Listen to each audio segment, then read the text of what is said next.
2251 The end of an age, the beginning of an aeon.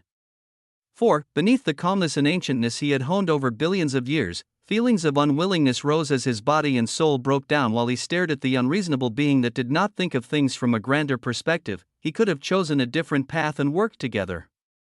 He could have gained the support of the noblesses when he entered the Aeonic haven of dissolution. Boundless resources and support would have been waiting for him, yet, this being ignored all of this, unlike the true emperor of destiny, as he only stared down with tyranny, and as everything broke down while his soul was about to be entirely erased. Desiderius stared up at the cold eyes of the emperor on the throne as before his final moment, his voice boomed out with grandiosity, Osmund, boom. The burning throne cleanly smashed and scorched everything on its path as the being known as Desiderius was no more. Silence permeated the surroundings as the tendrils of the planar palisades of extremity seeped in even more, a far distance away from the seeping tendrils of the planar palisades of extremity entering the space where the past barren lands used to be. Within the depths of the planar palisades, the wisps of the verdant authority of the boundary of karma could be seen breaking down as the automaton boundary modulators supporting them in a circular barrier were actually being decayed. The existences within this barrier of light currently extremely somber, as it was one of the parties that had left the quantum dimension and entered the folds of the planar palisades of extremity. One was led by the ancestral descendant named Clytemnestra, as Charlemagne was among others included in it, and the other group was led by an ancestral descendant named Jean. The group that was currently facing a perilous situation that caused their enacted boundary to decay was the one ancestral descendant Jean led the one that had the figures of royalties from a few dimensions, as well as the figure of Caitlin and the Mirror Queen, as well as the 10th true sanguine clone of Noah that wasn't designated as a quintessential dimensional chassis. The very authority of karma was decaying around them as they had come across one of the many possible dangers of the planar palisades of extremity, an unknown esoteric entity that normally waded across these vast and endless regions as its home. It was a massive creature that looked like an amalgamation of tentacles and crimson black eyes, its size being vaster than thousands of realities as a deadly boundary with pulsing waves of authority at the fifth boundary layer emanated from it. The surroundings were surrounded by a dark silvery light of the chaotic essences of the planar palisades of extremity as countless crimson-black tentacles surrounded this group, the ancestral descendants showing panicking faces as the most powerful among them reached the second boundary layer of karma. The only reason they were all still alive after draining their Aeonic souls trying to keep the barrier of karma around them active was because this esoteric entity had its eyes twisted into a cruel smile as it was playing with what it considered its food. It brought about a dire situation for these ancestral descendants as they could see no paths of escape, with the threat of death being very near. Those leaving the barren lands for the last time bellowed out in unfairness and fear as even on the pristine face of the Mirror Queen, a trace of fear could be seen. Caitlin was within the center of the group as she didn't join the others in the rise of fear, and it was because when she looked at the man who floated beside her, she saw him staring at the esoteric entity with a smile on his face and a hungry light in his eyes. This caused her heart to feel settled, as even though there was no logical way that this man beside her could somehow protect her in these dangerous planar palisades of extremity where even the ancestral descendants were turning fearful, she chose to believe in him as he was the true emperor of quintessence. A surreal moment came as Noah gazed at the burning flames around his throne calmly. Utmost peace seemingly settling in as boundless information surged into his mind. The Aeonic quintessential treasure cache of Desiderius has been obtained, a dazzling Aeonic quintessential treasure cache specific to the sixth boundary layer existence he had killed appeared along with dense waves of memories that were vaster than any that Noah had received before. Memories that completely expanded and redefined what Noah knew as dense information on boundaries, civilizations, lineages, planes, and so many more things surged inside his mind. The Aeonic haven of dissolution. Noah uttered the name of the vast and endless region within the havens of extremity that the noblesse lineage moved in the same region that the ancestors were trying to establish sacrariums and dominions across, as there existed swaths of nullity beasts, esoteric entities, and an unknown number of treasures that all creatures in this haven sought and devoured as they were still in overabundance even after billions of years. Boundless waves of such information came in as Noah devoured it all and began to sort it out. The flames around his throne dwindling down as he stared at the vastness around him. He stared at the far reaches of the planar palisades of extremity where the party his clone was in was facing great danger, and he then turned towards the vibrant barrier of his infinite plane that was luminous with grandeur, finishing the absorption of the very source of reality. He attained utmost peace at this moment after successive grand accomplishments, his throne disappearing and reappearing at the peak of the infinite plane, his gaze coming to land beneath him where 9 minor planes pulsed and expanded rapidly, and countless massive cosmos formed above them as the very source of reality, and all parallel planes were devoured to produce them. Noah sat on the throne of quintessence as he oversaw all of this, achievements he had made in a period of days. His actions began the churning of the age of quintessence mere weeks ago, and he rose to the peak of this age as he even conducted the unbelievable actions of devouring minor planes and a major plane into his construct. This was quintessence, this was tyranny. And as he sifted through the memories of Desiderius and saw how this being truly had influenced the past few ages, and he even thought about the reason the ancestors had set up the cycles of ages and true emperors, his Ionic will was roused as it began to thrum and pulse. The true emperor of quintessence oversaw the countless changes occurring below as he felt the souls of the countless existences contained within his infinite plane. And towards all of them and the vast stretches of space within this infinite plane, his will began to resonate outwards as the true emperor of quintessence came to a decision during the formation of this fantastical construct that would contain a countless number of planes in the future. There shall be no more ages, WAA. His will resonantly spread all around as the souls of all those he was connected to heard it with majesty. No more eras, the cycles the ancestors had set up, the ages that came and went. The age of quintessence shall come to an end as from here on out, only the aeon of quintessence shall reign across extremity. With this, the Grand Volume 20, the age of quintessence, has come to an end. The Dewey, 2252, a new beginning, within the endless havens of extremity, in an infinitesimally small region in the Ionic haven of dissolution, a graveyard of swords stretched from one end to another serenely and with a tinge of dreariness as at this moment, the Ionic soul clone of a powerful personage floated in front of a risen white gold sword. It was extremely hard for the real body of this being to appear as he was one of the powerful personages protecting important sacrariums from sieges that could occur at any moment, so only his Ionic soul clone could be sent forth as it emanated powerful waves of extremity. The brows of this personage were extremely sharp as they looked like radiant black blades. His eyes even sharper as his pupils were a collection of encircling gold swords pointing towards each other. They currently blazed with golden flames of anger and sadness as they stroked the risen white gold sword, the will of this personage sinking into the automaton boundary modulator floating beside him as he bellowed out, "My son is dead, and no doubt the other commanders sent down to the barren lands are as well." This matter should have been handled cleanly by even sacrificing a sacrarium or two to send someone exceeding the 6th boundary layer to finish things off cleanly. Our focus and the focus of noblesse is currently gaining a foothold in the endless abyssal thalassic caverns of nullity. Losing one sacrarium to ensure we aren't all restricted by weak bindings on our souls would have been worth it. I will even descend myself at this point. The rage in his voice was contained but felt, with the other end of the automaton boundary modulator listening in silence for a little before a reply came. "Quell your emotions, O Ancestor Rodwig. We need you more where you are now for the sake of our whole lineage. And we have looked into it and confirmed over and over again, the barren lands will not be a threat anymore." What? The eyes of Ancestor Rodwig released a sharp light as he peered into the automaton boundary modulator closely. His soul surged into it as he appeared in an illusory space that showed countless stellar bodies. All this turning into points of light that faded away as he focused on the single power source signature he was talking to. His will soon came in contact with the will of another ancestor in this expanded neural connection. Rodwig staring at one of the few prominent seekers who walked on the path of the boundary of ordnance. The sealer continued her words while now gazing at him closely. "Yes.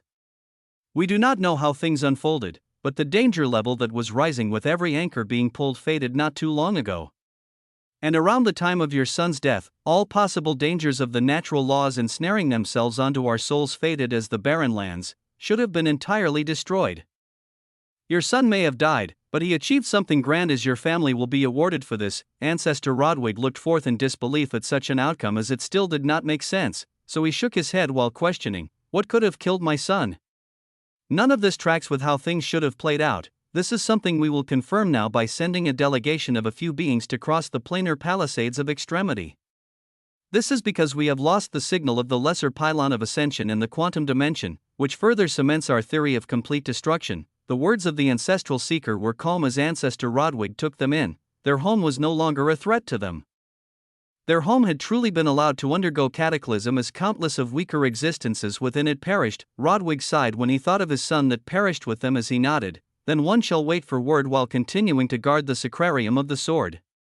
The mining rate of golden boundary crystalloids has increased as the output this year should be significant. His ionic soul slowly let things go as he began to talk of other matters, the current truth spreading among the ancestors being the fact that there will had been metas, the barren lands, were no more.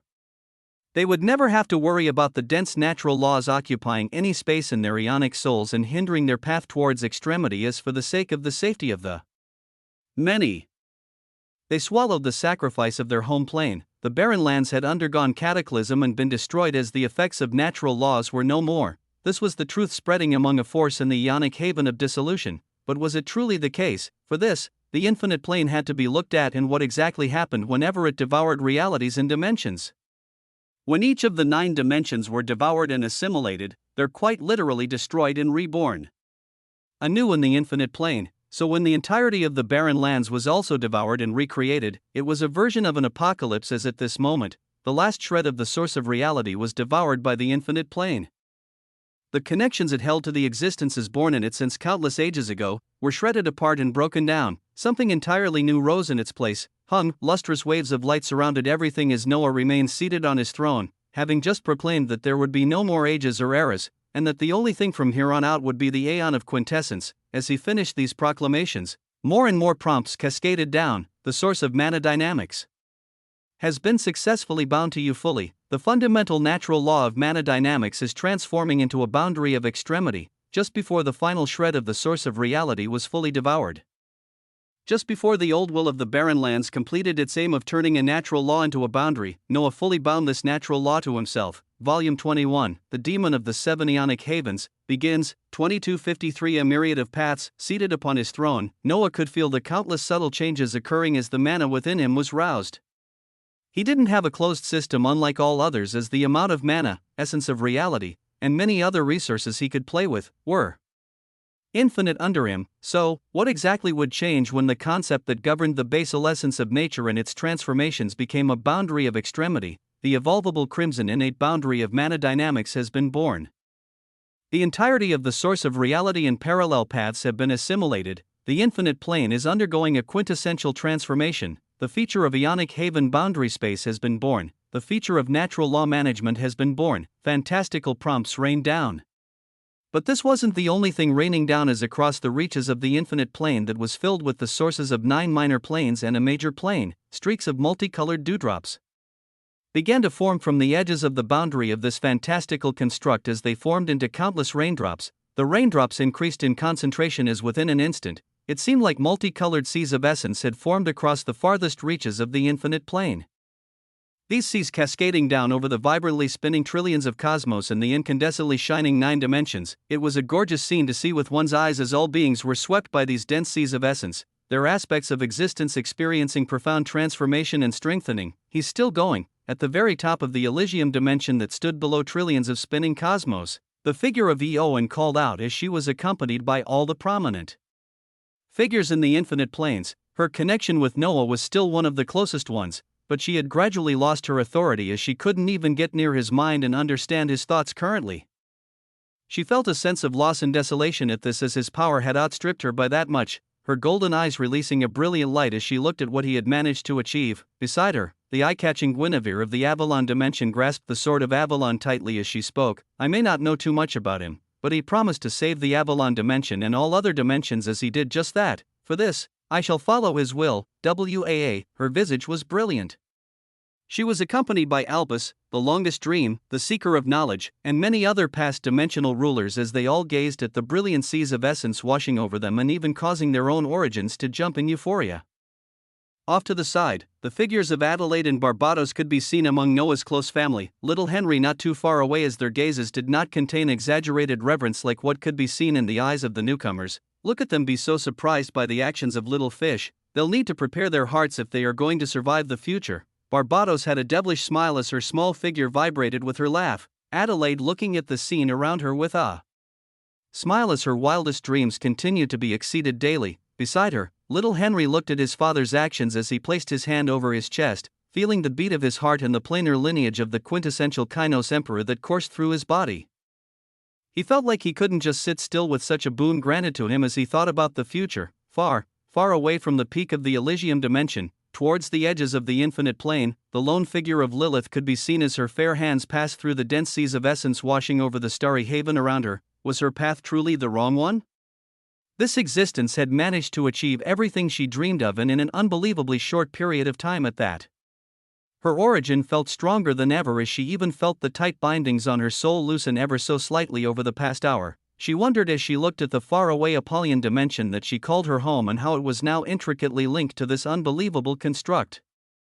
What should she do now? Where did the path of the dimensional Hellion ruler Lilith go towards? One being sought for a path amidst this radiant transformation as on the opposite side of the infinite plane. Another being was in the same predicament, with his eyes shining with a dazzling blue sheen. Eckhart floated near the cosmos that held what used to be the grotto havens of the past primordials, his side accompanied by none other than Europa as the two of them gazed at the radiance around them. Eckhart himself had many mixed emotions when he stared at all this and the being floating atop the grand throne above the very minor planes of this grand empire he had forged. He had always believed himself to be distinguished and accomplished, even having the grandeur that he was at the center of everything, as if he was some main character in a novel. Over the past few days and at this point in time, he was humbled as he realized in these lands he was in, he was not some destined one that would reign over everything. His lips formed into a smile as he gazed at the grandiose-looking being on the throne that he shared the same name with, or even after all these thoughts, his heart still burned with his own ambitions.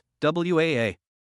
Essence burst out as from his chest, a dark light erupted out to release the mirror of death and the ancestral descendant he had subjugated through the help of the true emperor of quintessence. He could sense the stage of boundaries through this being as when he truly listened to the ambitions of his own heart and the power he had at hand. He still wanted to give a try of forging his own path, from the memories of the ancestral descendant. He knew there was an extreme vastness out there in the havens of extremity as Eckhart set his gaze towards such lands. The reign of the true emperor of quintessence had begun fully as he would more than likely begin to expand his impact towards these endless havens, and Eckhart wanted to do the same and seek his own path as his eyes burned with cerulean light gazing at the planar palisades of extremity as he made his choice. 2250 for the true emperor and his quintessential boons. Towards the north of the Ionic haven of dissolution. The northern direction alone was endlessly stretching in all directions as barely a tenth of it was placed under the dominion of the noblesse after all these billions of years.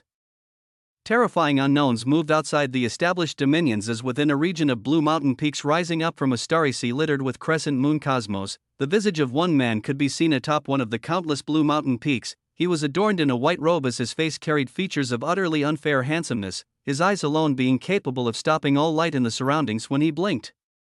This man currently stroked a hexagonal crystal that held a pulsing soul within it, the form of the soul actually closely resembling someone that was known as the Empress in the past barren lands. Her features weren't distinct as the hands of the man holding the crystalloid she was in constantly released waves of the authority of a boundary filled with life. His eyes gazing towards the expanse of rising blue mountain lakes and the endless crescent cosmos below them, the skies filled with an even greater sense of infinity as even he couldn't see their end from where he stood. If one path doesn't open up, countless more will appear. Do not worry. His eyes were filled with an ancient power as he spoke, vibrant waves of the boundary of destiny beginning to surge around him as it terrifically far exceeded the critical threshold. While he stroked the crystalline within his hands and reassured it, spatial fluctuations emanated behind him as another figure appeared, this one being the ancient visage of a creature with dazzling halos around his limbs and head. This one in particular had 5 incandescently crimson halos of light along with multiple obsidian ones, but these obsidian ones did not matter in the grand scheme of things, because the crimson halos he had indicated that this being was a 5-echelon crimson noblesse, someone that had reached or exceeded the 6th boundary layer in 5 boundaries. Such a being appeared behind the white-robed man as his voice was deep and full of power, speaking with a straight face as if he were talking to his peer. Commander Oppenheimer, there's another opportunity that has risen. If you are free to put your boundary to the test again to lead us to the best possible results. The eyes of this noblesse carried a fiery glare as Oppenheimer didn't look back. Putting the soul in his hands away as before he turned, one could see a trace of hate and disgust that quickly faded as he came to focus on the noblesse behind him. With a calm demeanor, he rose and placed his hands behind his back as he nodded lightly. Let's go. Change erupted in all levels of the infinite plane as those within had to adapt extremely quickly in order to grasp and understand what was to come. The dredges of the primordial forces pledged fealty as they held mixed emotions. When thinking of their past empire, and those that had aided the true emperor of quintessence at any step during the past week felt a greater achievement than any other vassals in the infinite plane. All of these blooming changes were under the beck and call of the being that was connected to this construct at an unbelievable level, his grandiose throne still floating at the peak of it all as after his proclamation, he turned into a blur of light that crossed the folds of space to instantly appear in the depths of the emperor domain of nature, and even deeper into the folds of this infinite plane. He accessed a space that held the vibrant source of it all, the source of the infinite plane, the reborn source of reality that had been merged with Noah's past gormandizing dimensional reality. When Noah's throne tore into and appeared in this space, it was starkly different from the old domain that contained a source of reality as before his eyes. Countless circular multicolored bubbles could be seen. These bubbles of light seemed to be incandescent domains made up of radiant cerulean waves of authority, Noah identifying it as the authority of mana dynamics as a string of such domains were linked together as if they were the roots of a vast and endless tree. They connected together and rose upwards as at the top of everything. Noah saw the seas of plasmic essence surging around a source that if any being who had not begun seeking extremity saw, their eyes would be blinded as their souls would be singed for life. It pulsed with life and grandiosity as even though Noah's soul continued to be strengthened and refined as he had crossed the 30,000 threshold and settled at 40,000 ionic soul values. The weight of his soul felt infinitely smaller compared to the vast consciousness that made this massive plane be what it was. It was another type of entity entirely as Noah floated towards this source and the countless domain bubbles underneath it. Within the multicolored circular domains, one could see the massive bodies of a myriad of enders of nature, with one domain in particular golding the draconian Chilan phoenix as its scales and feathers were painted with a terrifying cerulean glow, tendrils of the boundary of mana dynamics surging over its body as this creature was the first to taste the coming of this boundary when the source of reality elevated it. Its eyes were currently closed as if it was lying dormant, where it didn't move even with Noah's intrusion. Noah ignored all this as his throne floated into the plasmic sea of essence and looked at the blinding source of the infinite plane as a smile was slowly becoming etched on his lips. The will of the past barren lands had told Noah when the assimilation of the source began that it was still unknown whether it, or the will of the gormandizing dimensional reality would be the final victor. After they were merged, that the will of Noah's construct may just be wiped out as the source of reality would be the will of the old barren lands entirely. 2255 The true emperor and his quintessential boons. 2. As Noah looked at this vibrant source before him, he smiled as he asked lightly, "So? Which will are you now?" He asked this question while smiling because he already knew the answer, and the reply was one of utmost clarity. "I am the will of the infinite plane that is connected to Master, Huum. Boundless waves of plasmic essence surged as drums of valor and victory played in the background. Good. Noah's eyes released a jovial light as after the pressure of battles and apocalypses on his back was now taken off, however momentary it may be. He wanted to now enjoy the boons he had obtained out of all of this. For him to do this, he had to set a few things in motion and make sure that the infinite plane was absolutely safe, with no heavy risks needing to be taken right now, as the authorities of his boundaries didn't show any abundant opportunities in staying right where he was right now. So, I wanted to move the plane from its current position and hide it within the planar palisades of extremity while I assimilate all the boons recently. How are its defensive and veiling capabilities currently? The past gormandizing dimensional reality had many features as it could veil itself and defend itself in unique ways, and with the dangers of the planar palisades of extremity as well as the havens of extremity, Noah needed to understand how all of these features had been revolutionized. This is actually linked to the elevation of mana dynamics towards extremity. Master can look at the details of this first. The infinite plane emanated fantastical words as Noah nodded, glorious information filling his mind as he pulled from one of the newly elevated concepts toward extremity, something that the ancestors labeled as one of the worst concepts as it should even be below golden planar boundaries, and yet after its elevation by the source of reality, the evolvable crimson innate boundary of mana dynamics was born. First boundary layer of mana dynamics, a boundary layer brought to fruition due to multiple factors of impossibilities. This isn't just an expansion of a concept towards extremity, but the expansion of the specific fundamental natural law of mana dynamics of the infinite plane towards extremity. It allows for greater control and versatility of what this fundamental natural law used to stand for, while also granting a greater level of manipulation of the state of reality towards the source of reality and any user that is permitted to grasp it. The master of the infinite plane automatically gains access to this type of evolvable boundary that will proceed to greater stages when more planes of existence are assimilated into the infinite plane, with the laws governing these planes absorbed and expanded upon as the stage of consummate boundaries is not an impossibility. Apart from the greater control and manipulation of the state of reality granted to the infinite plane through this boundary, A user of it is granted a tremendous reality-altering effect termed Ionic Resource Administrator, a distinction that requires the formation of reality passages within one's origin, as it allows for one to regenerate any and all resources within the span of half an hour, the definition of resources being expanded to count the ionic soul values that are routinely used to alter the state of reality. The reality passages are required to be linked into one's origin to allow for the smooth actualization of the effects of Ionic Resource Master, with additional effects of the reality passages being granted as the reality-altering effects of passive ionic and passive extremity refinement have come to fruition. Another feature of this boundary that is restricted to the infinite plane is the seamless conversion and mimicking of different sources of essence inside and outside the planar barrier of this plane, allowing for the ionic absolute masking feature of the infinite plane to come to fruition as in any space it is in. The infinite plane can seamlessly blend into it, as the only path of discovery would be to run into it. A grandiose and lengthy description descended. The uniqueness of the boundary of mana dynamics was shown as it wasn't just any boundary, where even if over the billions of years out there, an existence had risen and proceeded to expand the concept of mana, or even directly the concept of mana dynamics to a boundary, it wouldn't be what Noah and the infinite plane currently had. The major thing from this boundary layer for Noah was the feature of Ionic Resource Administrator that even allowed for the regeneration of one's soul power, whereas in the past Noah's rate of regeneration for his Ionic soul values was split into hours, and this was increasing as he gained more and more Ionic soul values, as even a day may have not even enough for him to fully recover all his soul power without outside means.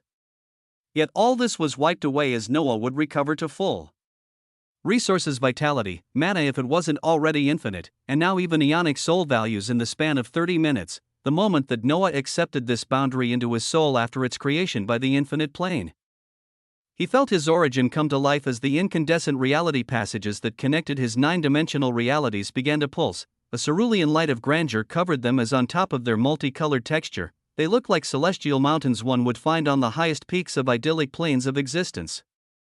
All of them were stretched out across his origin as the moment the effects of the boundary of mana dynamics applied to them, they began to erupt and gush out boundless waves of essence that coursed through Noah's origin and his Ionic soul that tightly wrapped around it. His soul sucked up the erupting essence as it received stupendous nourishment, his Ionic soul values steadily beginning to recover as on top of all of this, the effects of passive Ionic and passive extremity refinement began.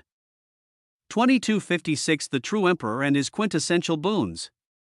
3. Passive Ionic and passive extremity refinement, effects that the infinite reality passages could now provide after they were supported by the boundary of mana dynamics. Noah felt their full fruition at this moment, as the passive Ionic refinement meant these mountainous passages would now passively refine his Ionic soul, while passive extremity refinement, the effect of this was stupendous, as Noah felt the incandescent reality passages pump our seas of pure transparent essence that entered the depths of his soul and sold the area of his soul that tightly coiled around his boundaries, this essence beginning to refine these boundaries, as the effect of passive extremity refinement was to passively refine the boundary layers of his boundaries towards extremity, towards achieving even more boundary layers. If he had the personality of laying low for a few billion years doing nothing, his boundary layers would edge upwards ever so slowly, as who knew where he would be after the passage of all those years. But to him, this feature was only something auxiliary that would make his path smoother, the main method of elevation being the devouring and assimilation of treasures and the efforts of other beings that had lived for billions of years. This effect is passable for the first boundary layer. Let's guarantee safety for now and move the infinite plane towards the planar palisades of extremity. He saw the additional features of the first boundary layer of mana dynamics that were exclusive to the infinite plane. Noah putting things in motion as while he stood before the source of reality at the very depths of this construct, it began to change in the outside space as its already strong veil became even more so, this massive construct also beginning to shrink in the outside reality that had seas of the essence from the planar palisades of extremity leaking in. It was a terrifying thing to be possible, but size modulation was but a mere reality and one of the many features of the infinite plane, and its past as the gourmandizing dimensional reality. It became extremely minuscule, as from the size of an undetermined number of rivers of realities, the infinite plane became smaller than a star as it then proceeded to shrink down to something that was the size of a grain of sand. Waves of dense authority were utilized to make all this possible, the vast endless stretches of space within the infinite plane being maintained as they were while it shrunk so much in the outside reality. As for how such a thing was even possible? How the very laws of nature allowed such spatial stretching and compression? All of this was due to the previous features as well as new ones like natural law management that allowed the infinite plane even more intricate control over natural laws. Ionic absolute masking was then activated as the infinite plane the size of a grain of sand began to flow into the spreading tendrils of the spreading essence of the planar palisades of extremity. The anchored area where the past barren lands used to be, being left utter barren and alone as the true emperor of quintessence took his construct into the folds of what could be considered the periphery of extremity, in the depths of the planar palisades of extremity. As the infinite plane stepped into these endless stretches of space, Noah's presence was already further into this space from his 10th true sanguine clone following the party of ancestral descendants, the same party that was about to face total wipeout from a chance meeting with an esoteric entity that strongly gave off waves of power at the 5th boundary layer. The ancestral descendants and past dimensional rulers in this party were the face of panic and despair as seeing the melting barrier of karma as the countless tentacles with eyes surging in. The leading descendant could not help but bellow out, why, they were sent to pass word quickly. The chances of running into mysterious entities were few as they truly thought if they kept a low key across the planar palisades of extremity, they would be okay, but, waves of the essence of the boundary of karma erupted from this descendant, but they only bounced on the countless tentacles surging in as the many eyes of this esoteric entity showed cruelty and delight at seeing the conflict of the few before it. When it seemed like death was approaching, many organisms returned to their true selves as amidst the despair, Caitlyn's mother floated away from the Mirror Queen as she came towards her lineage that she had abandoned for so long. She thought that she could at least apologize and allow the cold exterior to fade before they perished. I'm sorry I could not be there for you, Caitlyn. And I'm even more sorry about taking you with me on a path of doom. Silver tears leaked out of her glazed eyes as mother and daughter truly looked too alike, but their expressions at this moment were starkly different as Caitlyn had utter calm while her mother let her repressed feelings come out freely. Her heart remained clear as she only nodded towards her mother's words, turning her head towards the man beside her as she told him with her eyes, if ever you were going to make a move, now would be the time, and the man beside her smiled. He thought of the purpose of this clone here and his infiltration into the depths of the ancestors. He then thought about his own power. He thought of the nature of the havens of extremity that was of brutality and those with the greatest strength being the ultimate victors, and the authorities of all of his boundaries told him he did not have to represent his tyrannical nature and act meek in front of others. He did not have to hide, as since he had decided this would be the aeon of quintessence, he would also make it the aeon of tyranny. 2257 The true emperor and his quintessential boons. 4. With the many different boundaries and powers he had attained, he could choose to move very differently and still achieve his purpose and goals. The rousing tyranny in his heart came out freely at this moment as with a light smile, he spoke out while addressing Caitlyn's mother for the first time. Relax, mother-in-law. You shall not perish here today. WAA, the dimensional ruler of refractions, Luna, blinked away the tears in her eyes as she gazed incredulously at the man that her daughter had brought with her. Had he gone crazy under the pressure of this terrifying entity as his soul fractured? She didn't even have the energy to admonish him with their deaths nearing as she only signed and prepared to perish with her lineage. But, dumb.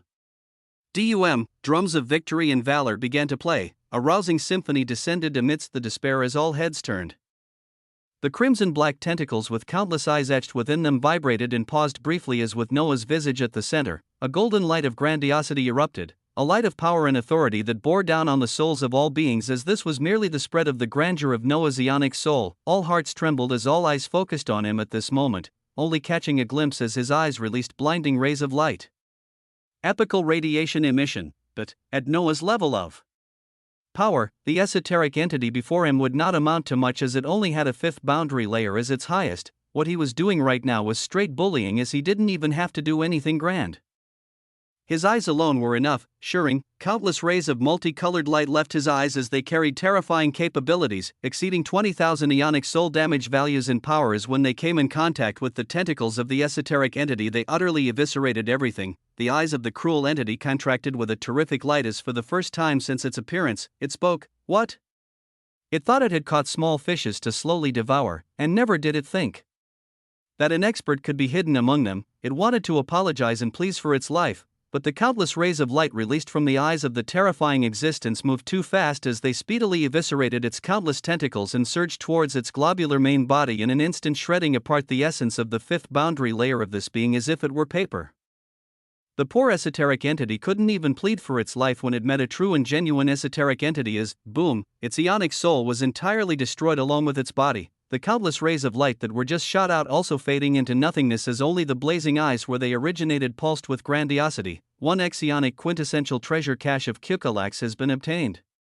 His devilish handsomeness came into the picture as all eyes honed in on him, immense shock and incredulity spreading out as his voice emanated out freely as if he hadn't just eliminated a powerful boundary expansion creature in an instant. As I said, mother-in-law, you will not die today. Stark silence descended as the dimensional ruler of refraction felt her eyes trembling with disbelief. Caitlin sighed with relief as she came closer to Noah's visage, ready to follow his lead. At the edges of the decayed karma barrier, the leading ancestral descendants that were following the signal of the pylon of ascension in a certain sacrarium felt their minds buzz as Jean, the leader of this whole party, didn't know how to proceed. For such a powerful existence to be hidden in their group, didn't that mean he wanted to infiltrate into their force? Even though the esoteric entity threatening them was gone, Jean and all the other descendants felt like they were facing an even more disastrous enemy. You, who are Y-? No need for that. Jean had just begun to speak when Noah waved his hands dismissively. We were heading towards the ABC Darien Sacrarium to report on the happenings of the Barren Lands, yes.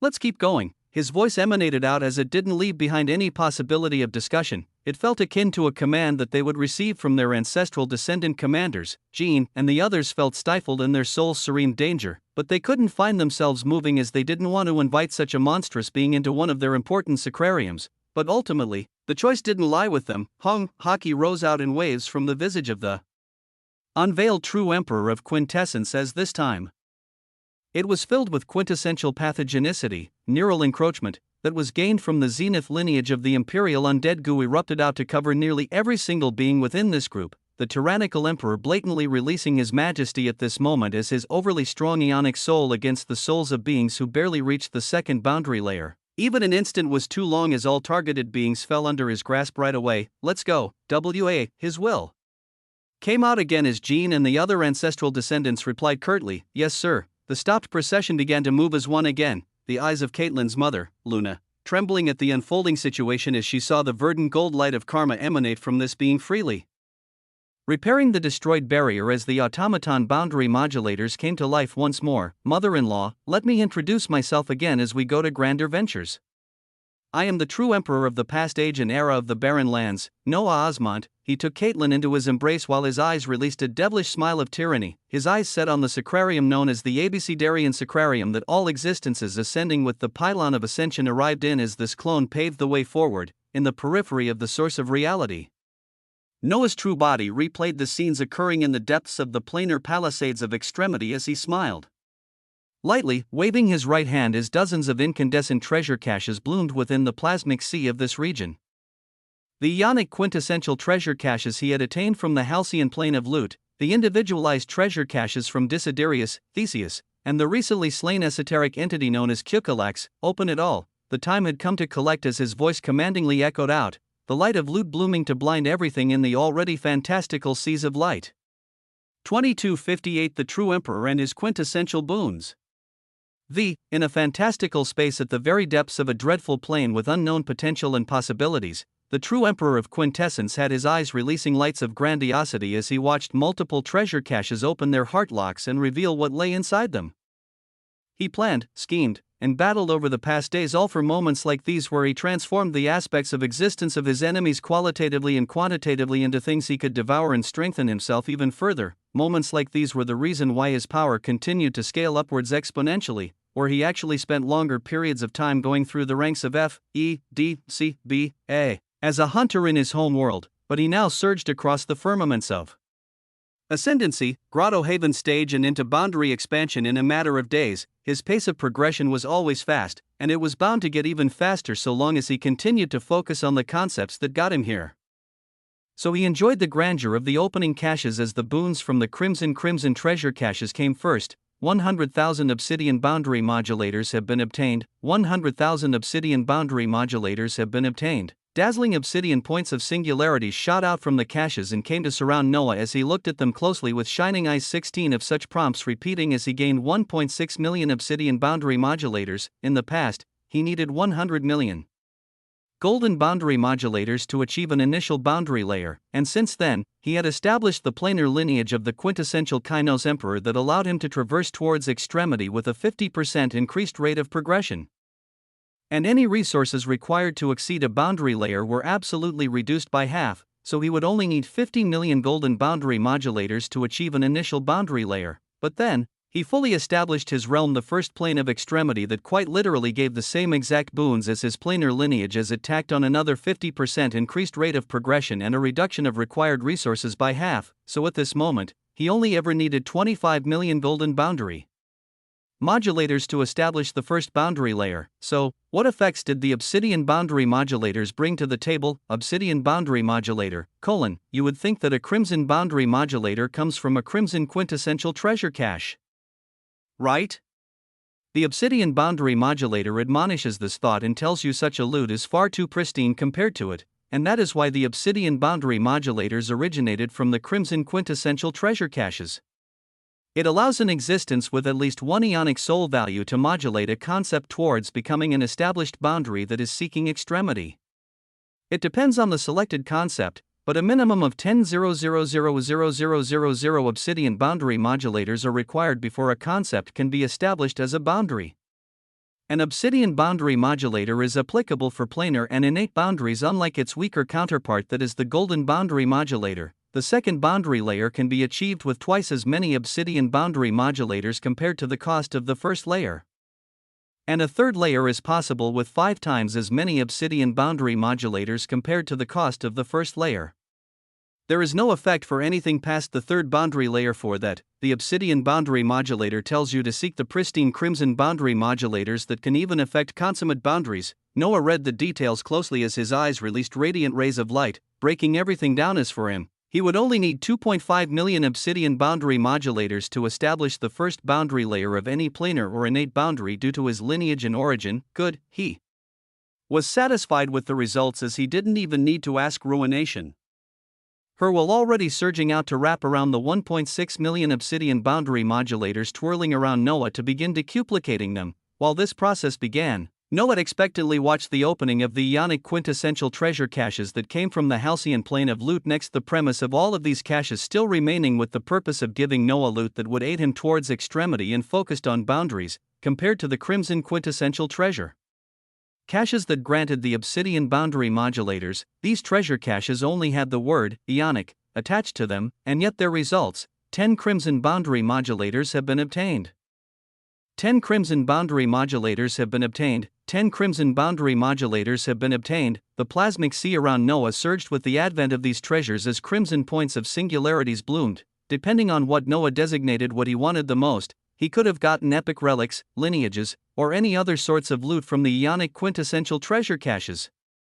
But the theme remained related to boundaries for this moment as Noah allowed the specially designated ionic quintessential treasure caches of Theseus, Desiderius, and Kyriakos to also open. 1 complete planar lineage of ancestral Lernaean has been obtained. 1 complete golden innate sword boundary pearl has been obtained.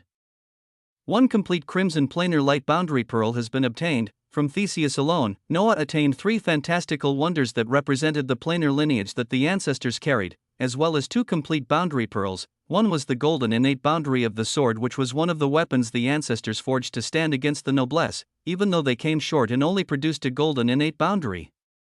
But this was only one of the 3 innate boundaries they managed to forge over the last billions of years. As for the ancestral Lernaean lineage, this was the culmination of pristine lineages across the barren lands that the ancestors carried, their progeny being those of the dimensional lineages and the pure-blooded primordial lineages that remained in the desolate mausoleum. These were only the boons from Theseus alone, who only held traces of the planar lineage that only the oldest ancestors held, with many of the ancestral descendants still holding a zenith version of this lineage. 2259 The true emperor and his quintessential boons. 6. He had taken the mere traces of the ancestral Lernaean lineage from Theseus and formed into the full genuine planar lineage. What would the complete boundary pearls contain, and up to which boundary layer would they grant Noah access to? Before he jumped to the description of the fantastical loot appearing, the prompts of the ionic quintessential treasure cache of Desiderius and Kyriakos came down. 1 complete planar lineage of noblesse has been obtained. 1 complete obsidian innate void boundary pearl has been obtained. 1 complete crimson planar CHRONOS boundary pearl has been obtained, 1 complete zenith lineage of the Palisade Devourer has been obtained, 1 complete crimson planar destruction boundary pearl has been obtained. In the multicolored plasmic sea, a massive black crystal containing rivers of viscous obsidian blood appeared. Another crystalloid holding nothing but a dense concentration of the void within it also appearing. Another crystalloid holding a dense purple concentration of what Noah attributed to Kronos then appeared as thereafter. The boons of the Kyukalax destroyed in the planar palisades came to fruition. It was a massive influx of multiple new boundaries and lineages as it placed Noah at the forefront of extremely critical choices. He already knew that he would obtain a lot of boundaries from his enemies. And since many of what others forged would be considered lesser in the eyes of the quintessential Kainos Emperor, he knew it was why his boundary of blood came with the terrifying capability of allowing for the sacrifice of other boundaries to strengthen his strongest ones. So as he looked at the grand possibilities of the crimson boundary modulators, the multiple complete innate and planar boundary pearls, he had countless calculations surging in the back of his mind for which boundaries would be kept and which boundaries would be sacrificed so that he could reach even greater stages and not be tainted by multiple lesser boundaries. The descriptions of the newly appearing loot bloomed in his mind amidst all these calculations. There were countless existences in the infinite plane, many more were being born constantly as among them, there were those born with great destinies and fortunes. In life, there would always be those who were average, below average, and there would also be geniuses.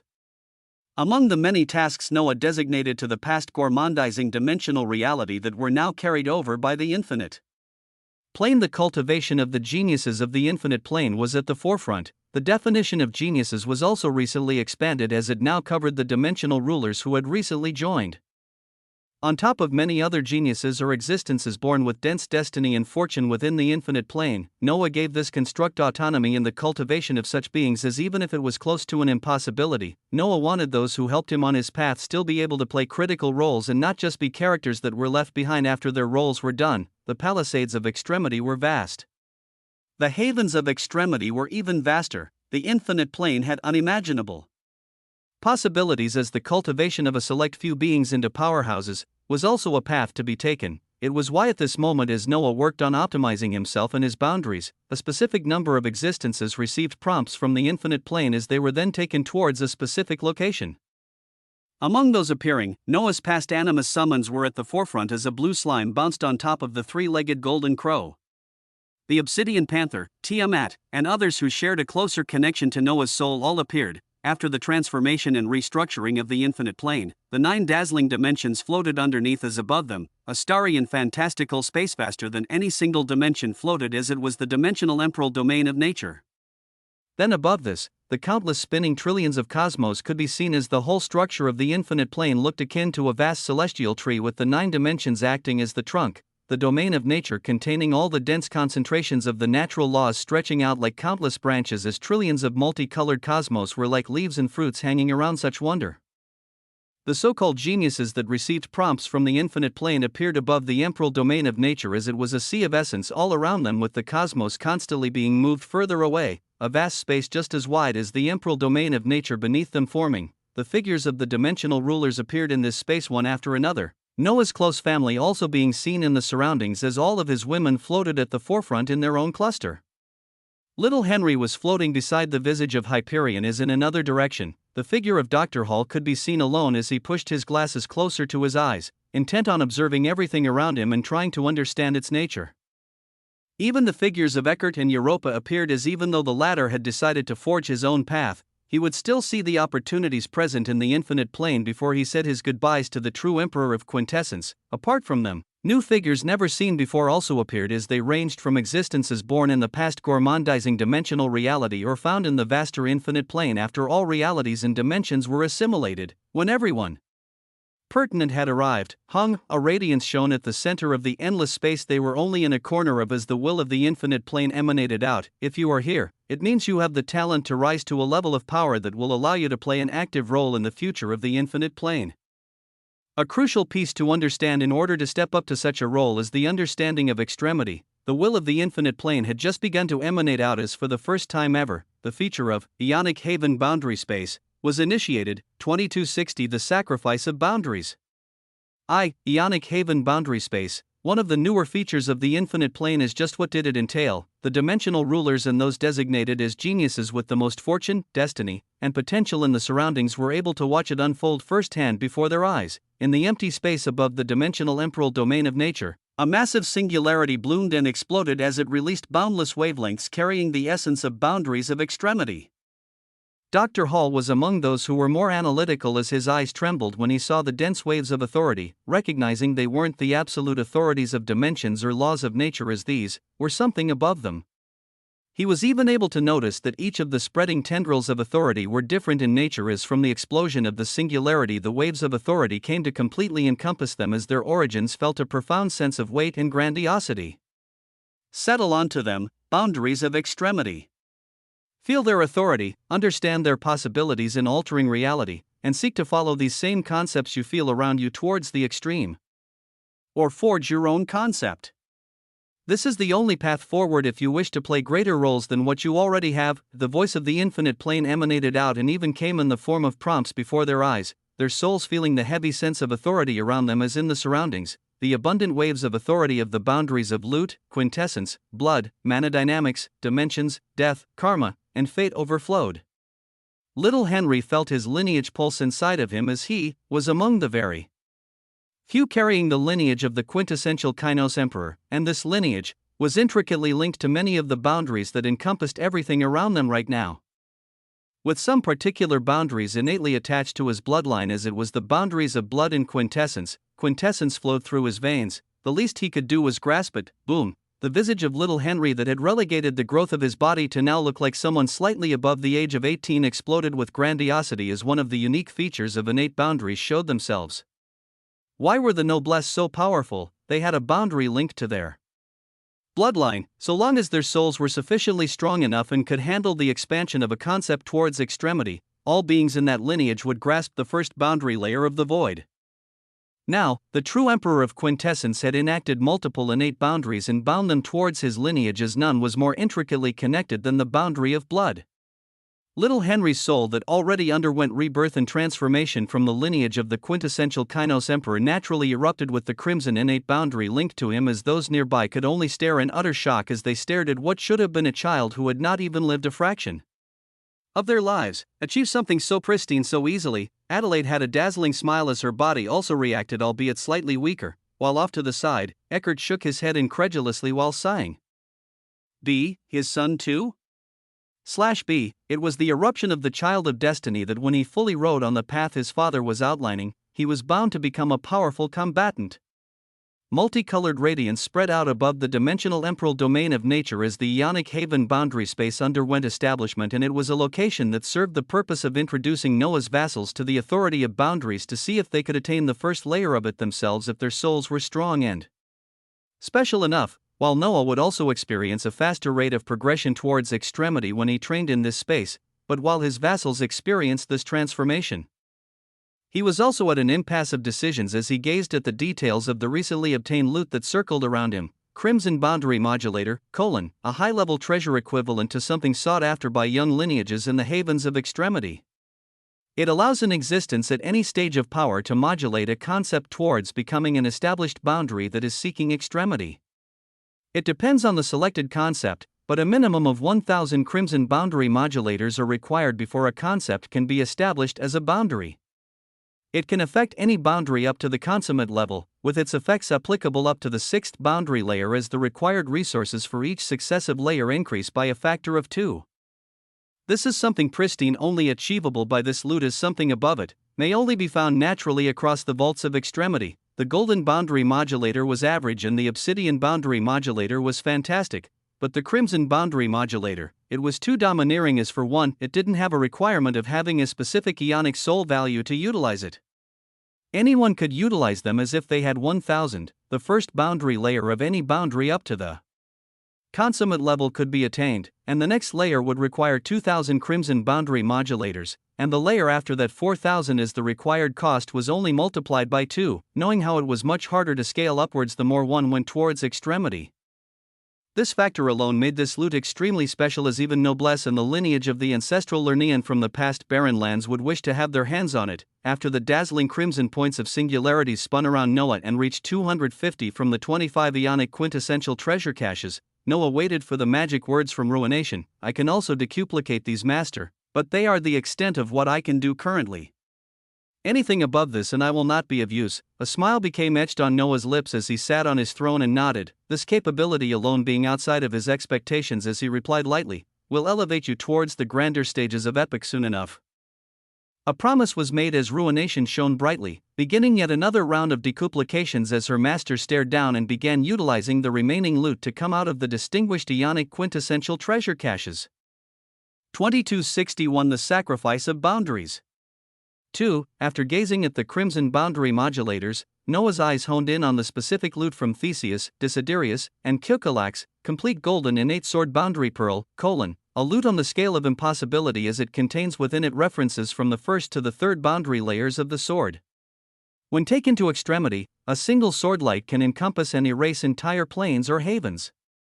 Don't even think about being capable of multiplying loot like this on quantity. Complete obsidian innate void boundary pearl, a loot on the scale of impossibility, as it contains within it references from the first to the third boundary layers of the void. When taken to extremity, the void released can blind entire planes or havens. It is recommended to attain the noblesse lineage first before devouring this pearl for a smoother pathway. The complete boundary pearls were of utmost glory, as they fantastically granted up to the third boundary layer of the intended boundary, and Noah had the complete boundary pearls of light, Chronos, and destruction on top of the void and sword, as this represented a grand total of 15 boundary layers that he could choose to sacrifice from, with the boundaries of death, karma, and fate. Also in the picture, among weak boundaries he had gained from others, he needed to purge the weak concepts and focus on the strong ones that made him reign over Desiderius and Theseus. With his own self-made boundaries expectantly waiting to see the choices he would make, as they constantly communicated with his soul, but before he could begin to sacrifice boundary layers, he had to first learn them, crack the magisterial crystalline wonders containing the lineages of the Palisade Devourer, ancestral Lernaean, and noblesse shattered first as viscous seas of blood surged into Noah's mouth, the remaining bundles of singularities containing the dense concentrations of the boundaries of the void, sword, light, Chronos, and destruction exploding and surging unto him soon after, as after barely a moment of rest, his Ionic soul began to climb upwards in power again. The zenith lineage of the Palisade Devourer is being assimilated to your planar lineage of the quintessential Kainos Emperor. The planar lineage of the ancestral Lernaean is being assimilated to your planar lineage of the quintessential Kainos Emperor. The planar lineage of the noblesse is being assimilated to your planar lineage of the quintessential Kainos Emperor, Hung. His blood boiled and roared out with grandiosity as it devoured everything coming to it at the same time. The first boundary layer of the sword has been achieved. The second boundary layer of the sword has been achieved. The third boundary layer of the sword has been achieved. The first boundary layer of the void has been achieved.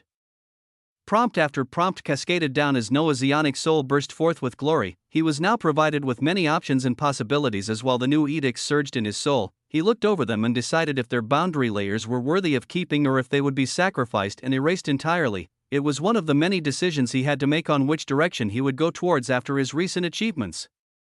Not just with his boundaries, but also his path in general. What path would he take from here on out? With the endless stretches of the havens of extremity, what was the best path to take? When this question came, he thought of the ancestors and the noblesse, and what they were currently doing in the havens of extremity. They sought dominion over more lands and resources, as the havens of extremity were rich with treasures that could get one further towards extremity. And they were just two of the vast and unknown number of lineages and civilizations from an unknown number of planes waiting across the havens of extremity, not to mention the mysterious esoteric entities that some didn't even know of, or the chaoticous beasts that roamed freely across these lands and formed terrifying nests where nullity was the most concentrated among other unique states of existence. Even in the Ionic haven of dissolution that they moved in, they were not the only lineages bidding for supremacy. They were only the two clear and most despised enemies because of the major wars and losses that had occurred between them as they vied for dominion in the same stretches of vastness towards the north of the Ionic haven of dissolution. From the memories of Desiderius and Theseus, Noah knew that other lineages were waiting across the Ionic haven of dissolution alone, with sparse conflicts happening here and there, as since the lands across this Ionic haven were so vast, lineages could Explore different directions and not have to fight each other for opportunities. They would only have to fight chaoticus beasts and any esoteric entities they came across, as only when the dominion they took over was invaded by another lineage would wars and conflicts bloom. Noah thought about all this as in front of his surging throne and body that continued its exponential rise in power, an illusory map was slowly being formed as wisps of essence labeled landmarks, unique locations, the sacrariums of the ancestral Lernaean from the past barren lands and the sanctuaries of the noblesse within the Ionic haven of dissolution. It was only a makeshift map, as an infinitesimally small portion of it towards the north where the noblesse and ancestors moved was filled in. With this northern area alone having endless stretches of land still unexplored, he didn't have too much information on the lands of this Ionic haven stretching out in the ordered directions besides the lineages that the ancestors and noblesse had come across there, but had not begun warring with yet, and the yet here was critical, because due to the boons within the Ionic haven of dissolution alone, all the lineages and civilizations within knew that war could erupt the moment any two parties or more discovered unique havens with environments conducive to increasing the rate of progression towards extremity, or any dense clusters of treasures they came across, and sometimes, their paths were forced to cross as the directions of other regions within. The Ionic haven of dissolution could not be traversed either due to overly strong clusters of esoteric entities that simply could not be overcome, or regions that simply caused too many deaths as they couldn't be traversed. So the knowledge and finding of any relatively safe unique havens or locations filled with treasures of extremity would be swarmed the moment they were found. So Noah began to speak lightly while he sensed the boundaries within his soul and continued deciding which to purge and which ones to elevate, while their lineages seek unique havens that increase one's rate of progression. I have already built my Ionic haven boundary space and am in the process of getting loot that would further increase my rate of progression through multiple sources. His smile was chilling as he thought about his foundation and the possibilities of what he could do. Nobody else had something as ridiculous as the infinite plane. And if he continued the path he was on, this construct would only become more and more monstrous, as when it came to his arrival into the vaults of extremity, he had to dominate. There are already multiple lineages fighting for supremacy, and I have my own lineage. A glorious symphony began to play. Soon enough, the lineage of the quintessential Kainos Emperor shall step into the havens of extremity, into the Ionic haven of dissolution, as it matters not a fightus, a lineage or civilization that has established itself for eons. What can they do under a grandeur of boundless tyranny and quintessence? Boom! The light of conquest burned in the eyes of the true emperor of quintessence. He wanted to see more, he wanted to understand more, he wanted to seek extremity and see what other fantastical things lay out there in the vast stretches of unknowns. The Ionic haven of dissolution would merely be another stepping stone. Author's note: I saw a question on Discord a while back where a reader asked, on a scale of 1 to 10, where would the ultimate stage of extremity that is so far away rank in the overall stages of power within this novel? My answer was that extremity would be in the decimals on a scale of 1 to 10. I found this question unique as it directly showed Noah's journey is truly just beginning. 2262 The Sacrifice of Boundaries.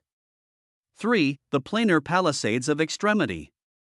It was a vast and endless region akin to the very havens of extremity themselves, with the one unique thing about this region being summed up in a single word: emptiness. They were palisades, mere paths to traverse across to reach grander domains, as within the folds of the planar palisades of extremity one could theoretically find planes of existence. But even more abundant planes of existence could be found within the havens of extremity, with some boundary expansion realm existences. Theorizing that clusters of planes of existence undergoing constant compression eventually discharged their energy to form the unique havens that were far more expansive than any minor or major planes. But the planar palisades of extremity still held tremendous importance, as through them there existed countless wormholes and singularities that when entered they could distribute beings to different reaches of the havens of extremity. Roaming in these dangerous lands calmly at this moment was a party of beings dominated by quintessential pathogenicity. Only 3 beings floating atop a sandy gold platform of dream authority at the very center, as crystalline sandy thrones rose to accommodate them. The clone of the true emperor of quintessence and Caitlin were on one side while Luna was on the other. Her expression was a complex one right now as she looked back and forth between Caitlin and Noah's face that held a dazzling smile. A sigh escaping Luna's lips when she put into account this whole situation around them as she asked lightly, "What exactly do you plan to do by entering the Abecedarian Sacrarium?"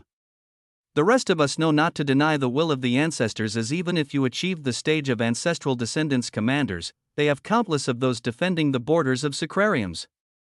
They have even more powerful ancestors and seekers who will see through everything here in a glance, so I should fold like you and the others did, mother-in-law?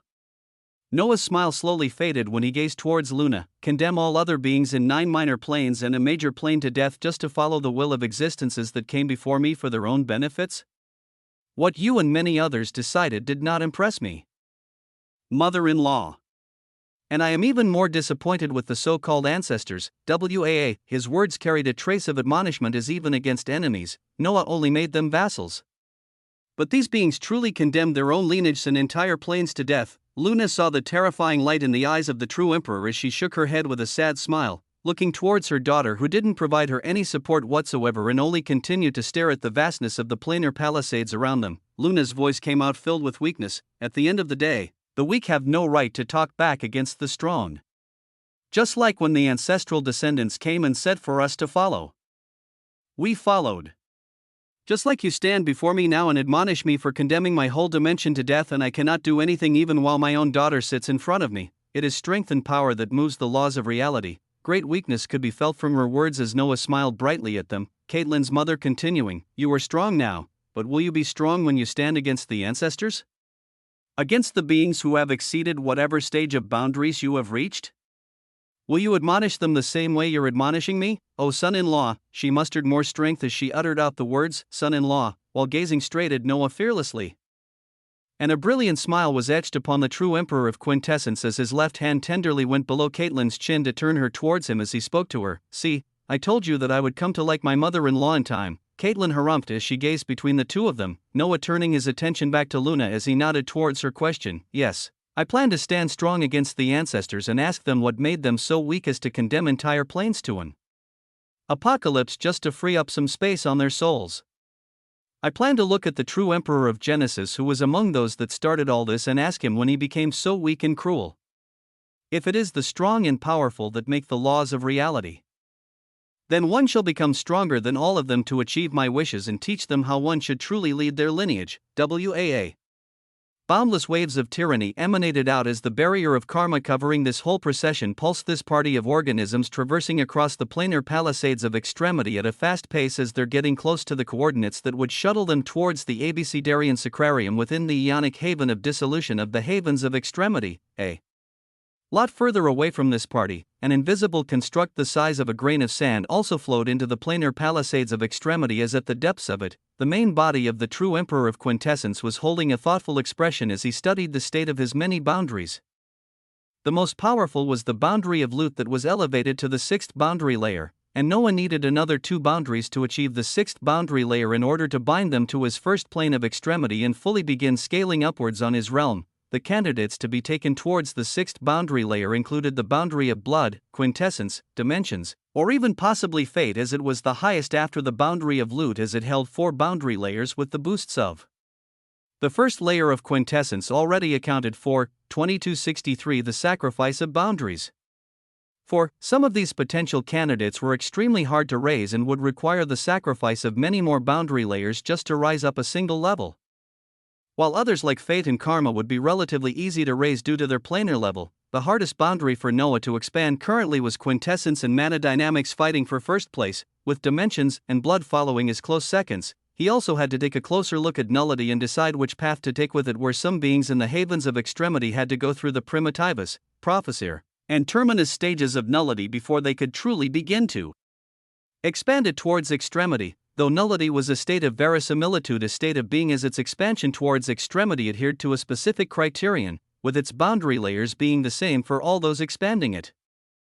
It held great power as its ranking among boundaries wasn't fixed, and it was one of the states of the unique states of verisimilitude that could be found across the vast regions of the havens of extremity. But, when it truly came to which boundary Noah would try forging towards the 6th boundary layer after Lut, it of course had to be the boundary that even made it possible for him to somehow sacrifice the boundary layers of separate boundaries into others. It was blood, and on the subject of which of the boundaries he attained from his enemies that he would erase and sacrifice, burn the 3 boundary layers of light. Let them all be applied towards the boundary of blood. WAA, his voice emanated out commandingly after going over the details of all boundaries he had gained so far. Light ranked at the very last spot as it was more on the speed and offensive side, but it didn't truly have anything that stuck out. Noah didn't know how much the crimson innate boundary of blood would be raised by the layers of the crimson planar boundary of light that was a whole level lower, so he studied the changes in his soul closely as he saw a blinding white segment of it be pulled by his blood to be devoured and broken down. Whatever was being broken down didn't even need to be sent to other portions of his ionic soul that contained other boundaries, all of it staying within the viscous crimson gold blood as this boundary began to edge upwards again. BZZT blood had achieved two boundary layers due to the effect of the first layer of quintessence, as at this moment, it scaled towards the third boundary layer. The boundary of blood has taken the boundary layers set forth for the sacrifice. The third and second boundary layers of light have been devoured. The third boundary layer of blood has been achieved. Crimson gold radiance flashed as Noah nodded, seeing that two layers were eaten up from a planar boundary just to raise an innate boundary by one level. The first boundary layer of light has been devoured. Slight progression has been made towards the fourth boundary layer of blood, and that was it. The three layers of the boundary of light Noah gained from Theseus were only able to increase the boundary of blood by approximately 1/25 layers. To exceed the fourth layer and above, Noah didn't continue burning boundaries as he beckoned towards the decuplicated crimson boundary modulators that Ruination had finished with. To obtain any fourth layer with crimson boundary modulators, he would have to devour 8,000 of them, or merely 2,000 after his increased rate of progression and reduction of required resources boosts were accounted for. He only held 2,500 crimson boundary modulators after they were multiplied by Ruination as 1,500 of these crimson points of singularities spun gloriously before surging into his mouth, his ionic soul swallowing everything as it surged a single concept closer towards extremity. It was only 1,500 because the fourth layer of blood was already 25% of the way there, and after the bursts of radiance, the fourth boundary layer of blood has been achieved. Noah methodically rose two boundary layers in a matter of seconds. As if any ancestral descendants saw this, their souls would not be able to bear the shock of unfairness. Noah monitored the continued changes to his ionic soul as he got the hang of sacrificing and using resources to elevate boundaries, beginning to move faster as he very quickly decided on the next path forward. The third, second, and first boundary layers of destruction have been devoured. The fifth boundary layer of blood has been achieved. The boundary of destruction from Kyukalax was entirely swallowed up to achieve a single jump from the fourth to the fifth boundary layer, where it was harder and required more resources the further up one went. His ionic soul pulsed with power as it continued to be refined. His will stopping the rapid elevation of the boundary of blood is to finally achieve the sixth boundary layer. He might need to sacrifice 4 or even 5 layers of lesser boundaries as he stopped. He stopped because there was another way to jump from the fifth and into the sixth boundary layer that he had utilized before, and that was through the boons of quintessence. So Noah's next boundary to be focused on next for him to achieve his means was naturally the boundary of quintessence that was stuck on the first boundary layer. Start with the obsidian and then crimson boundary modulators, then sacrifice the 3 layers of Chronos and the 1 layer of death. His will erupted out with directions as singularities of black and red were devoured by him first, with what he found to be weak boundaries of Chronos and death burned thereafter as he sought for even greater quintessence. He sat on his throne as his stellar hair whipped around matily as if countless rivers of realities flowed on his head, his pupils releasing ever-increasing radiance as he sought what was a minor accomplishment to him, of having 3 boundaries at the 6th boundary layer. Before he even stepped on the havens of extremity, chapter 2264 Unimaginable Brilliance. The surroundings were not simply dreary, but they were filled with a reality that even existences who had just begun on the path of extremity would not survive in. A reality of terrifying typhoons of nullity in the skies above as gray light isn't constantly surged and bellowed angrily as if the haven itself was expressing rage and fervor, the gray light painting this region for an undetermined number of light years as towards the earth below droplets of silver-gray rain burning with nullity rained down. A single silver-gray droplet carried a few hundred ionic damage values as existences who had expanded up to the 4th boundary may not even be able to survive for a long period of time here. Below the typhoons of nullity in the skies and the raging silver-gray rain that came below, one could see jagged ravines of massive ionic neutron stars that were vaster than even realities. Dense waves of gravitational forces and heat surged around these ionic neutron stars that rose like mountain plains, twisting, crushing, and immolating anything that came close as the rain of nullity formed into razor-sharp rivers pulsing with thousands of damage values. These clusters of ionic neutron stars shone terrifying multicolored brilliance that couldn't be drowned out even with the typhoons of nullity above it, but it made this region extremely dangerous to traverse in as Shockingly, one could still feel powerful auras deep into the depths of the ravines of the ionic neutron stars. You're sure this is the location with the opportunity, Commander Shaw? The voice of Oppenheimer rang out in the beginning of the ravines of the ionic neutron stars as a cluster of noblesse were around him. The one he spoke to being a particularly distinguished commander, as his visage shone with 5 crimson halos and multiple obsidian halos, demarcation him as a 5-echelon crimson noblesse who had 5 boundaries at the 6th boundary layer or exceeding this layer, and around them, there were multiple more noblesse who had a range of crimson halos from 5 and all the way to 1 as their bodies pulsed with unimaginable power. They had natural barriers around their bodies that when the cascading rain of nullity carrying hundreds of damage values came down, it was pushed away from their figures serenely as the terrifying gravitational force and heat of the ionic neutron stars did nothing to them. Commander Shaw adopted a smile of cruelty as he turned around to gaze at a massive construct that followed behind them, one that was surrounded by 6 massive crimson disc-shaped vessels that released red chains that were as vast as rivers of realities, these chains wrapping around a massive eye that shone with a radiance of white, blue, and gold. The eye of clarity we dug out from the head of that revered ancestor of the past lineage you belong to has never been wrong these past years from the written records. As much as I want to consider them lesser, some of them truly have unique means.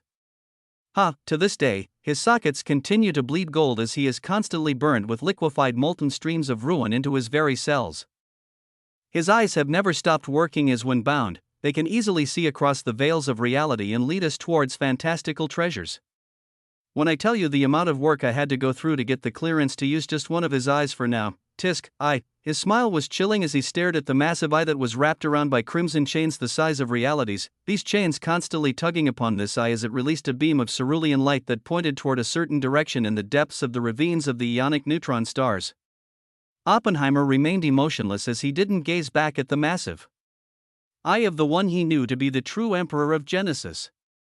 His heart steady as he became enveloped by a golden glow of destiny while he also gazed into the depths of this region. His voice came out soon after. I see the glow of a type of ionic perennial herb that has been bathed with waves of extremity for a few billion years. It should be sufficient even for 8th boundary layers, but it seems we aren't the only ones vying for it. Oh, boom! Towards his words, Commander Shaw instantly exploded with majesty and waved his right hand, the cluster of noblesse around them and those standing around the construct binding the massive eye of clarity all lighting up with power as he asked with a deadly light, the ancestral Lernians? Quasarians? Or unknown esoteric entities? This area is near the borders where those foolish Quasarians roam so. No, Oppenheimer shook his head as the golden glow around him intensified, his eyes becoming entirely painted gold as his dark hair and white robe also came to reflect this color. You've come across them before, it is the ones that arose in the recent skirmishes at the subterranean Gehenna border. What? The eyes of Commander Shaw turned a deadly shade of red at these words as he gritted his teeth. Those esoteric entities are still being defined as their weakest have 7th boundary layers. It will be a bloody ordeal to get our hands on any of the ionic treasures of extremity here. The eyes of Commander Shaw shone with a calculative light as a decision was made right away. His smile returning as his right hand motioned forward even after hearing this. Oh well, it matters not. Bloody battles are where I thrive the most.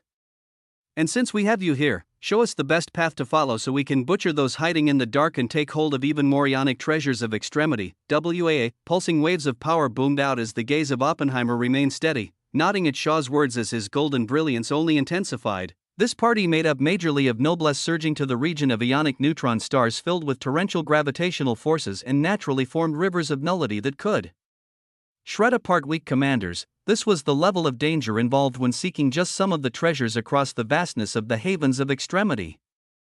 The more powerful an ionic treasure of extremity was, the deadlier the location it would be in, as well as the deadlier types of existences would be drawn towards it. Chapter 2265 Unimaginable Brilliance.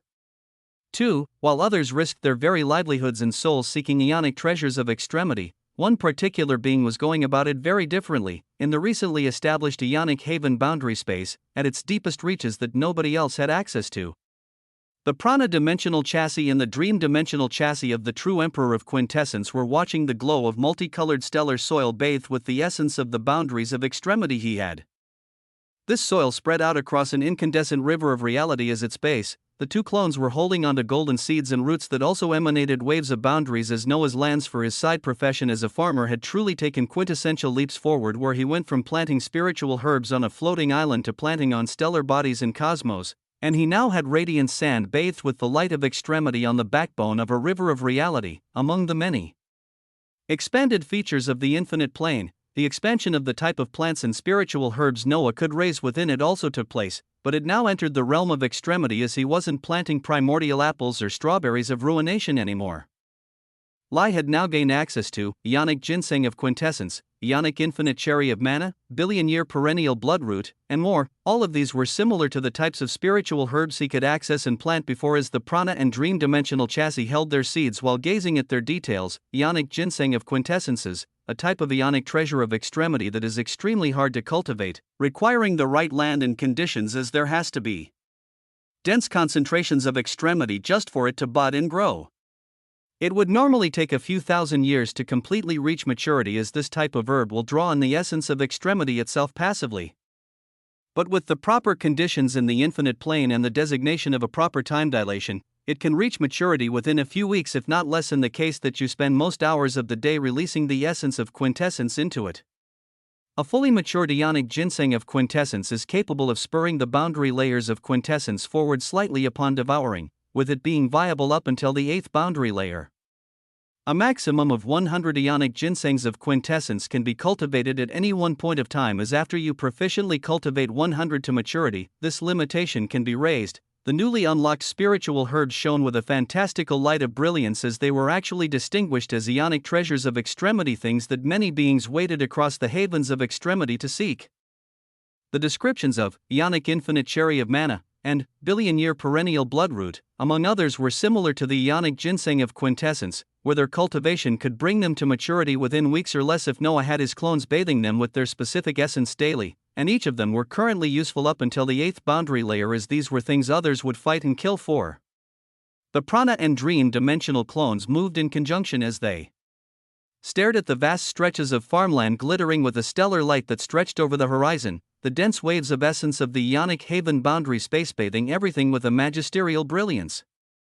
They began to move by planting ionic ginsengs of quintessence, as even though Noah could automate this process to be done by the infinite plane, he still wished to do it himself, as he gained a sense of catharsis and calm whenever he came back to his side profession of a farmer. It was peaceful, filled with the austere wonders of life, and most of all he could watch the fantastical progress of the growth of ionic treasures of extremity in real time. It was a stark contrast to his conquest, wars, and moments of tyranny, as it brought him a similar sense of contentment as when he opened caches of loot, and he did all this while his main body had raging tendrils of quintessence flowing through it, as this boundary experienced a profound elevation towards extremity.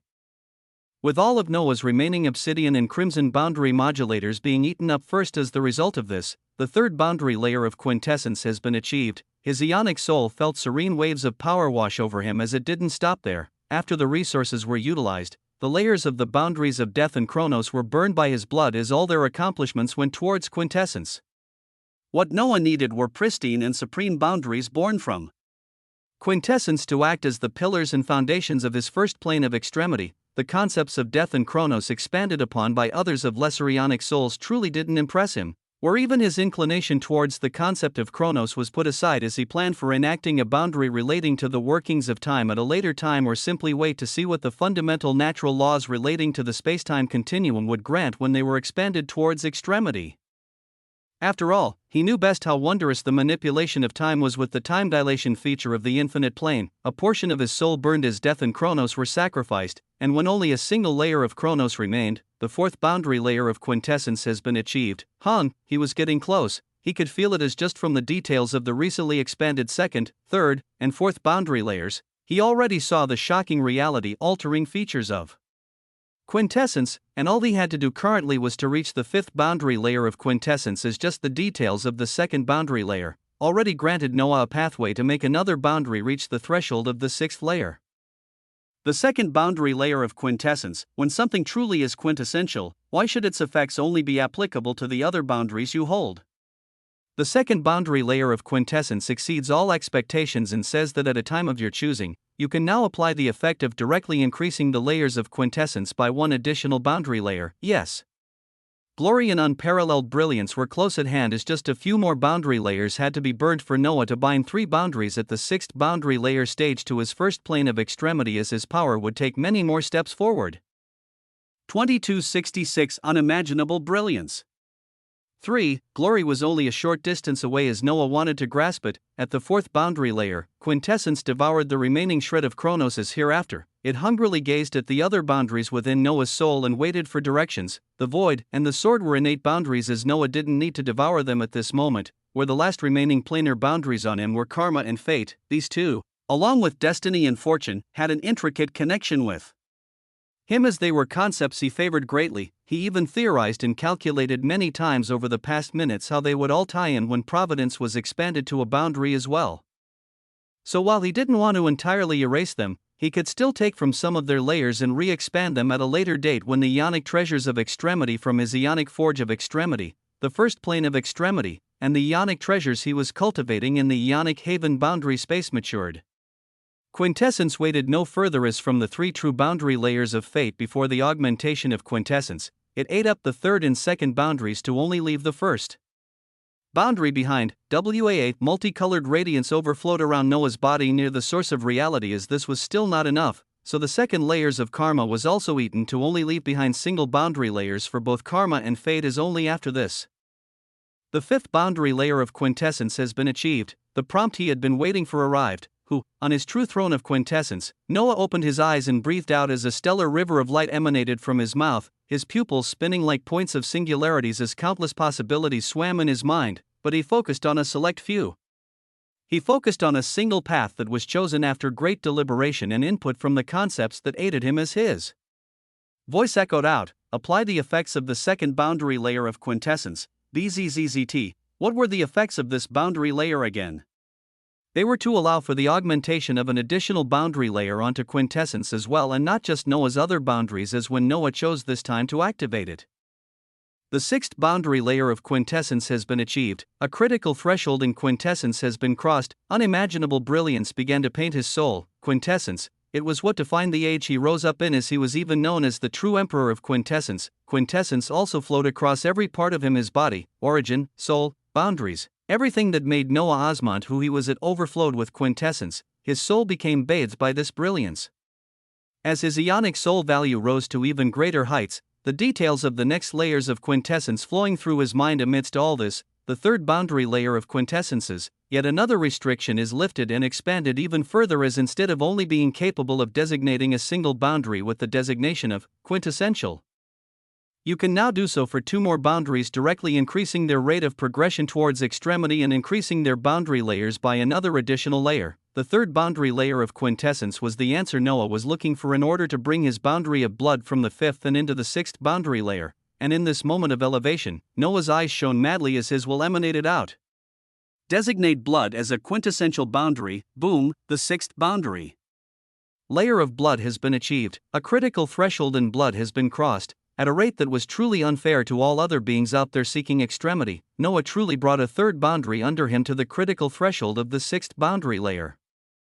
Mind you, he had done all of this within a day, and when taking an even closer look, he took the concept of loot, quintessence, and blood to the sixth boundary layer within a mere span of hours, as the decimation of Theseus and Desiderius was not that long ago. Others truly required many years to expand their concepts towards extremity, as the speed that Noah was showing may only be possible for the scions that received the aid of their entire lineage and were groomed with multiple ionic treasures of extremity to achieve even greater heights. For the lineages and civilizations within the havens of extremity, a scion wasn't just a descendant of a particular powerful family that was groomed for greatness, it was a quite literally designation for someone to be a scion of their whole lineage, as a shocking amount of resources were focused on them to make them the greatest combatant of their lineage. Truly powerful lineages had a few scions where most of the ionic treasures of extremity that their people found were gathered around, and these terrifying beings would have their boundaries rapidly and very easily elevated as the 7th, 8th, 9th. The stages of extremity that were so extremely hard to reach for others were not a problem for them, it was for the prosperity and longevity of their lineage. Scions of lineages would then carry the heavy duty of protecting their lineage and procuring even more ionic treasures of extremity with their power, defending their borders, and also surging out as the first line of defense when unbeatable esoteric entities arose. Noah was the progenitor of his lineage and his own scion as he raised himself and protected his lineage and lands with his own hands. And he arrived at this critical juncture as bountiful details flowed into his mind, the fourth boundary layer of quintessences. Another definition of quintessence is the purest form of something. This boundary layer seeks to get past all the complications and simplify things to a much purer state, allowing for the light of quintessence to contain, break down, and purify all types of ionic treasures of extremity to have even greater effects. The purification will transform all different sources of ionic treasures of extremity into quintessential experience points of extremity that can be applicable to all boundaries up until the eighth boundary layer, with your ionic soul also gaining the capability to quantify the progression of boundary layers in terms of required quintessential experience points of extremity. Make things simpler. Make things pure. Make things quintessential. 2267 Unimaginable brilliance.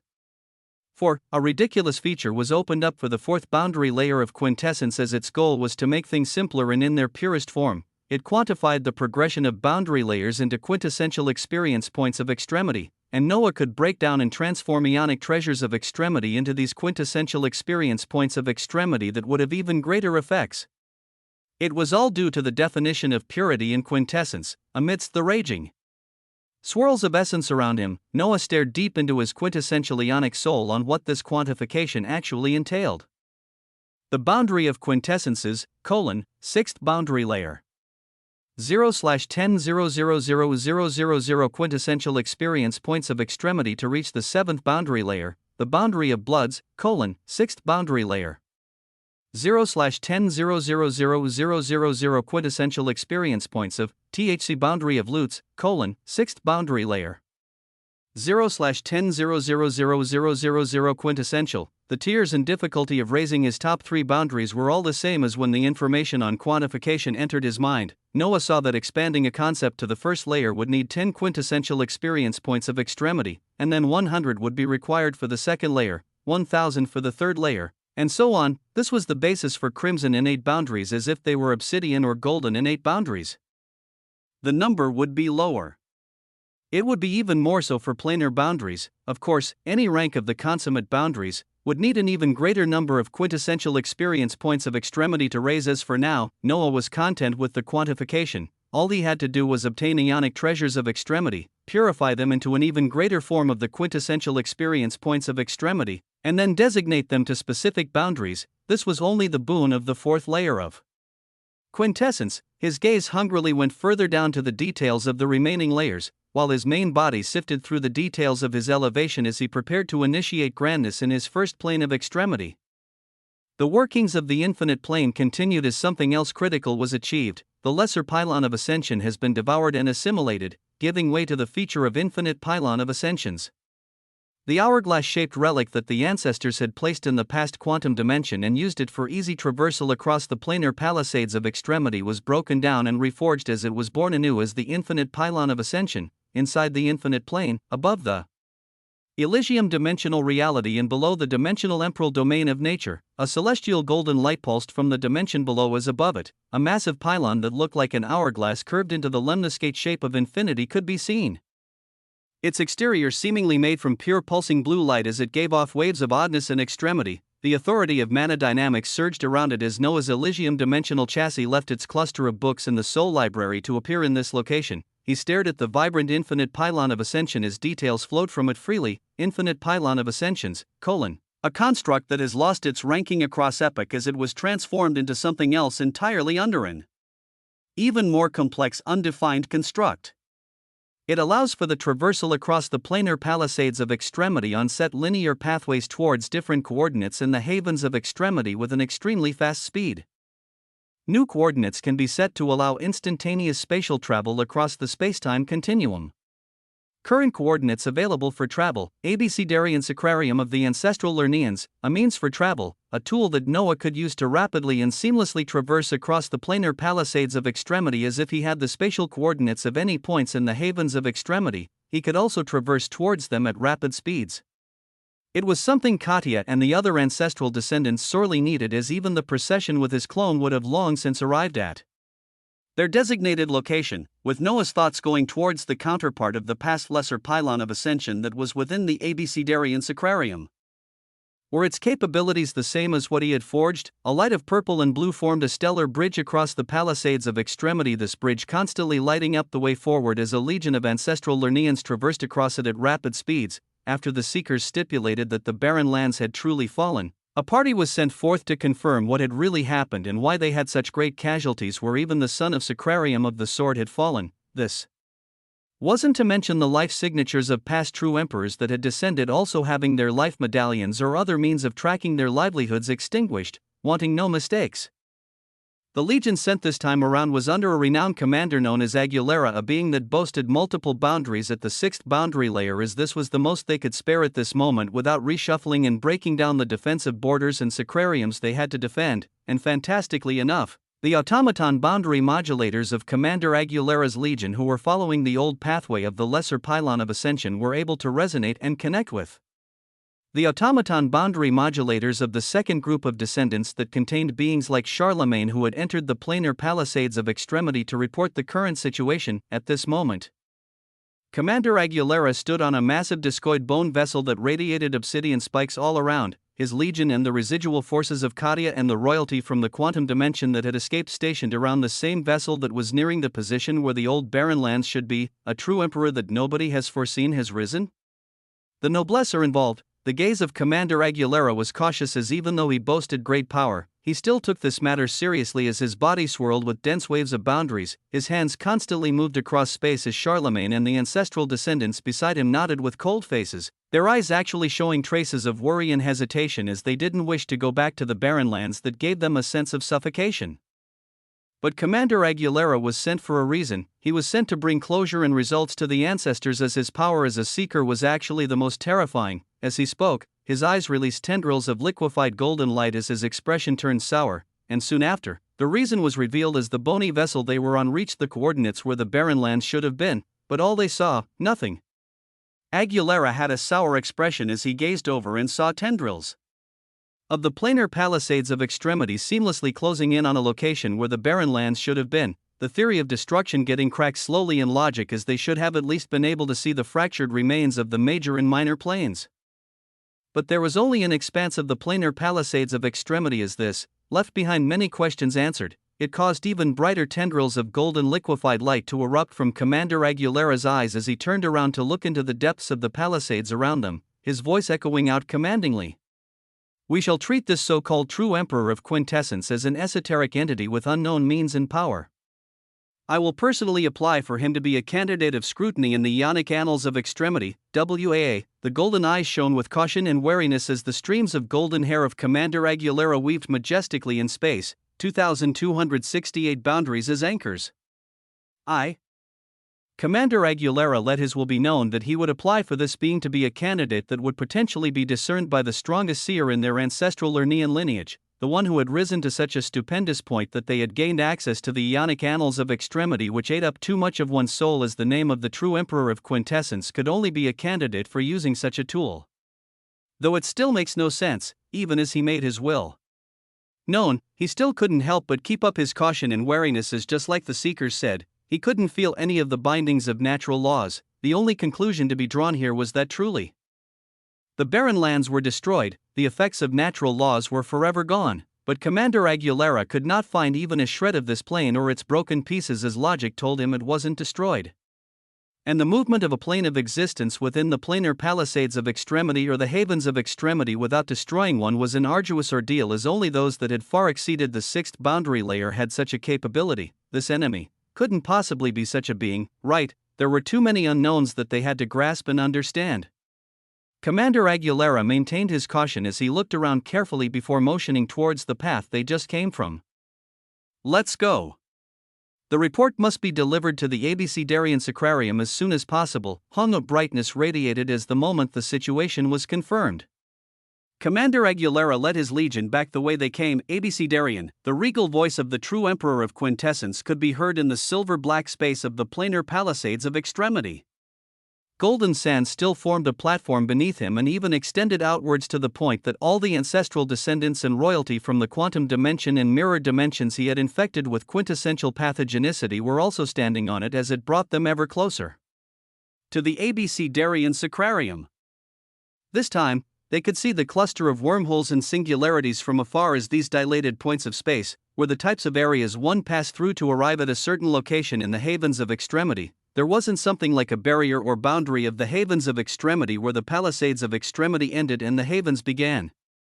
There were only points in space within the planar palisades of extremity that when one passed through, they could enter the havens of extremity. After traversing extremely long distances, the point of space that the ancestors had crossed and inadvertently entered all those years ago to step foot into the havens of extremity appeared before them. And of course, it was a heavily protected location in the palisades of extremity that their enemies had no knowledge of, with powerful ancestral Lerneans being stationed to hide in the veils of the palisades around the wormholes and singularities to steer away any esoteric entities and protect the point of entry that would put one in the periphery of the Abecedarian sacrarium when crossed. If the lesser pylon of ascension was used as it had been all these years, a bridge of dazzling light would have crossed this cluster of wormholes and singularities to instantly bring them into the center of the Abecedarian sacrarium to be received, and now as they came near this location, the automaton boundary modulators surrounding the pulsing karmic barrier resonated with different points of space before them as from different areas of the palisade. The vibrant auras of ancestral Lerneans unveiled themselves as they came out of the folds of space. Noah's eyes released a brilliant luster as he stared at them closely. Sensing that the weakest ones had fourth and fifth boundary layers as the strongest had multiple boundaries at the sixth layer, he quickly located the strongest being in question as it was an aged-looking man with devilish strands of white hair rolling down his shoulders, his eyes piercing as he seemed one of the palisades around him, his face barely distinct as his will passed over them a few times over. His voice rang out soon after, the descendants from Kadia's legion and the newest entrants from the Barren Lands who all hold traces of the Lernean lineage. You all, what happened in the Barren Lands? Commander Aguilera set off not too long ago to affirm the situation as all previously sent commanders perished, including your Legion commander, WAA, a question that had to be asked before they even crossed the folds of the wormholes and singularities to step into the Abecedarian sacrarium. And it was a question that the leading ancestral descendant under true Empress Kadia turned towards Noah's direction first, as he was surrounded by a calm Caitlin and a somewhat distressed Luna who was looking at this situation as if a bomb would explode at any time. The descendant turned towards Noah as if to ask for affirmation to answer as Noah smiled and gave a light nod, a scene that didn't escape the eyes of the most powerful ancestral Lernean hidden here and all the others who were coming out of the folds of space. Protector Oberon, it is the work of noblesse. They found entry into the Barren Lands. What? The words that the ancestral descendant released were enough to cause a clamor, the one known as Protector Oberon releasing his will to stop any erupting noises as he stared at their group with even more scrutiny. As he stared at the being he now noticed to be in the center of the group and the one that was supporting the golden platform of dream authority that everyone stood atop of. Protector Oberon honed his sharp eyes on Noah as he spoke powerfully amidst the silence. And who is the one you sought permission to speak from after your Legion commander has perished? I sensed the Lernean lineage within you all, but the focus came upon Noah, when it came to how he would move in the havens of extremity, whether he would be lying low and infiltrating different forces under veiled identities. His surging will of tyranny had denied it all as it told him to trust in his power, 2,269 boundaries as anchors. 2. To trust in his power, to expand on his power even more, as the greatest pathway of doing this was not hiding himself and playing weak. He planned to walk into the Abecedarian sacrarium with his identity clear, as what came after that would be a test of his power and tyranny as he truly delved into the havens of extremity. Noah's eyes released their grandiose light as the ancestral descendant he had infected with quintessential pathogenicity spoke out with reverence in his voice while pointing towards Noah. This is the one who saved us in the Barren Lands and protected us on our journey across the palisades of extremity to get here safely. The one who fought back against the schemes of the noblesse and salvaged things as they currently are. He is the recently crowned true emperor, the true emperor of the recent age. This was a distinguished title that caused Protector Oberon to squint his eyes while all others quieted down. The returning party that held Charlemagne and the others knew the story of the true emperor of Quintessence and how he was the one displacing anchors, but none of them knew that he was the one who had erased the ancestral commanders and the noblesse within the Barren Lands. But as of this moment, the one who stood before them was a true emperor, a being that stood above all others as such existences, were prized and taken care of in the ancestral Lernean lineage due to their potential and power, with some of their strongest combatants being past true emperors. Many wills focused on Noah as Protector Oberon gazed at him closely before giving a light nod, directly addressing him at this moment. Good, time is of the essence. You will be seen by the Abecedarian seers when you enter. Give them the full details and get acclimated to the havens of extremity. Once this whole debacle with the barren lands is left behind, you will likely be assigned to defend the areas Theseus and the others used to. We are short on hands at this moment as commanders are much needed. The words of Protector Oberon resounded as they caused Noah to release a smile, while Luna's eyes expanded to show incredulity as she looked back and forth between all beings here, not believing that Noah would truly just walk in like this. What would happen when the full truth was known? When he was in the midst of powerful ancestral Lernaeans in the Abecedarian sacrarium? There were many uncertainties, as even though she was among the few who weren't invaded with quintessential pathogenicity, she gazed at her daughter who clung to this man as if he was everything as she sighed. She then kept her expression clear as the voice of the true emperor of quintessence emanated out with power. Then, we shall be the first to delve in. The sandy gold platform below them began to move once more.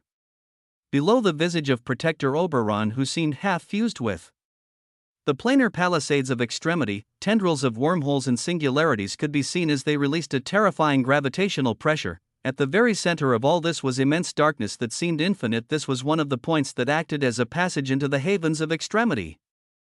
The place the ancestors found while wandering across the palisades is when they came off the other side, they established what came to be known as the Abecedarian Sacrarium. Time worked differently in these lands. Many more billions of years had passed within the havens of extremity compared to the time that had passed in the barren lands, causing an explosion and proliferation of the civilization under the ancestral Lernaeans, as this was part of the reason they chose to sacrifice the barren lands, that the lives of the many outweigh the few. Countless beings carrying traces of the ancestral Lernaean lineage were spread out across the Abecedarian Sacrarium, and even more in the myriad of other sacrariums and domains that had risen over the years.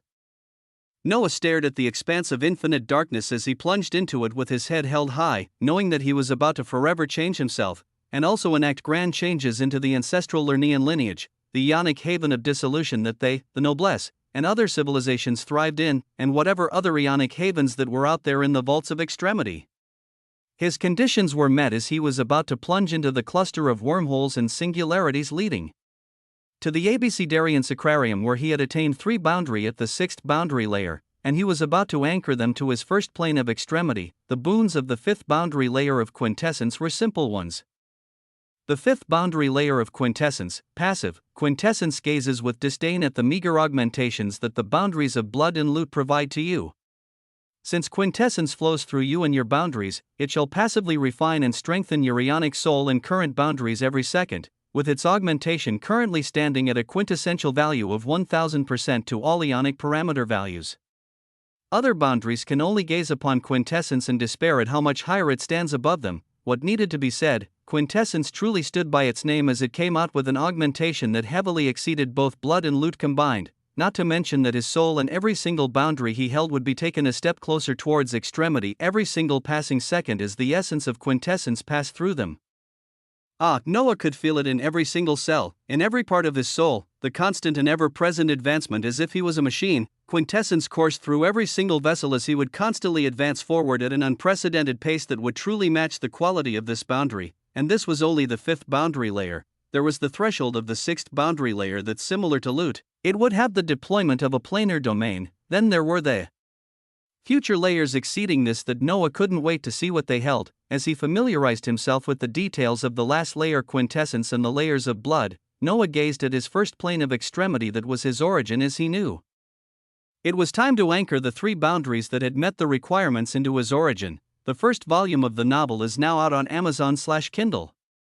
The road to a comic adaptation of the novel is a slow one as the more support that it has on other platforms and future audio adaptation, the earlier we can have it be made into a comic. Leave a stellar 5-star review on Amazon and spread the word to show your support as a comic adaptation is not too far away. 2,270 boundaries as anchors. 3. The first plane of extremity. It was an origin that was unheard of and never before done, as it was a path Noah was forging himself. There was no light in front of this path for him as he had to explore it from the darkness, where even now he didn't know what wonders it would bring in the future, but he was sure of its magnificence. He was sure of its quintessence as just the first step after this origin was established, was the requirement of anchoring 3 boundaries of extremity that had reached the 6th boundary layer. It uniquely required boundaries that had all attained a planar domain at the 6th layer. it made sense that a plane within his origin would resonate with boundaries that had unlocked planar domains, with Noah extrapolating the possibilities himself as he wondered if the capabilities and boons of the planar domains of blood, loot, and quintessence would have a version of what they were reflected in his origin. Or whether they would receive a boost. He gazed from his throne and the countless dazzling lights around him as the only way to find out was to get started. Whatever the future held was bound to be fruitful, as the sixth boundary layer of loot alone was dazzling with the halcyon plane of loot, but blood and quintessence, their glory was just as pristine. The sixth boundary layer of blood, a planar domain of sanguinity, can be called down as it grants you an authority of blood not seen in such stages of extremity. Your manipulation of blood becomes so potent that even if the enemies have boundary layers 2 stages above blood, they will find it hard to keep the blood that flows through them under their control when you beckon it. During its duration, the planar domain of sanguinity allows you to designate one enemy as a quintessential blood bag, a designation that allows for you to select a single boundary of the target to devour and obtain all of its boundary layers. No wastage of blood. Complete devourment and assimilation of a single boundary is now possible, as through the baptism of blood, you shall be reborn anew.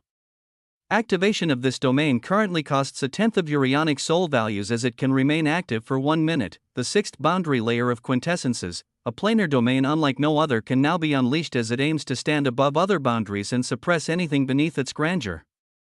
When activated, the quintessential hegemony of the Emperor will be laid out, as under it a great oppression falls upon your enemies.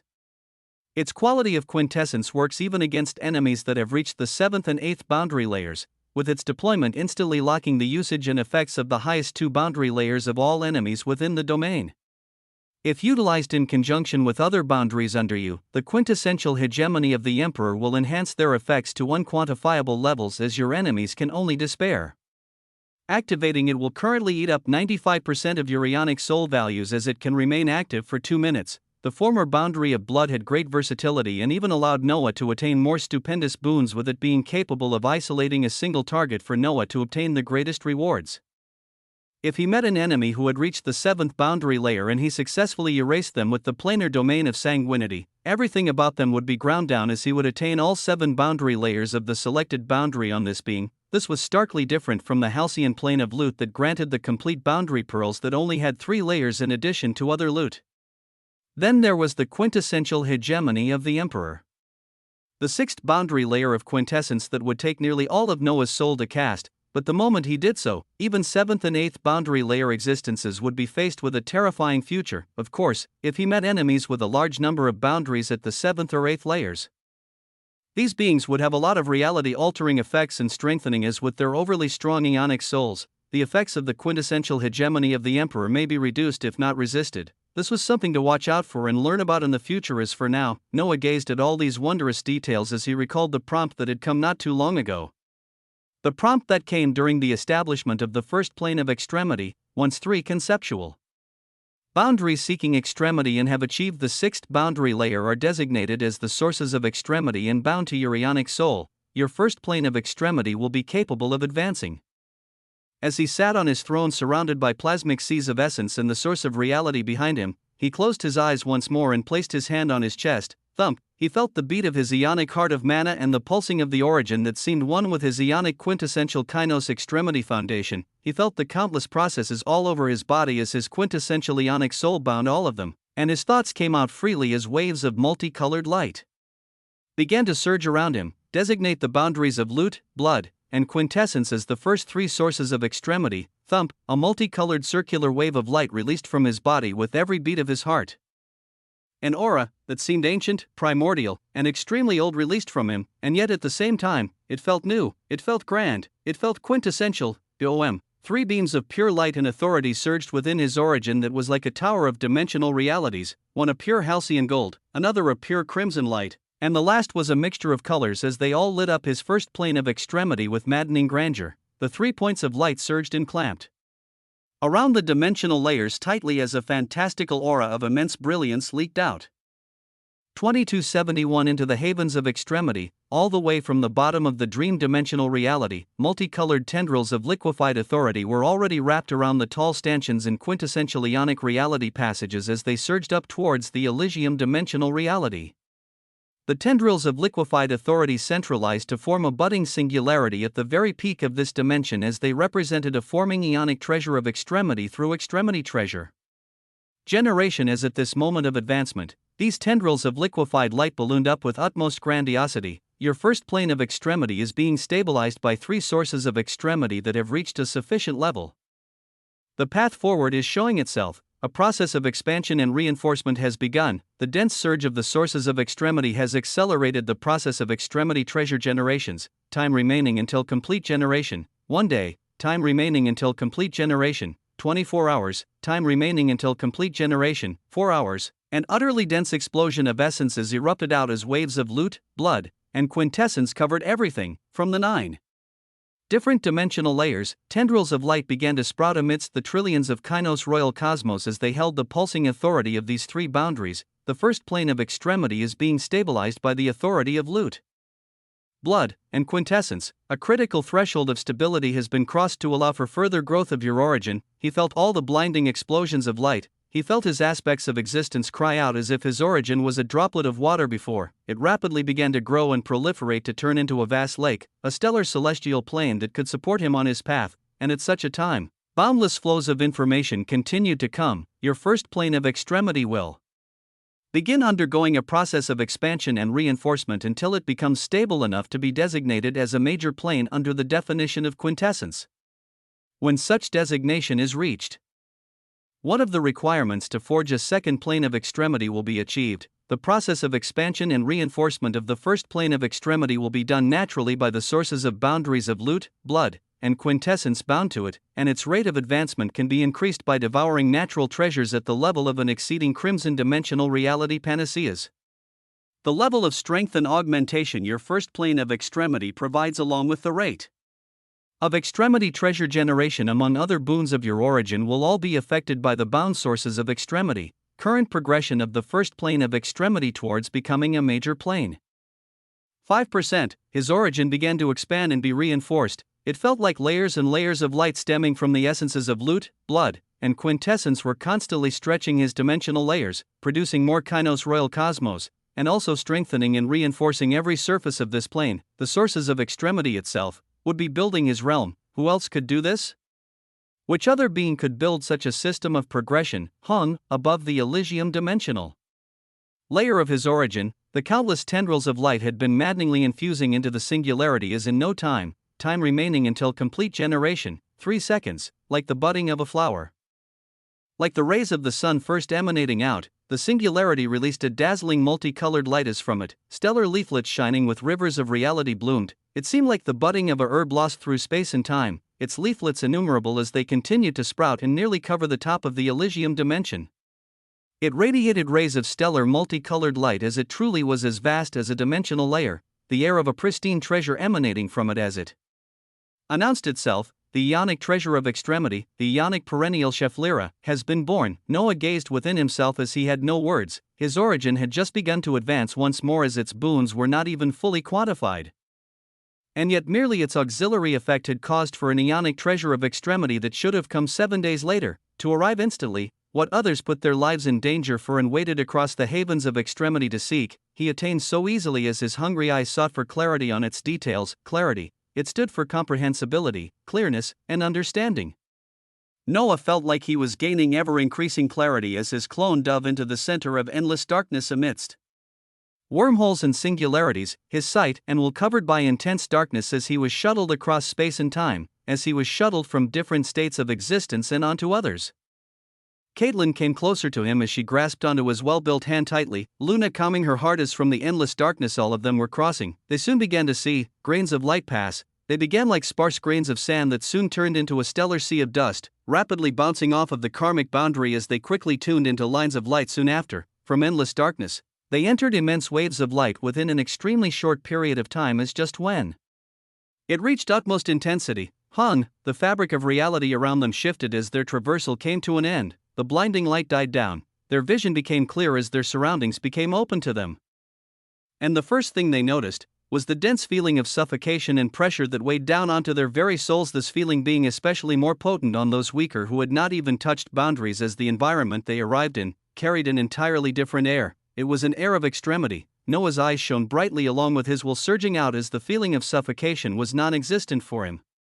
He felt boundlessly freer as the cells within his body even cheered at sensing the reality around him. Their party, surrounded by the verdant gold barrier of light, was shuttled across space to appear above the obsidian crystalline floor of a vast platform. The auras of countless beings coming into the picture as many eyes also turned to lock onto them. A myriad of vessels and ships were stretched out across the obsidian crystalline platform as massive bony fortress walls were erected on its outer fringes, this location being where all those entering the Abecedarian Sacrarium would arrive to.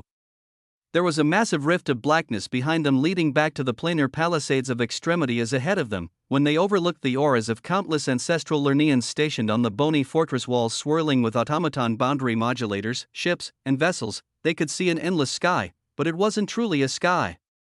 Caitlin didn't have memories of this place as she trembled when she saw the structure of dozens of miniature planes of existence littering the skies.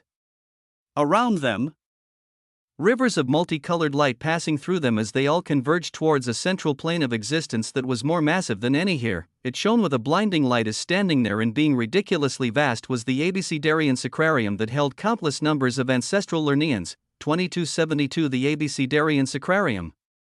With an obsidian crystalline floor as its base, a massive fortress surrounded the location where beings would arrive in after passing through the specific point in space within the planar palisades of extremity that led to this Abecedarian Sacrarium. Bone-armored ancestral Lerneans could be seen enacted across these fortress walls as massive ships and vessels looking ancient and futuristic simultaneously were prevalent. All of these Lerneans adorned in similar bone armaments to signify a single force. Identify yourselves, WAA. From the top of the faraway fortress walls, a silver disc floated out that carried a few dozen ancestral Lerneans, the one leading it letting out waves of power at the sixth boundary layer as it was a woman clad in black, her eyes releasing pearls of light that brightened up the surroundings. This was the twofold security system where there was a protector in the planar palisades of extremity protecting the entrance, and there were even more protectors right outside the Abecedarian Sacrarium itself to confirm all those entering, the ancestral descendants from the remaining legion of Katia that Noah had influenced with quintessential pathogenicity rose to answer as for himself.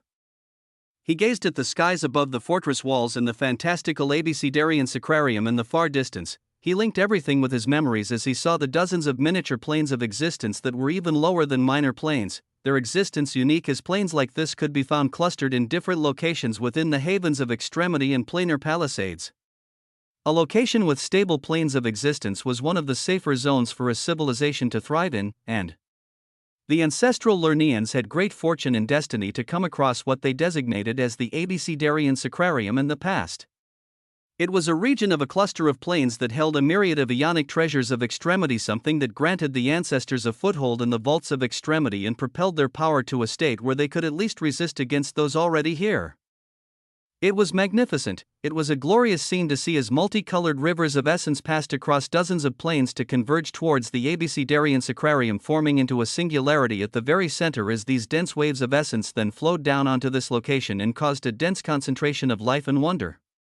Auras of countless existences could be felt from this Abecedarian Sacrarium alone, as the number was just slightly less than the number of existences within Noah's infinite plane, slightly less. This was how vast it was, and this was only a single sacrarium out of many under the dominion of the ancestral Lerneans, looking at the vibrant waves of extremity cascading down all around. Noah's heart burned as it became even firmer in its wishes. Yes, he loved exploring and understanding all the fantastical things that lay out there, as this was part of the reason why he pushed himself into the vaults of extremity, but this wasn't the root give rise to that motivated him to remain on his path. Since he was on the blue planet working as a hunter, his aim had been escaping the confines of weakness so that much stronger beings did not dictate his life. He sought to be the strongest being, not just because he enjoyed the feeling of power and tyranny, but it was because the strongest force was always the one that put everyone else at their mercy. As he thought of this, he turned towards the figure of Caitlin's mother, who seemed just like Caitlin but a few years older, Luna. He recalled the conversation he had with her not too long ago about how the fate of the weak would always be controlled by the strong, if he didn't seek ridiculous levels of strength. If he was still relaxing as the top hunter on the blue planet, or if he had even relaxed much further down the line in the firmaments of ascendancy, when Desiderius enacted his plan or the wishes of the ancestors to destroy all of the barren lands was carried out and he did not have the power, what would have been the result? If he had not become the Noah Osmont that he was now and did not worry about how fast he rose and was still loitering in the firmaments of ascendancy, he and his family would have been erased without even knowing why. His mother would be no more, Adelaide would be no more, his son would be no more, Barbados would be no more, Eowyn would be no more. The spiritual land he had cultivated from a floating island would have become nothing but dredges across the planar palisades of extremity. Entire realities and planes would have been wiped out, just so that the wills of the ancestral Lerneans that he was stepping in the homes of would be achieved, just so that they could gain a little bit of power. This would have been his fate if he did not do the reality-shattering and balance-breaking things he was doing. He would have no say when impossible events occurred. And he wanted to have a say in his life. He wanted to have the control so that when a being with obscene strength arose and imposed his will, Noah could rise with even more horrendous strength to stand against it, so that the family he had built did not just disappear one day, so that the home he had forged did not turn to dust along with him as the only thing he had left was regret. This was the why. He did not know the full situation and mysteries of the havens of extremity. He did not even know about the infinitesimally small portion that was the ionic haven of dissolution that he had just arrived into, an even smaller location of. All he knew was that he had to continue exceeding the fabric of reality itself and gain a level of power that reached so high that no being in the ionic haven of dissolution could ever dictate his fate. 2273 The ABC Darien Sacrarium. 2. He had to exceed his current self exponentially to the extent that he could stare down the entire havens of extremity with disdain, and most of all, there better not be another fucking apocalypse or cataclysm. The fate that always followed him wherever he went. By nature, reality was always deteriorating and heading towards more and more disorder. This was one of the fundamental laws that governed reality, one of the more powerful ones too. Entropy, disorder, chaos. When left alone, things will always, and without fail, go towards chaos and disorder. This was an undeniable truth in every state of reality. A plant will bud, grow, and die. Existences at the level of F-rank hunters died, and existences at the level of boundary expansion also died to the dredges of time. It was an inviolable state of verisimilitude similar to nullity, as from the many memories he had gained. Noah learned that it was also shown as ruin across the havens of extremity. There were vast regions that held stretches of nullity, and there were also regions holding the unique state of existence that was ruin, disorder, and chaos, regions that held the most terrifying esoteric entities and the most profound treasures out there. It was a known truth that anything that thrived within ruin was of the greatest quality, but which lineage would frequently send their legions into the locations with the greatest rates of mortality. Only the most confident and strongest of beings that had high achievements in boundary layers did so. So, Noah innately knew and understood that reality itself was constantly going towards more and more disorder, even if it would take trillions of quadrillions of years. But he still didn't want any major apocalyptic level events currently. At the very least, there better not be any cataclysmic level events when he was still weak and couldn't do anything about it. These were his thoughts as he stared at the wondrous expanse of the ABC Darien Sacrarium, while those he had dominated answered the question of the protector floating towards them with a legion. The question was more of a formality and confirmation, as those seated in the folds of the planar palisades of extremity had already sent word of the entering party. We are what remains of the ancestral descendants sent to the barren lands. The eyes of the leading protector and those around her shone as they all knew the importance of what had unfolded with the barren lands, and the fact that important ancestral descendant commanders sent there had perished, none more important than the prized son of the Sacrarium of the Sword. Due to their home plane of existence being involved in the death of commanders, the party of organisms here had to report what had occurred to the highest position of power in the ABC Darien Sacrarium. To those designated to protect it and never leave their post, the Sacrarium emperors, the leading protector squinted her eyes as she thought of this and focused on the ethereal figure of the being who seemed at the center of it all, her voice echoing out, "You are the most recent true emperor of the barren lands." Her voice was sharp and filled with power as it carried waves of authority at the sixth boundary layer. She was known as Protector Amelia, even lesser ancestral descendant. Commanders would avert their gazes and show their respect due to the heights of power she had reached, but this being she had addressed, his eyes rose up with utter regality and calm. He didn't seem fettered at being in the center of the ABC Darien defensive planar fortress where countless weapons were directed towards his position, where thousands of ancestral Lerneans ranging from power at the first boundary layer to the fifth were all focused towards this direction. As if none of this mattered to him, he gazed at her without an ounce of fear as he spoke simply, "I am BZZZT." Not a shred of respect or reverence could be heard from his words. The legion around Protector Amelia buzzed with power as she raised her hand to calm them. She had seen her share of true emperors come through the Abecedarian sacrarium. They all had pride and arrogance ingrained in their blood due to being exceptional enough to lord over a plane for an entire age, but they all would come to learn over time that in the grand scheme of things, their power was nothing in the face of extremity, even if it was like this being before her who radiated an aura of extremity that meant he had already expanded a concept, more than likely the concept that defined his age. Protector Amelia was waiting to see the calm expression on his face wiped away soon, as when he addressed her and even her legion, his eyes would be forced to look down as he bent his very words to show respect. She waited for such a moment as she spoke out coldly. Report needs to be made to the Sacrarium Emperors due to the gravity of the situation. Let's go. The silver disc below her feet began to float towards the center of the fortress walls that held massive floating automaton boundary modulators that scanned everything. Noah releasing a light smile as he was shown multiple paths blooming before him. The sandy gold light below his feet expanded into a disc that floated behind serenely, their direction being the interior of the Abecedarian Sacrarium, Tisk. A plump man whose skin glistened with golden grandeur adorned his robe as he arose from a bed that currently held the figures of 3 women with arcs of boundaries pulsing over their bodies as they looked exhausted. His body was well built with steel like muscles, even though he seemed a bit plump, but his eyes showed his majesty and grandeur as they carried a terrifying light of power that far exceeded the 6th boundary layer. A halo of a faint purple light surrounded him as it released a light of suppression that only distinguished existences that had reached the 7th boundary layer could have.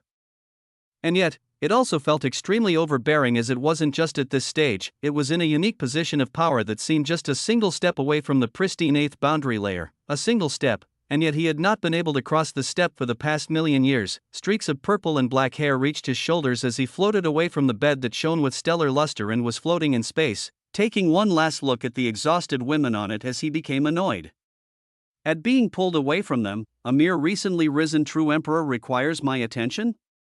You've already informed that prude as well, he spoke to the crimson automaton boundary modulator beside him as he stepped out. A voice that expressed its respect and terror coming out from the circular modulator. Yes, Emperor. I've also notified Empress Ophelia, she should be on her way to the Crimson Sacrarium antechamber. A sharp light of power flashed in the purple eyes of this being as his body moved across space, carrying terrifying gravitational waves of heat as he seemed like a moving singularity. He was one of the 2 Sacrarium Emperors placed in charge of the Abecedarian Sacrarium. He was the true Emperor of Desire, the Sacrarium Emperor Vulcan. Chapter 2274, the Abecedarian Sacrarium.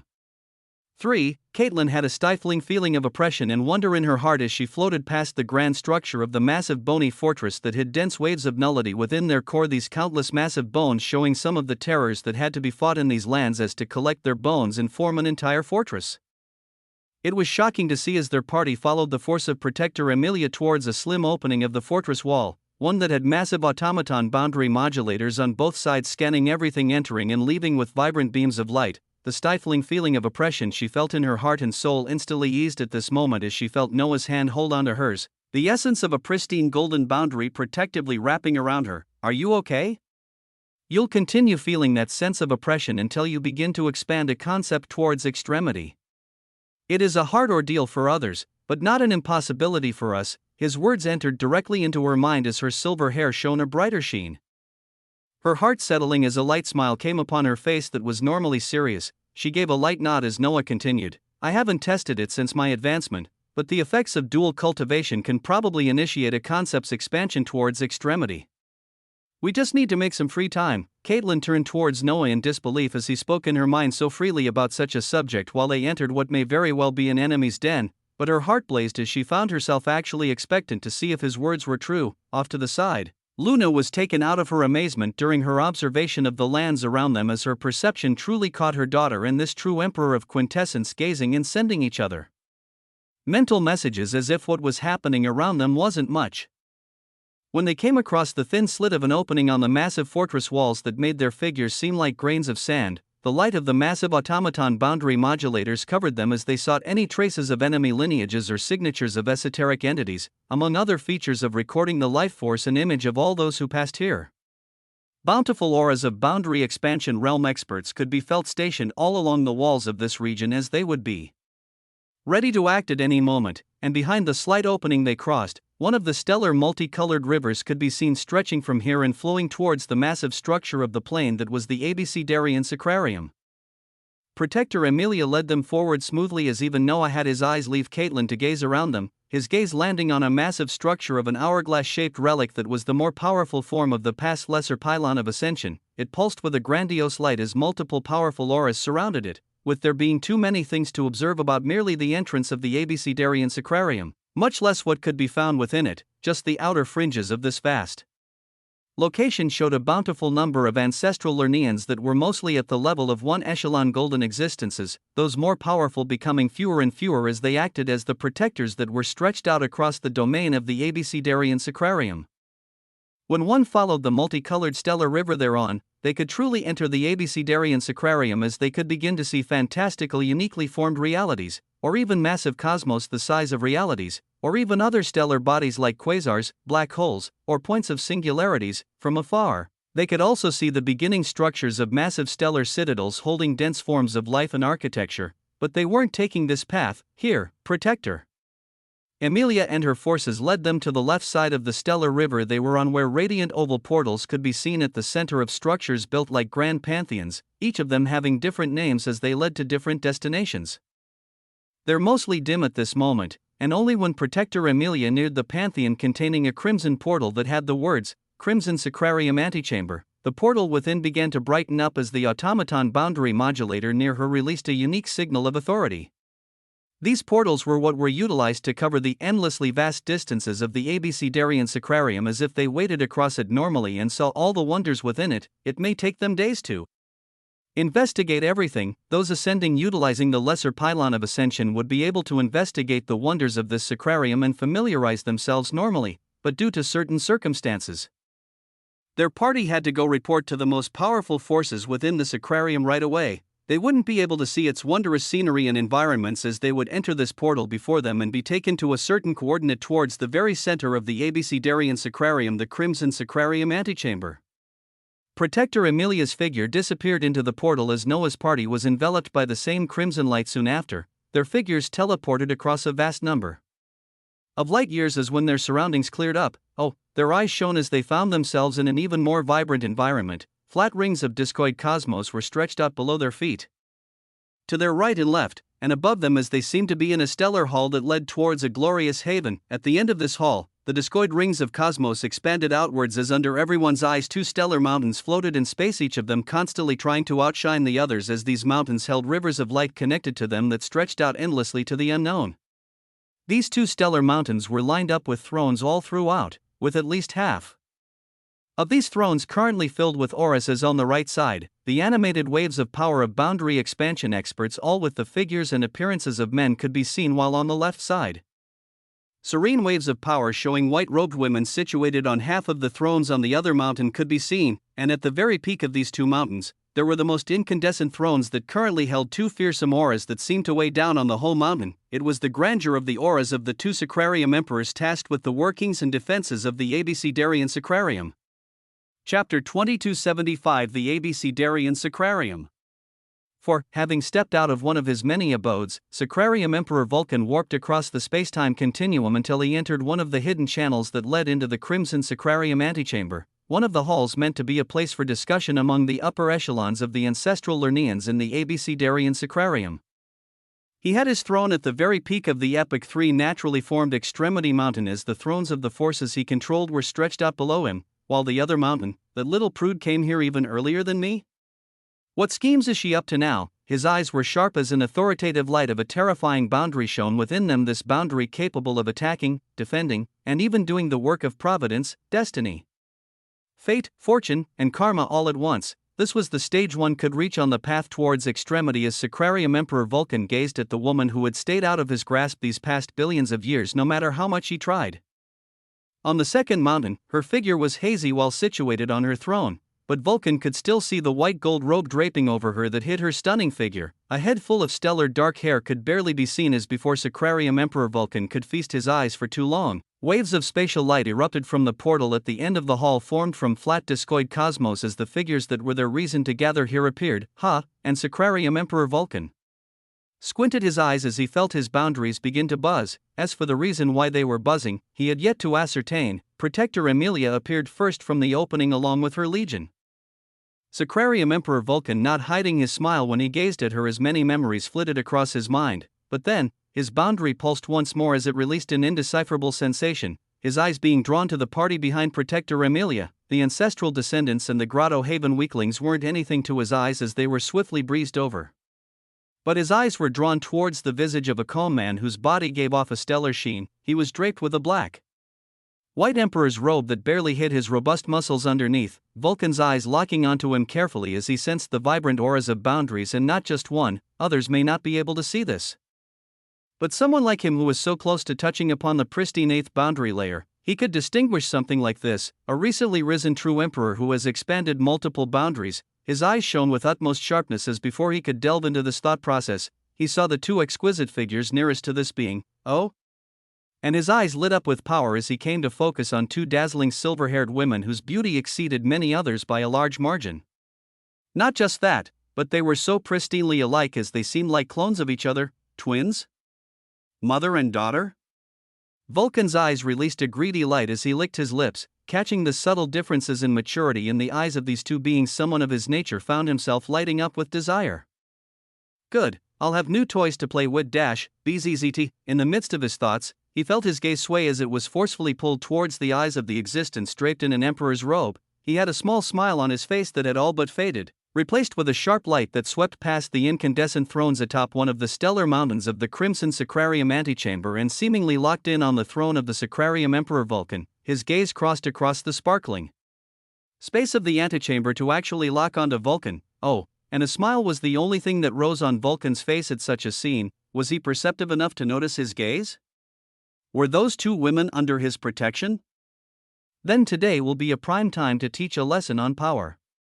You've only reigned atop a major plane for a single age and you dare to gaze up here with such a rebellious gaze? Ha! By the end of the day, you will be willingly offering them to me. Boom, his will erupted. The top of the mountain shone with a dazzling brilliance as soon after, his voice emanated outwards, order. His voice was akin to an imperial hammer that quieted all voices down, his plump but powerful figure fully becoming situated on his throne as his aura made him seem like an ancient beast that could erase all of those here in an instant. His gaze then went towards a throne below him in stature as from it. His right-hand man rose up as he rode on the power and authority that Sacrarium Emperor Vulcan released to relay his will. It was the man who handled his administrative affairs and the one he allowed to represent his will during all the tiresome meetings and intelligence reports. Commander Lanka, the remaining forces from the Barren Lands are before us today, with many questions still raised from above on how this issue was resolved, and what led to the deaths of the commanders sent forth to aid in the cataclysm of the plains. WAA. The voice of Commander Lanka was resonant as his eyes locked onto the group far below them, still at the edges of the flat discoid cosmos, showing them that the talks would begin while they were in that location, as they had to be shown how much lower their status and worth was at this moment.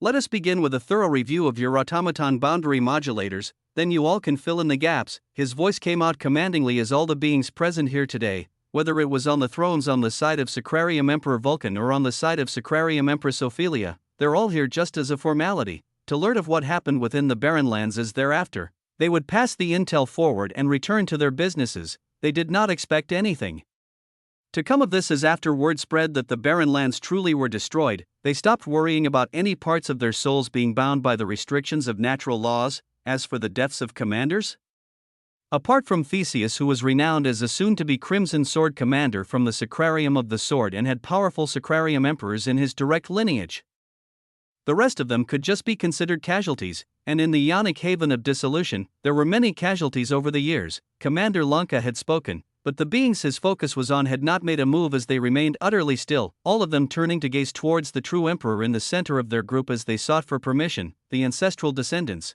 the royalty from the quantum and mirror dimensions, all the beings within his group did nothing but seek his permission, as they made it abundantly clear that they only listened to this being at the center of their group, that even under the beckoning of an existence like Commander like, who was a 5-echelon obsidian boundary expansion realm expert, they still did not move until they had permission from the being they gazed at. And the being they gazed at, his exceedingly handsome visage came under the eyes of all as he swept his gaze across the two mountains, across the myriad of boundaries expansion existences adorned in luxurious armaments and robes on both sides, the one with mostly men and the one that was mainly female. He gazed at all of them calmly as soon after his eyes came to land on the thrones that were situated on the peaks of the two mountains as his glorious voice emanated out for all to hear. Something doesn't feel right, WAA. His voice was robust and powerful as it reverberated across the crimson sacrarium antechamber and continued. For all of you to be situated on thrones extending up these mountains while I stand down here, it just doesn't seem right. The laid-back demeanor of all the boundary expansion realm existences within the crimson sacrarium antechamber changed as their eyes lit up with schadenfreude and ridicule. They all gazed down at the most recent emperor of the barren lands as only a single bring spoke back. Oh? It was not the voice of the right-hand man of the sacrarium emperor that emanated out in reply to Noah's words, but the sacrarium emperor himself as he gazed over with a dangerous smile, and Noah nodded slightly as his hands moved, a throne made of dreamy sandy gold light forming around him at this moment. Yes. The positioning seems a bit off as it needs to be rectified. BOM, with a radiant explosive force, the throne made of dreamy golden sand was completed behind Noah as it began to elevate upwards. A radiant floor formed to carry only Caitlin and Luna to his left and right as he slowly sat on the dazzling gold throne while ascending upwards. His actions caused the calm ancestral Lernians in commanding positions to shift from their thrones in shock, their eyes watching as a newly formed golden throne rose higher and higher, seemingly wishing to be in the same positions as the two thrones of the sacrarium emperors. 2276 Quintessential Sanguine Clone Cultivation. A grandiose event began to bloom near the center of the Abecedarian sacrarium, with the majesty and tyranny of the true emperor of quintessence just beginning to bloom as he gazed upon the grandeur and positions of the sacrarium emperors of the Abecedarian sacrarium and sought to rectify it. So his throne rose in the stellar crimson sacrarium antechamber as he held no fear in the face of existence that had long exceeded the sixth boundary layer of a single boundary, and may very well hold multiple boundaries at the seventh layer, as the memories of Theseus showed that any sacrarium emperor was a truly powerful existence. So what gave him the confidence? What gave the true emperor of quintessence that had only achieved the sixth boundary layer in three boundaries as he became a three-echelon crimson existence the confidence to release his tyranny before sacrarium emperors? Naturally, he had himself. His soul. His boundaries. His foundation. And now, a ridiculously evolving origin that was bearing incredible results, away from the incandescent events blooming from the crimson sacrarium antechamber within the center of the Abecedarian sacrarium, across the vastness of the planar palisades of extremity, a grain of sand that would not be seen even by many distinctly powerful esoteric entities floated serenely and in an invisible state. It was the fantastical infinite plane as within it and past its foldings of space. There was the source of this plane where Noah's main body was currently in. He had been experiencing the stabilization and expansion of his origin as layers and layers of light stemming from the essences of Lut, blood, and quintessence were constantly stretching his dimensional realities, forging more kainos royal cosmos while strengthening and reinforcing every minute structure of his origin. This had continued to happen for some time now as Noah experienced a fantastical resonance between his origin, body, and soul, where everything that made him seem to be cheering this transformation that was at its core being spurned by the bound sources of extremity. Lut, blood, and quintessence, the action of binding them to his first plane of extremity and beginning its expansion was a grand one as now while this transformation neared its conclusion, its ridiculous boons began to show themselves. The prompts were seared into his soul with their fantastical brilliance as his main body only became utterly brighter and brighter. Your aspects of existence are in a profound and quintessential harmony as different parts of your nature are coming together to purify and simplify the path before you. The sources of the boundaries of Lut, blood, and quintessence have irreversibly bound to your first plane of extremity, your lineage, soul, body, and every part of you has achieved quintessential resonance as the augmentations and effects are altered to reflect your true nature and progression. A radiant crimson gold light shone as Noah felt his draw in every single drop of light soon after, the only thing remaining becoming the swirling colors of gold that represented Lut, crimson that represented blood, and the multicolored grandeur of quintessence. These three lights had formed into massive pillars that rose from the dream dimensional reality and all the way to the Elysium dimensional reality, their apex beginning to converge into a singularity as they were forming something. But while they were doing this, another boon of the elevation of the first plane of extremity that harmonized all parts of Noah showed itself. The 9 quintessential dimensional chassis have undergone an even transformation, with the feature of quintessential sanguine clone cultivation coming to fruition. All of his 9 quintessential dimensional chassis felt their bodies pulse as they emanated profound brilliance wherever they were currently located. And Noah's eyes couldn't help but release a joyful light of brilliance. As he read the details of the newly unlocked function, quintessential sanguine clone cultivation, due to being quintessentially connected to your origin and through the profound workings of the boundaries of loot, blood, and extremity, this feature was made a possibility as it allows your 9 quintessential dimensional chassis to enter a state of uninterrupted cultivation. During this state of cultivation, your quintessential dimensional chassis can accumulate quintessential experience points of extremity that can be designated to any selected boundary. Fair purpose can also be changed from accumulating quintessential experience points of extremity and instead towards the cultivation of selected quintessential killing techniques or abilities, quantifying them in a chosen ranking system and continuing to elevate and modify them to be ever closer towards extremity. The rate of cultivation will change and increase in the future, and is dependent on everything that contributes to your nature. Traces of the boundary of dimensions were utilized in the formation of this feature, with one way to increase the rate of cultivation being linked to binding the source of dimensions when it reaches the 6th boundary layer. An entirely ridiculous feature appeared. There was the 4th boundary layer of quintessence that granted Noah the capability to devour and purify all ionic treasures of extremity into quintessential experience points of extremity that he could designate towards any boundary. With him needed 10 million of such points to go from the 6th boundary layer and into the 7th boundary layer of any boundary. He had yet to accumulate any of such points, as he had planned to see how many he would obtain when he devoured and broke down the first ionic treasure of extremity that was formed in his origin, the ionic perennial Sheflira. Yet even before he did this, his clones underwent a fantastical change, and he truly had to see this in action, as no matter where they were or what they were doing, all of his quintessential dimensional chassis were recalled towards Noah as 9 dazzling bodies appeared around his throne, floating in the radiant plasmic sea of the source of reality. Fantastical bubbles holding the bodies of dormant enders of nature could be seen in their periphery as Noah gazed at his clones and commanded, "Enter the state of quintessential sanguine clone cultivation." WA 2277 Quintessential sanguine clone cultivation. 2. The bodies of the clones instantly reacted as their eyes released tendrils of the respective colors of their dimension, getting into seated positions around Noah as each one brought the palm of one hand towards another in front of their chests, leaving a small space between them where an instant later a dazzling singularity bloomed as it released a circular barrier of light that covered them entirely. The dream dimensional chassis had a sandy gold circular glow of light. The Avalon dimensional chassis had a royal purple circular domain of light, and the rest of the clones adorned their own domains of light as above their heads.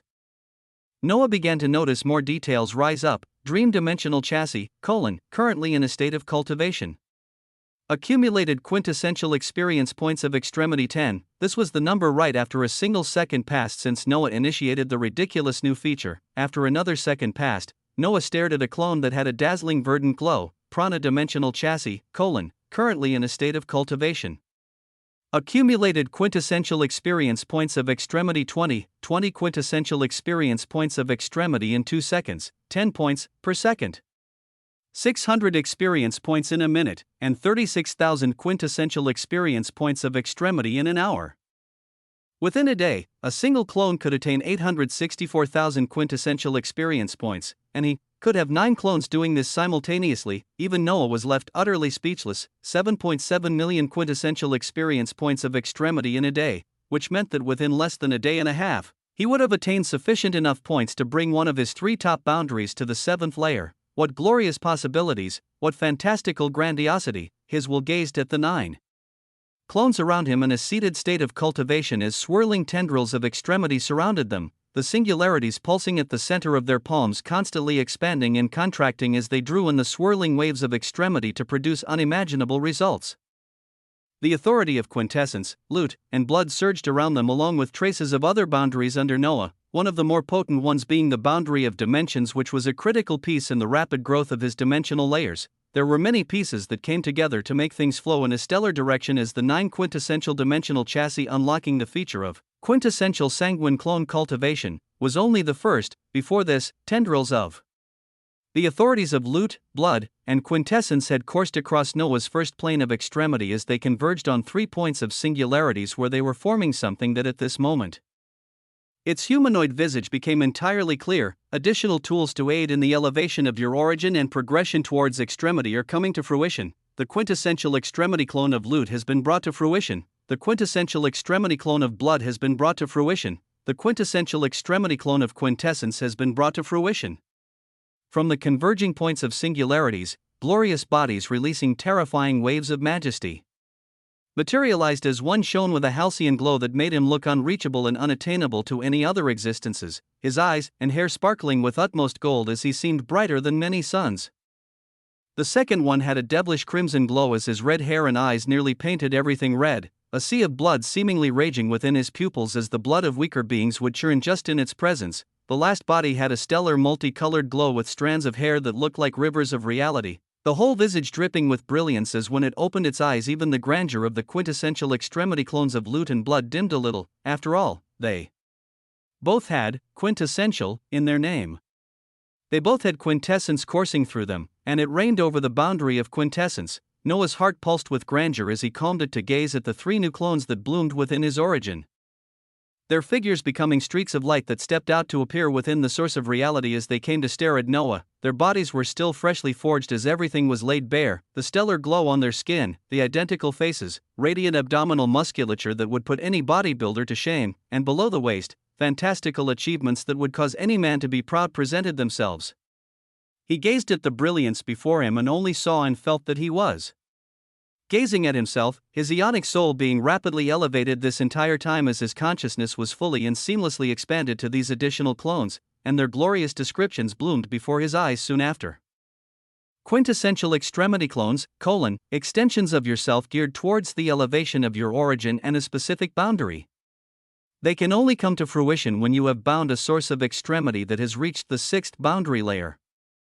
These clones act as conduits that draw in the essence of extremity to further expand and stabilize your plane of extremity, along with the accumulation of quintessential experience points of extremity that are automatically applied to their respective boundaries. Unlike the quintessential dimensional chassis, their rate of accumulation of the quintessential experience points of extremity is 3 times as fast towards their specific boundary, making the extremity clones uniquely geared towards your cultivation.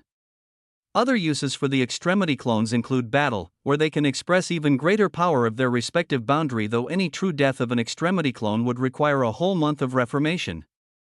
The elevation and binding of the boundary of dimensions born from the first plane of extremity will unlock even greater uses of the quintessential extremity clones. A phenomenal reality presented itself as Noah breezed through the description a few times. The quintessential extremity clones before him waving their hands to become adorned in regal emperor's robes as they floated to different corners of the source of reality. Initiating quintessential sanguine clone cultivation, as each of their bodies became wrapped with their own distinct boundary, torrential waves of gold, crimson, and a myriad of colors beginning to swirl around them in a circular motion as their rate of progression was 3 times more than the 9 quintessential dimensional chassis. It meant that after a second, quintessential extremity clone of quintessence, currently in a state of cultivation, accumulated quintessential experience points of extremity automatically apply to the boundary of quintessence 30 points in a single second, 2,592,000 quintessential experience points of extremity in a single day. It was a ridiculous show of glory that came to fruition due to the first plane of extremity and the quintessential resonance of Noah's very own nature. 2278 The last true emperor. Across endless swaths of space and time, in an extremely minuscule portion of the ionic haven of dissolution, near the very center of the abecedarian sacrarium that was akin to a grain of sand in relation to the vast haven it was contained in, yes. The positioning seems a bit off as it needs to be rectified, this voice rang out in her ears. Her dazzling dark hair flowed past her shoulders as they further brought one's focus on the radiant tan skin that was as smooth as the texture of a mirrored galaxy, flawless by all accounts. Her deep brown pupils swirled with countless layers of havens of realities, the threads of multiple boundaries that had exceeded the 6th boundary layer swirling in these eyes as they would never show her anything but the truth. And she had seen through many falsehoods as she had come across multiple true emperors that had ascended to the havens of extremity for the first time, each one always passing through the abecedarian sacrarium that she governed with the vile Vulcan. She had seen many true emperors, but she had not seen one who stood before them and uttered out that the positioning, that the rankings of the grandeur and authority were actually off. And this being didn't just say this, as he actually acted and formed a throne that rose across the crimson sacrarium antechamber, crossing the heights of the 2 mountains on either side that held the thrones of her forces and the forces of the loose Vulcan. Ophelia gazed at him with sharp eyes as those below her began to stir. On the thrones nearest to her, a wizened woman with elevated beauty gazed upwards as she asked lightly, "Empress, should we make a move?" As the golden throne the being had enacted moved higher and higher in space, many beings gazed at it incredulously as even those below her questioned. And Ophelia's eyes twinkled as she shook her head and gave a command to all those below her on this mountain: "Just be on standby." As they watched, the golden throne exceeded the heights of most others and reached the same level as the peaks of the two mountains, but it didn't just stop there, as it actually floated just a few paces above. A few paces above even the two thrones of the Sacrarium emperors, this being undertook such an action as his visage came under the focus of all, his devilish handsomeness being captured by Ophelia as the boundaries within her soul began to weave a story while the voice of this being rang out, "Now this seems about right. We can now go ahead and get started." His voice was utterly clear and with utmost confidence and conviction. He spoke such words as if he was the emperor leading this meeting, as if he was the one all others were waiting for before they could begin. He spoke and stationed himself so grandly as if everything here revolved around him. This unbelievable scene caused the array of women on the thrones below Ophelia to open their jaws with incredulity. While Ophelia herself, a playful smile came on her lips as she actually felt her boundaries continue to move around wildly, and none were moving with such conviction as the one she had the highest accomplishments in, the boundary that caused the ancestors to grant her the position of the Sacrarium emperor of the initial lands they had first arrived in. The detestable Vulcan was the muscle, and she was the brains. She was the strongest seer in the Abecedarian Sacrarium, at least. This was what many prominent beings in other Sacrariums emperors in charge of different Sacrariums believed, but they didn't know just how close she had gotten her boundary of wisdom towards extremity. And it stirred in her Ionic soul at this moment as the many things she had discerned these past few days began to appear in her mind. Her boundary had informed her of the winds of change, but she didn't expect their propulsion to begin here and now. The smile on her face only became wider and wider as her brown eyes flickered with light, a golden glow covering them entirely as they locked onto the being who gazed towards all the thrones on the two mountains as if they were beneath him. Preposterous! A bellow reverberated out from the mountain to the left of Ophelia. The right-hand man of the Sacrarium Emperor Vulcan, Commander Lunka, had spoken out. He was the one who kept order and spoke on behalf of the Sacrarium Emperor. His eyes showed livid rage and power as waves of authority of a boundary at the sixth layer rose out along with his voice. "To dare raise a throne to the same height as the Sacrarium Emperors, who do you think you are? These easy to..." Commander Lunka's words never finished. They couldn't finish. He felt his last word stuck in his throat as he felt a billowing and tyrannical aura lock onto him. An aura that could instantly erupt with deadly ionic soul damage values that gave him a sense of unprecedented danger. It was as if the will was telling him that the moment he finished his words, his life would be over. The rage and pride on Commander Lunka's face quickly faded as shock and incredulity came in. Because this was what he really felt his soul telling him at this moment, even though he was an existence that had already achieved a sixth boundary layer. But the being whose aura had locked onto him seemed like something else entirely. And as if to make it abundantly clear, he gazed down from his high-floating throne and focused on Commander Lunka specifically, his voice echoing out with utmost regality. "If you dare to speak another word towards me, you will instantly forfeit the remainder of your life." Words that caused all beings and their spread-out wills here to gaze out in utter confusion and skepticism emanated out. Were these words truly directed towards Commander Lunka? Towards the right-hand man of Sacrarium Emperor Vulcan? They weren't the only ones. As to the right side of the risen golden throne, Luna's figure had to place her hands on her blessed chest as tried to calm her ridiculously beating heart at being pulled along on such a development. At the same time, her daughter on the left had utmost calm as she entirely trusted this man she had given her body and soul too much. Most beings were still reeling in confusion and incredulity, but the words of the true emperor atop the floating throne weren't done as his gaze and soul pressure remained locked onto Lunka, a mere pressure of his quintessential ionic soul made an existence who had achieved a sixth boundary layer feel oppressed and in great danger. After all, the level of ionic soul damage values he could currently release was enough to wipe beings on the scale of Desiderius and Theseus within an instant. The boons from loot, blood, and quintessence reaching the sixth boundary layers were that obscene. So when his soul focused on beings of this caliber, their souls would very well know just how quickly they could perish. The concentrated waves of hockey he released came out with glory as his will emanated out once more. "Do you understand?" Lunka felt his ionic soul steer and roil as this being actually questioned if his point came across clearly. He couldn't even force himself to turn around and seek the aid of Sacrarium Emperor Vulcan as he felt like the moment he tried.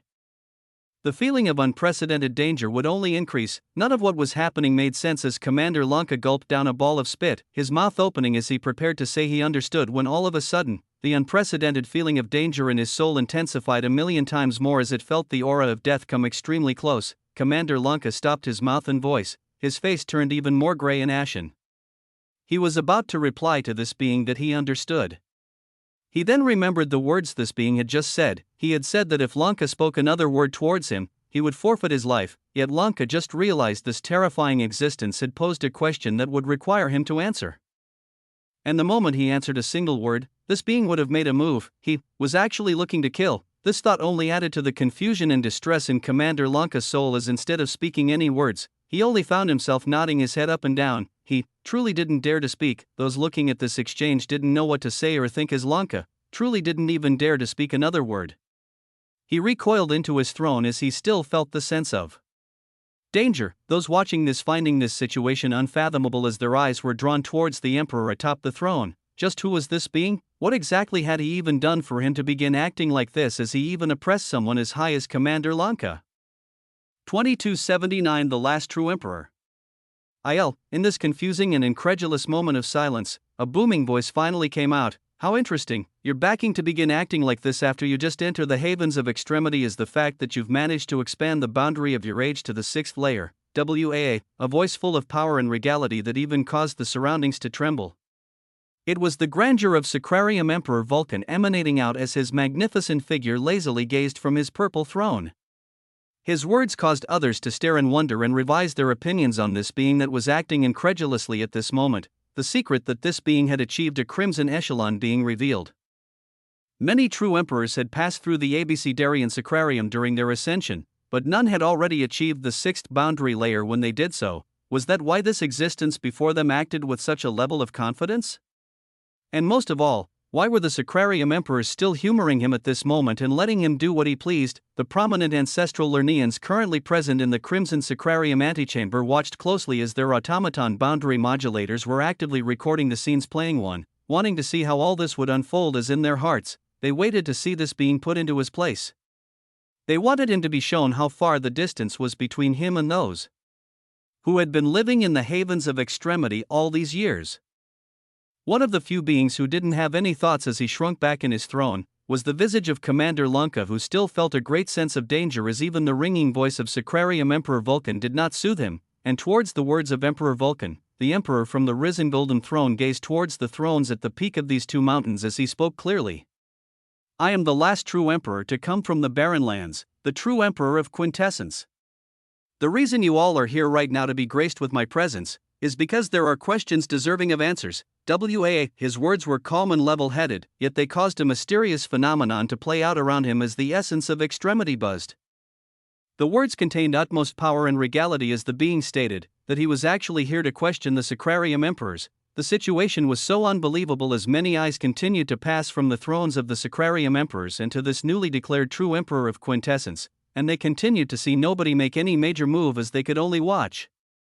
Atop the mountains with tendrils of purple light bouncing on the throne, the visage of Sacrarium Emperor Vulcan was smiling dangerously as when he gazed towards the hazy seat of Sacrarium Empress Ophelia and still saw no movements from her, he allowed for the current situation to unfold as his will emanated out curiously. Oh, what could the last true emperor of the barren lands have to ask questions about, with two dazzling silver-haired women floating beside him? Noah reclined onto his dreamy sandy gold throne as he tapped on the armrest while speaking out with a gaze of power and tyranny. I know that the two of you have no real power apart from protecting this Sacrarium, but when the ancestors decreed that the barren lands should be destroyed, did you all hesitate? Did you at all speak up in defiance? Or did you just sit in your comfy homes and allow the safe passage of Theseus and all the others through the pylon of ascension to guarantee the cataclysm of the planes of existence with innumerable creatures? Yes, the Sacrarium emperors Vulcan and Ophelia were placed as the leaders to protect and watch over the Abecedarian Sacrarium, but this wasn't the extent of their positions. They were powerful and renowned beings to have become designated as Sacrarium emperors, but they weren't even close to the core power of the ancestral Lernians as such beings were the true ancestors that occupied the most important sacrariums and domains under the lineage of the ancestral Lernians, the existences of The same stature as the true emperor of Genesis who used the 9 minor planes as anchors for the desolate mausoleum. Noah questioned that when these existences decreed cataclysm for the barren lands. Did the two most powerful beings in the Abecedarian Sacrarium even so much as speak up against the massacre of countless weaker existences that were their own descendants? The words caused utmost silence to reign in the surroundings before soon after that, boisterous laughter erupted from the highest point of the stellar purple mountain. That's what this was all about? This flimsy show of power was you expressing your anger for the destruction of a mere desolate plain. The plump visage of Sacrarium Emperor Vulcan was made visible to all as his figure seemed to grow larger and larger in their eyes, potent derision and disappointment apparent in his eyes as he continued. I allowed you to enjoy the feeling of a power trip because I thought you would make for an interesting clown, but this is just a waste of my time, no, little emperor. We did not question the will of the ancestors as we understand that a single droplet of water cannot compare to a vast sea. The barren lands and all the existences within it were likened to a mere drop of water, the many sacrariums and existences living within them with the boundless possibilities of the havens of extremity, were likened to a vast sea. But it seems that you were and still are against the will of the ancestors. A devilish and cruel smile began to form on Sacrarium Emperor Vulcan's face as he continued while his body began to burn with billowing purple flames. With utmost calmness and apathy, his voice emanated out from his imposing visage, and all those standing against the will of the ancestors are deserving of death. A shocking development unfurled. Space began to buzz as the very makeup of reality felt like an oppressive blanket has cascaded over it. The eyes of Sacrarium Emperor Vulcan released purple tendrils of light as his glorious visage now contained a trace of ridicule. Whole his might erupted out. Did you truly think you could stand and say all these things without any repercussions? Must I show you that I can cause you to return to the same position below these mountains with a flick of my hand? 2280 Deterioration I.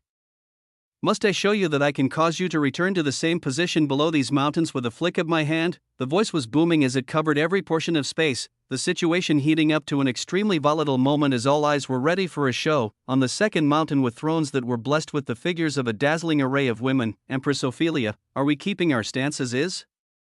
When Vulcan makes a move, a woman with fiery red hair spoke while gazing towards Empress Ophelia, who was currently gazing at everything with a pondering expression. Her brownish skin that released waves of radiance paired with her brown eyes that released tendrils of light made her look extremely ethereal. Her beauty putting all the other women below her to shame as her lips parted in a reply soon after. The first of the words of wisdom has appeared before me.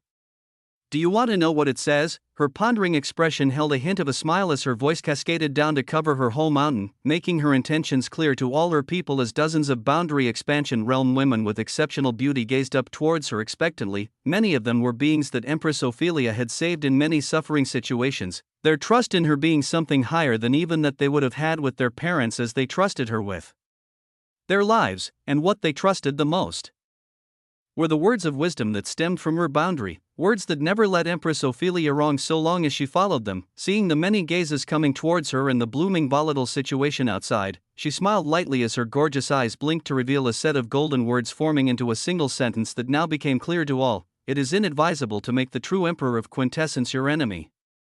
The beautiful faces of a myriad of women atop the mountains formed O's with their lips in utter shock while reading such words of wisdom. When putting the power of Empress Ophelia in the picture, what did it mean for her to be advised not to make this being before them an enemy?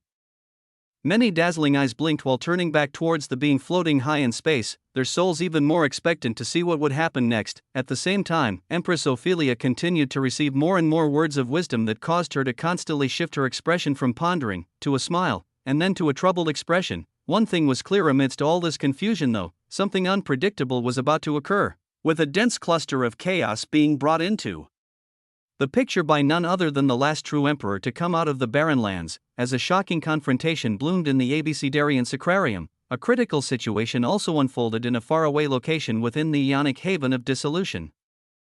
In this region, glacial tendrils of nullity covered endless stretches of space, with each one being capable of cutting apart any weak boundary expansion realm existences who even touched a tendril by mistake. Within the depths of these glacial tendrils of nullity, across many dangerous cavernous paths, the figures of dozens of truly powerful ancestral Lernaeans could be seen. The visage of the emperor who reigned over the Sacrarium of the Sword could be seen as his figure that was as sharp as a sword could currently be seen trembling, his voice coming out in shocked whispers as he looked at the scene before him. It was ancestor Rodwig, the father of Theseus, when the seers continued to say that the endless abyssal thalassic caverns of nullity would hold the most abundant opportunity. I never imagined something like this. His lips trembled as even a being like him couldn't help it, because among the many parties of ancestral Lernians and noblesse who sent their ionic soul clones to search the endless abyssal thalassic caverns of nullity, their party had actually come across something unbelievable, hidden across many channels and caverns of dreadful environments, with glacial seas all around them. They actually saw a thin film of light forming a cylindrical shape all around. And within this film of light, pulsing obsidian white ionic treasures of extremity could be seen, and it wasn't just one or two as most beings would come across when wading across the dangerous areas of the havens of extremity. It was a cluster of them as looking at their potent light. This is enough for multiple beings to be brought up to the 8th or even possibly the 9th boundary layer. We could very likely be capable of producing another apex ionic lifeform. Beside the ionic soul clone of Emperor Rodwig, an ancestral Lernian released waves of power exceeding the 7th boundary layer spoke out as the dozens of beings here all gulped while looking at the wonder before them. Yes, let's move carefully. And Rodwig had just begun to urge his boundaries to see if any negatives or danger lay ahead when his will caught the sight of the hand of one of the ancestral Lernians, who seemed to be entranced by the radiant obsidian white light within the thin film of light. Reach outward, no. He released a furious light at such an action as a foreboding feeling instantly overcame him, the hand of the ancestral Lernian being pulled back an instant later as the will of this being was roused, but it was much too late. Crack, the thalassic glacial caverns around them began to crack. The cluster of truly fantastical ionic treasures of extremity before them seemed to have gained sentience as they were instantly pulled downwards, the glacial lands around them beginning to crack as they saw everything fall down towards an endless pit, a pit of endless darkness that suddenly began to expand as Rodwig had a maddened expression while he and all the others began to pull back, watching as everything deteriorated rapidly right before their eyes. 2281 Deterioration 2, crack, everything cracked and splintered around them as it felt like the whole of endless abyssal thalassic caverns of nullity were shattering, Rodwig bellowing out amidst retreating and evading the sharp tendrils of concentrated nullity. Luther, I'm gonna rip you apart if we survive this. A sharp white gold sword light erupted to cover him and a few others in sorry shapes as he bellowed out towards the ancestral Lernian responsible for all this, his thoughts still on the vast cluster of ionic treasures of extremity that had disappeared into the endlessly abyssal black hole before them, as only after a while did it stop expanding. They breathed out heavily as multiple boundary expansion realm experts who had reached the 6th boundary layers in one or multiple boundaries here had light injuries.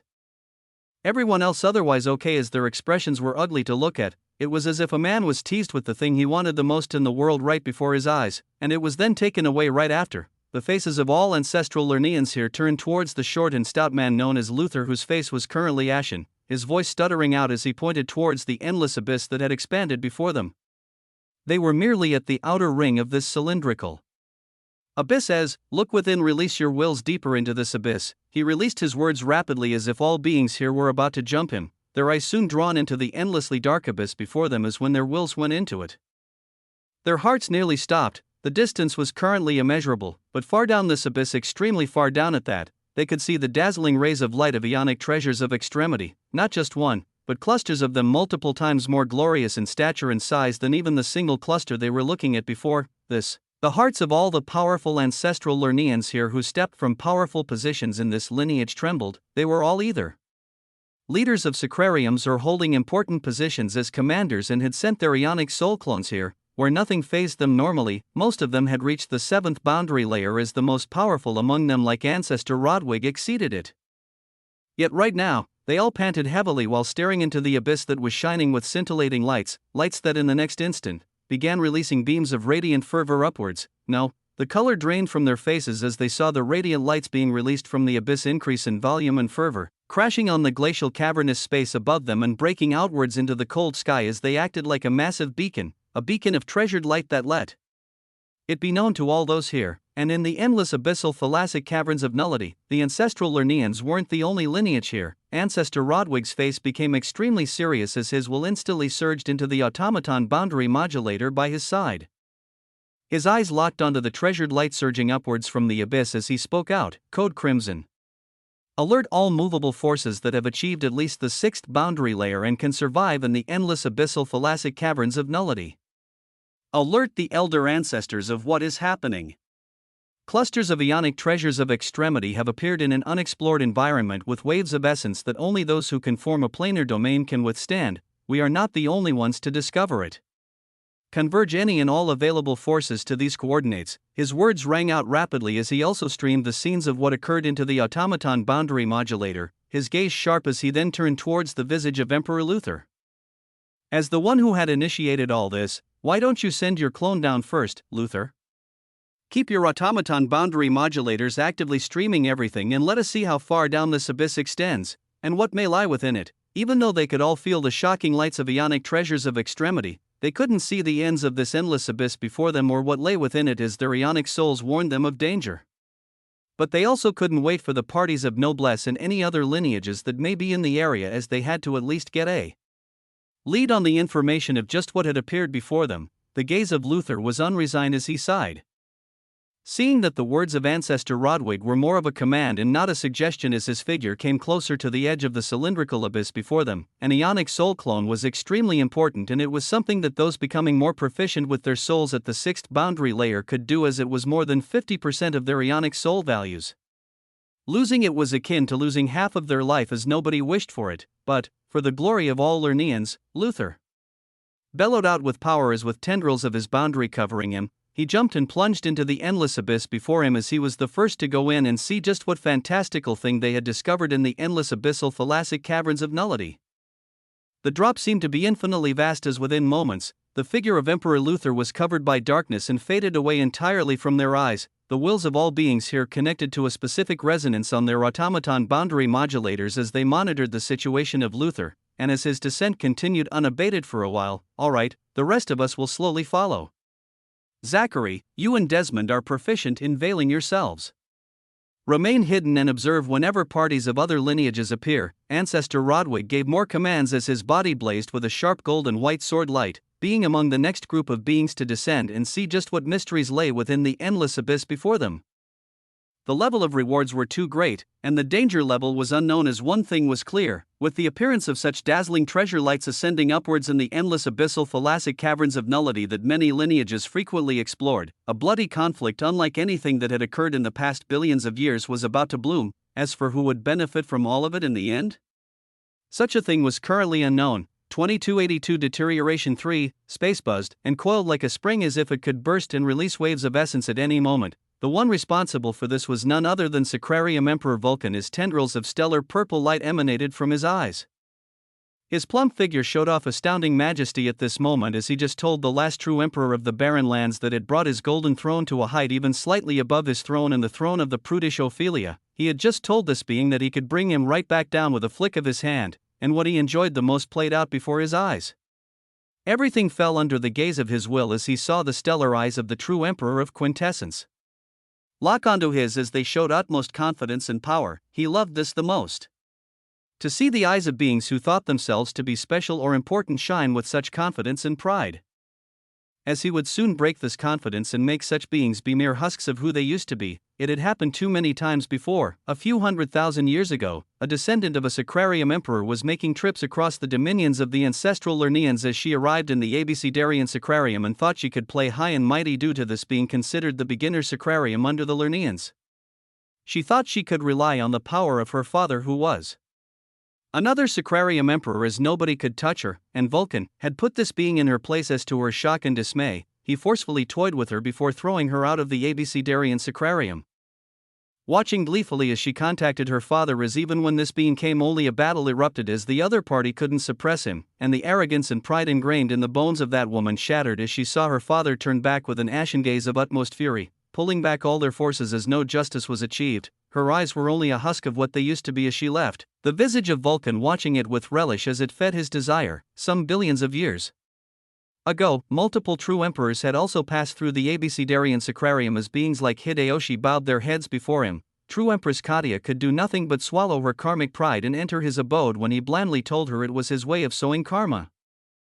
No matter who it was, one after another, they all came to be broken down of their self-confidence and pride soon after they met him, as all this fed into his desire. It was why right now, he was infinitely close to the 8th boundary layer of desire, as he felt that if he could break the immensely high confidence this being displayed, this true emperor that was actually the last of his kind to stem from the barren lands, he may just advance past the barrier that blocked him all these years. He couldn't help but deepen his smile as, after seeing the confidence on this being's face, he continued, "The last true emperor, and you have even expanded the concept of your age towards the 6th boundary layer.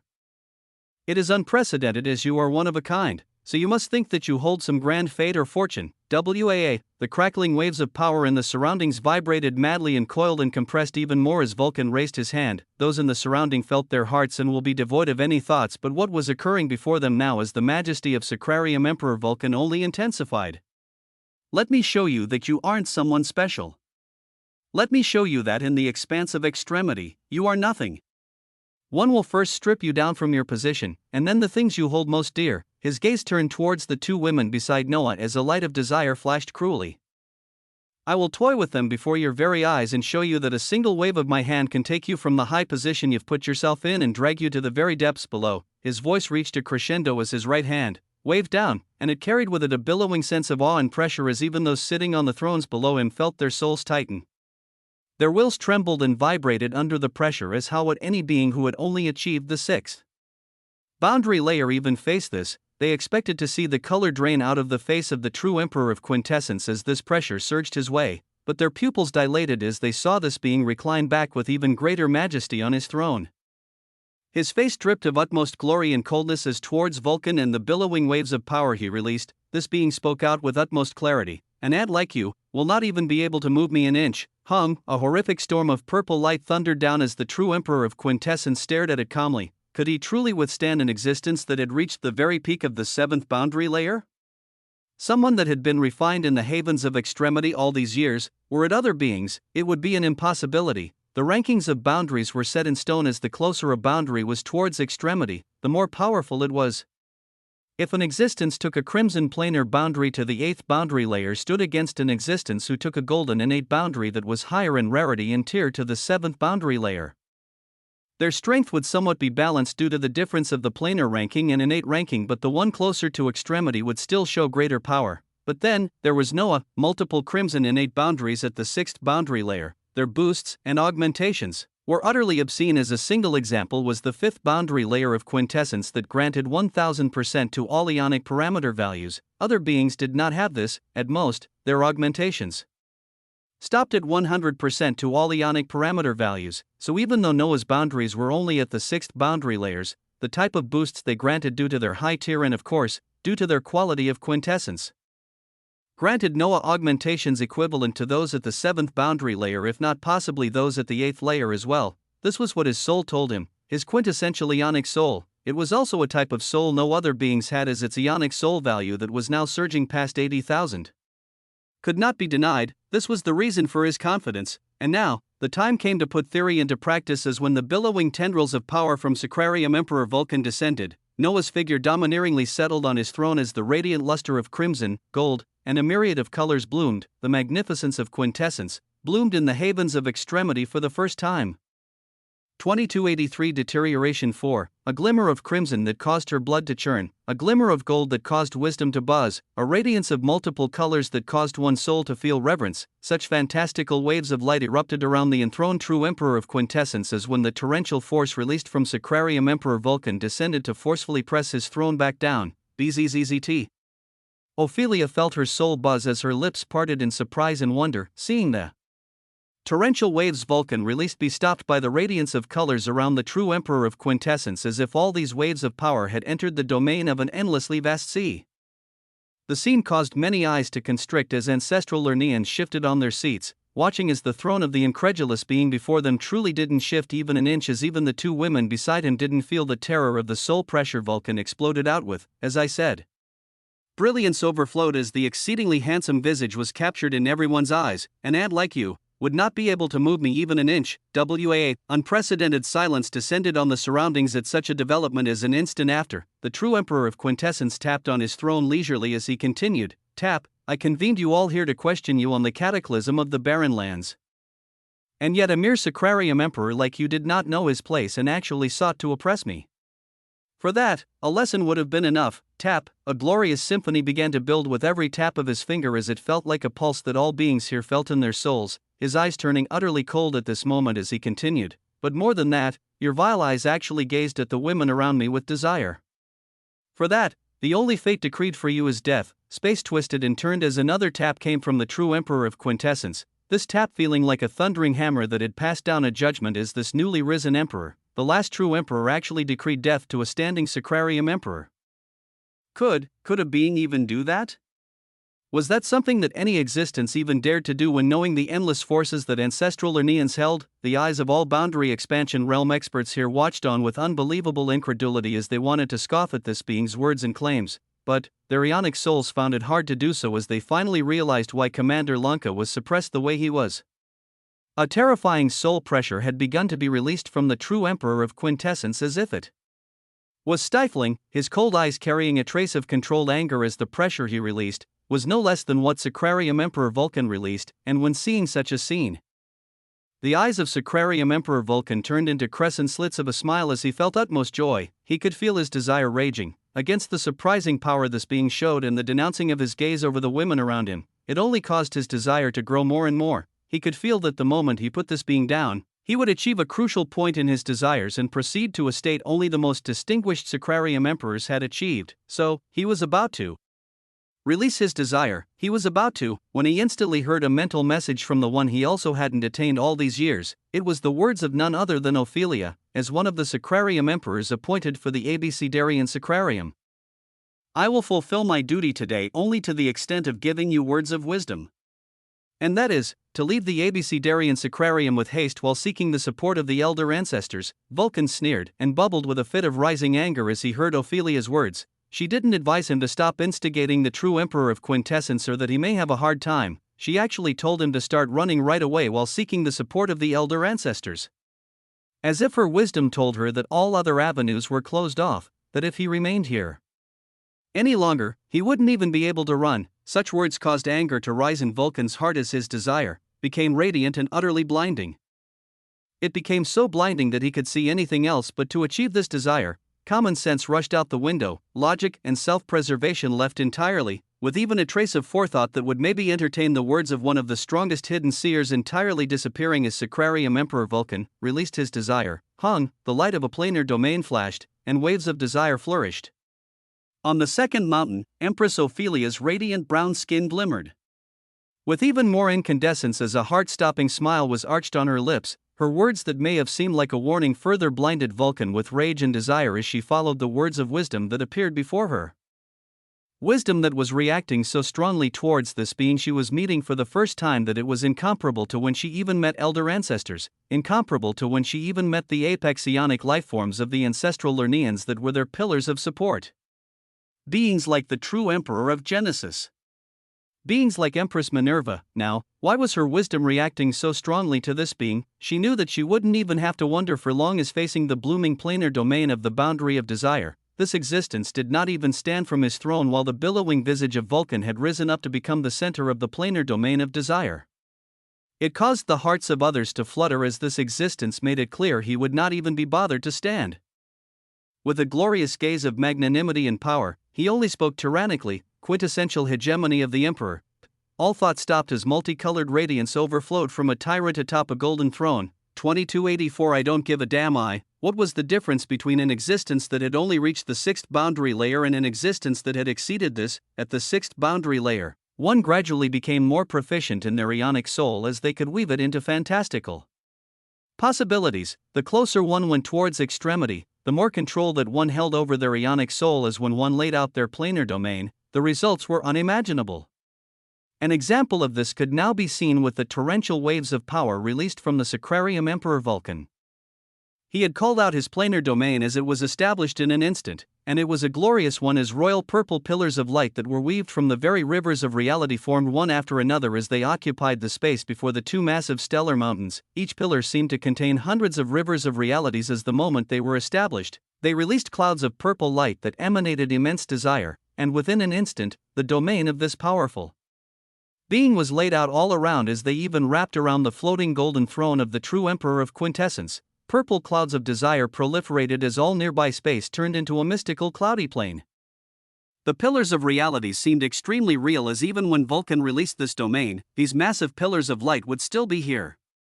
And this was one of the qualities of those that had exceeded the sixth boundary layer. They truly altered reality in a permanent and irreversible fashion, as the domains they called forth actually became a part of reality, as their very concepts left a mark in the long river of time. Clouds of a royal purple light emanating intense waves of desire spread all around, as any existence with a soul value lower than a specific threshold would instantly be lost in an endless illusion, illusions of their happiest moments, illusions of their most precious desires. And the deeper they fell into these illusions, the more the essence of desire from Vulcan would penetrate deeper into their souls, as everything would become tainted and gradually deteriorated until there was nothing left, until their ionic souls were drained out of all of their desires. This was an extremely deadly planar domain, as it was an area of affectability that, when deployed on a battlefield, vast legions of existences would instantly be eradicated due to its nature. Vulcan was extremely cruel, as he focused most of the pillars around the golden throne, with the clouds of purple light surging not only towards Noah, but also towards the two women around him, and even the party of ancestral descendants and the royalties from the mirror and quantum dimensions that were watching from below. He was going to show this being just what brutality was before he was wrapped in waves of desire that he would never wake up from. Tendrils of purple arcs of light released from Vulcan's eyes endlessly as he stood from his throne and began floating towards the established planar domain of desire, ready to reap his rewards. But this was when the voice of the true Emperor of Quintessence emanated out. Quintessential hegemony of the Emperor, that a multicolored light flourished, and the billowing purple clouds that were proliferating from the dozens of purple pillars of light trembled as they spread no further. The multicolored light released from Noah at this moment was malleable and interchangeable, as when this domain of one of his most unique boundaries was released, its form would not remain the same, as it would always adapt to the current situation he was in, and on this particular juncture, stellar multicolored chains of light that seemed to be made from fractured planes of existence flourished at a maddening speed. They rushed out as everywhere they passed the purple clouds of desire receded. They were akin to primordial snakes of extremity as they surged and came to wrap around the established pillars of desire, coiling around them in a shocking fashion as their purple radiance instantly dimmed the moment that these planar chains of quintessence wrapped around them. What were the effects of Noah's sixth boundary layer of quintessence? In exchange for 95% of his ionic soul value, he could deploy a domain that could lock the very layers of a target up to the eighth boundary layer. Its effects could vary, as if a truly powerful existence at the eighth boundary layer appeared, they may be able to resist the effect of this fantastical boundary slightly, but Vulcan had yet to even reach the eighth boundary layer. He was on the cusp of it, but not there. So when Noah released the quintessential hegemony of the Emperor, boundlessly radiant planar chains erupted out and wrapped around all established pillars of desire as they caused them to dim instantly. But they did not just stop there, as these chains snaked and made their way to the figure of Sacrarium Emperor Vulcan, who had risen from his throne and was currently looking at his established domain in a stupor. The chains of multicolored light also surged towards his figure as they seamlessly locked and bound onto his very soul, where his boundaries resided. And the power that he had always depended on, the power he utilized to feed his desire, he shockingly found that it was turning gray and dim as he couldn't pull strength from it. His boundaries and his boundary layers were becoming shackled and unusable as even his body became immobile, impossible. His expression underwent a drastic change, his very own boundary becoming locked and inaccessible to him. Such a thing should not even be a possibility. If he was facing an existence that had reached the eighth boundary layer, he would have at least been able to resist and use his power. But for it to be locked where he could not even lift and utilize the authority of his boundaries? This was an utterly horrific reality. A reality that he truly could not believe nor accept, but it was reality nonetheless. This was the extent of your desire?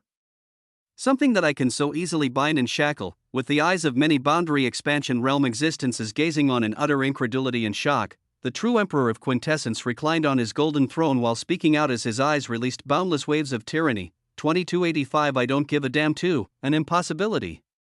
That was how the current situation could be described, as what occurred truly should not have been something that played out in reality. How is this even possible? Voices and whispers could be heard at this moment in time as all beings in the space could only watch expressionlessly.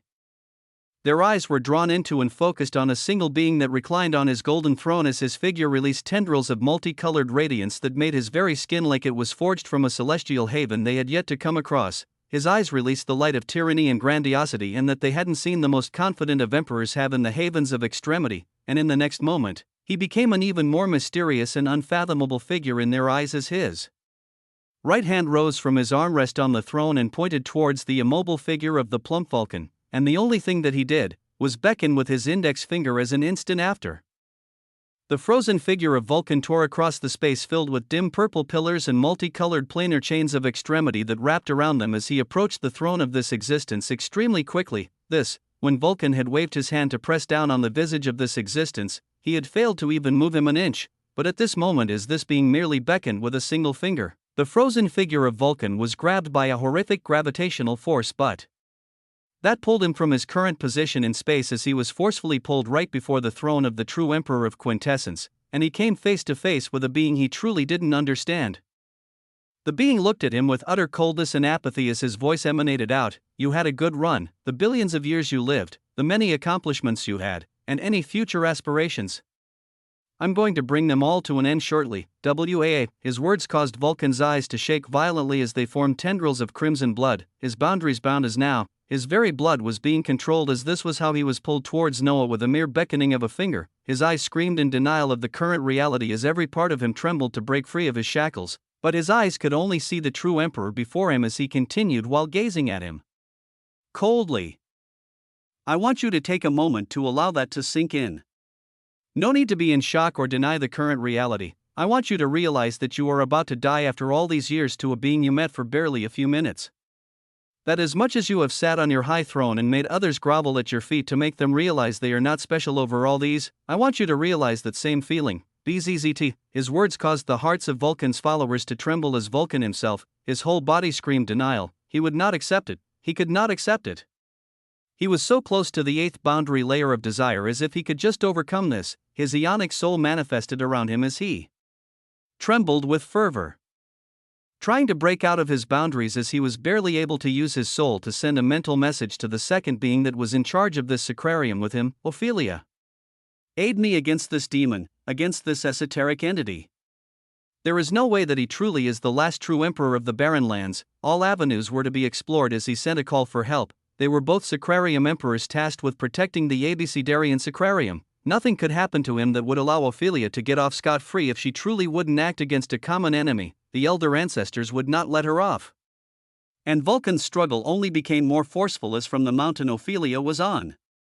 He felt the golden waves of wisdom emanate out as a blooming trace of hope and determination rose in his heart. With Ophelia's help, he could withstand these restrictions to his boundaries as within a bit over a minute, he felt like he could escape them. For this being to release a domain with such capabilities, it had to come at a heavy cost. So long as he bypassed it, there was still a chance to wipe off this stain on his history where he was nearly defeated. The golden waves of wisdom surged out as they arrived towards his position quickly, Vulcan expectant on the long-awaited support as the golden waves of light stopped right beside the corner of his eyes, and formed into golden words directed at him that read, "I told you to run and you didn't listen. So, fuck off, you absolute wanker." The color drained from his face as his ionic soul received a great shock, his eyes becoming tinged with a trace of unwilling despair as from the seated emperor atop the golden throne. A light nod was seen from him as his hand rose again. "Good, you're beginning to accept the reality of your death. Relish on that feeling just a bit longer, it should be the last desire you will ever feel." His image was ingrained in the mind of Vulcan and all the prying eyes here as even though he was a single being, he currently looked like a monarch who could disdainfully lord over vast stretches of extremity as he made a move. But just when his hand was coming down, the automaton boundary modulators on existences that had achieved at least 6 boundary layers began to blare with a crimson light. The crimson light signified a terrifying code, and on the case of being like Vulcan they heard the message reaching out across eons right away as his soul lit up with happiness, barely whisking enough control to voice out towards the emperor that was about to make an unimaginable move before him. You cannot do anything against me, much less kill me after Code Crimson has been declared. Not after the ancestors have commanded all movable forces above the 6th boundary layer to converge towards the endless abyssal thalassic caverns of nullity." The eyes of the true Emperor of Quintessence rose up as they looked at the being before his eyes as if he was the biggest fool in the whole haven. "Do I look like I give a damn about a Code Crimson?" After these words, his hand continued its descent as if it was passing down a verdict, the body of Vulcan beginning to vibrate at a high speed as it soon began to balloon outwards and bring to fruition a devastating scene. 2286 Rough me up a little. When one had control of blood, truly interesting things could happen through its manipulation. So what exactly would the result be of an existence having their boundary layers sealed as they lost control of their very own sanguinity? The answer was a dreadful one, as the will of the existence that had expanded the boundary of blood first called for the vast volumes of blood in the plump body of Vulcan to combust. He wanted this being to feel the burning of his own blood as thereafter, the very cellular makeup within the blood of this being, Noah told it to oscillate with utmost instability as if it were the particles of a collapsing neutron star, so from his very atomic structure. Everything underwent an implosion before it exploded into crimson stellar debris, as it occurred so fast that to the eyes of other beings, it only looked like Vulcan's body ballooned up before exploding into a shower of crimson gold flames that painted the dim purple pillars of light that were wrapped by multicolored chains. Prompts of the boons of such an action reflected a golden grandeur on the pillars of light as they weren't focused on for now, pillars of light that the moment the ionic soul of their caster perished, they shattered and exploded into stellar debris that remained floating in space while expressing utmost desolation, even though the one who laid this planar domain perished. The cracked purple pillars remained behind, as this was just a permanent residual effect on reality that beings exceeding the sixth boundary layers caused, and uniquely enough, the multicolored planar chains that the true Emperor of Quintessence had released also remained, spreading to snake across this space of shattered purple pillars as this whole area was altered to show the desolation of this battle, with its results impossible. Its results were still seen as an impossibility as the followers of Sacrarium Emperor Vulcan ripped their eyes and recalled their wills before releasing them again to confirm the current reality, and reality remained the same as with a mere wave of his hand. The existence seated on the throne had truly turned the pristine visage of Vulcan into burning particles of blood as every ounce of life force was gone. Havens, the Sacrarium Emperor Vulcan has actually perished. Clamor and chaos broke out. Besides Noah, Luna had a blank gaze as her eyes could barely formulate any thoughts. She had told this being that in the face of the power of ancestors, even he would bow down. That in the end, it was strength that decided right and wrong. Today, she was told by him directly that his strength would decide what was right and wrong. Sacrarium Emperor Vulcan has perished, our Sacrarium Emperor, the protector of the Abecedarian Sacrarium. What is Sacrarium Empress Ophelia doing at this moment? The clamor only became louder and louder as the existence atop the golden throne gazed down to those on this mountain below, his sharp voice instantly smashing down. Shut up, WAA. I don't want to hear any more reactions of shock and stupor from you all for the remainder of this meeting. The moment someone even screams F impossible, or even shows an expression of shock, your life shall be forfeit. His words caused tremors of utter dread to emanate out as all voices instantly quieted down. The faces showing incredulity and shock instantly faded as stone-cold expressions instantly replaced them, the souls of all these beings telling them that the threats of this emperor were utterly genuine. Feeling the eerie silence setting in, the eyes of the true Emperor of Quintessence waited across the space before him filled with shattered pillars and chains, his gaze coming to settle on the mountain to his left. Figures of exceedingly beautiful women permeated the thrones of this mountain as their gazes towards him were currently with as little emotion as possible, but one could see a light of interest and amazement in their eyes as which women didn't appreciate a valiant man. Yet Noah's gaze was focused on the throne at the very peak that was surrounded by dense sparkling smoke that veiled the being sitting on the highest throne, his voice coming out as it was directed towards this being alone. Sacrarium Empress Ophelia. Same question as the one the late Vulcan faced. What did you do as the verdict passed for the cataclysm of the barren lands? The surroundings were utterly without sound as the wills of many beings were even only contained around them as they didn't want the maddeningly powerful being above them to make any drastic moves. BZZT, and the silence was only broken when the scene around the highest throne cleared up to reveal the dazzling figure within, and this figure, this figure, with a light brown skin tone releasing waves of blinding radiance, waves of smooth hair cascaded past her shoulders as it was filled with a stellar glow. Her brown eyes seemed like singularities that changed to gold at times. Her face showing utmost beauty that was refined and reforged by extremity as all those who went the farthest towards it, their very aspects of existence were beautified to an unimaginable degree. Her beauty could be described to fill countless pages as this being had a gaze of caution and curiosity as she rose from her throne and floated away from her mountain, and towards the broken pillars and chains floating across space. She was adorned with a white gold robe that reflected different colors. Seconds later, this robe failing to hide the curvatures of her figure and her blessed wonders as she released a light smile that caused the lighting in this whole space to increase a level higher. Her voice coming out openly for the first time, I despaired that our weaknesses had gone so far as to abandon our own home. And I lamented that I was entirely too weak to even do anything about it. Her voice was akin to the ringing of stellar bells as it moved across space, her own visage passing the shattered purple pillars and multicolored planar chains of extremity as she approached the golden throne of the last true emperor. 2287 rough me up a little too. Her words were explosive as the souls of beings trying their best not to move even a little almost stirred, their hearts containing raging emotions as. Towards such a reply, they saw the last true emperor raise his brow with skepticism. Oh. I was weaker than you when one did something about it. This just seems like an excuse. The last true emperor was undaunted in the face of her exceeding beauty as towards his words. Ophelia still kept her smile as someone of her caliber quickly closed the distance in a short period of time where she could have even closed it in an instant if she had wished. She was many times more powerful than Vulcan. She was an existence that had actually reached the 8th boundary layer of wisdom as her strength was on par if not exceeding beings like Ancestor Rodwig, who managed multiple sacrariums and led expeditions across the Ionic haven of dissolution. It was veiled and hidden as it wasn't even publicly known by others.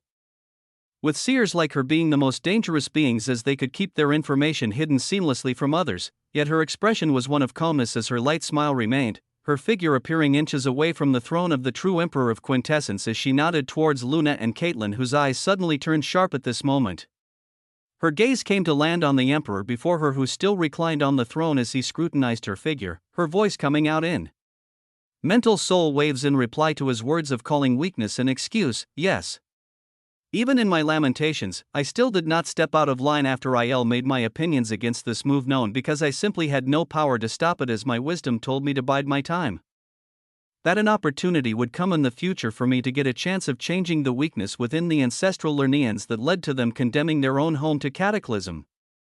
I just didn't think that chance would walk in here so quickly. A shocking set of words that others didn't hear as they were sent as a mental message due to the caution of Ophelia just in case there were prying eyes. They held many meanings and possibilities as the true Emperor of Quintessence weighed them closely, his boundaries filtering out boundless waves of information and possibilities. But his gaze remained the same as he seemingly contemplated a verdict. It was a gaze that Ophelia turned her head to the side while sending another mental message.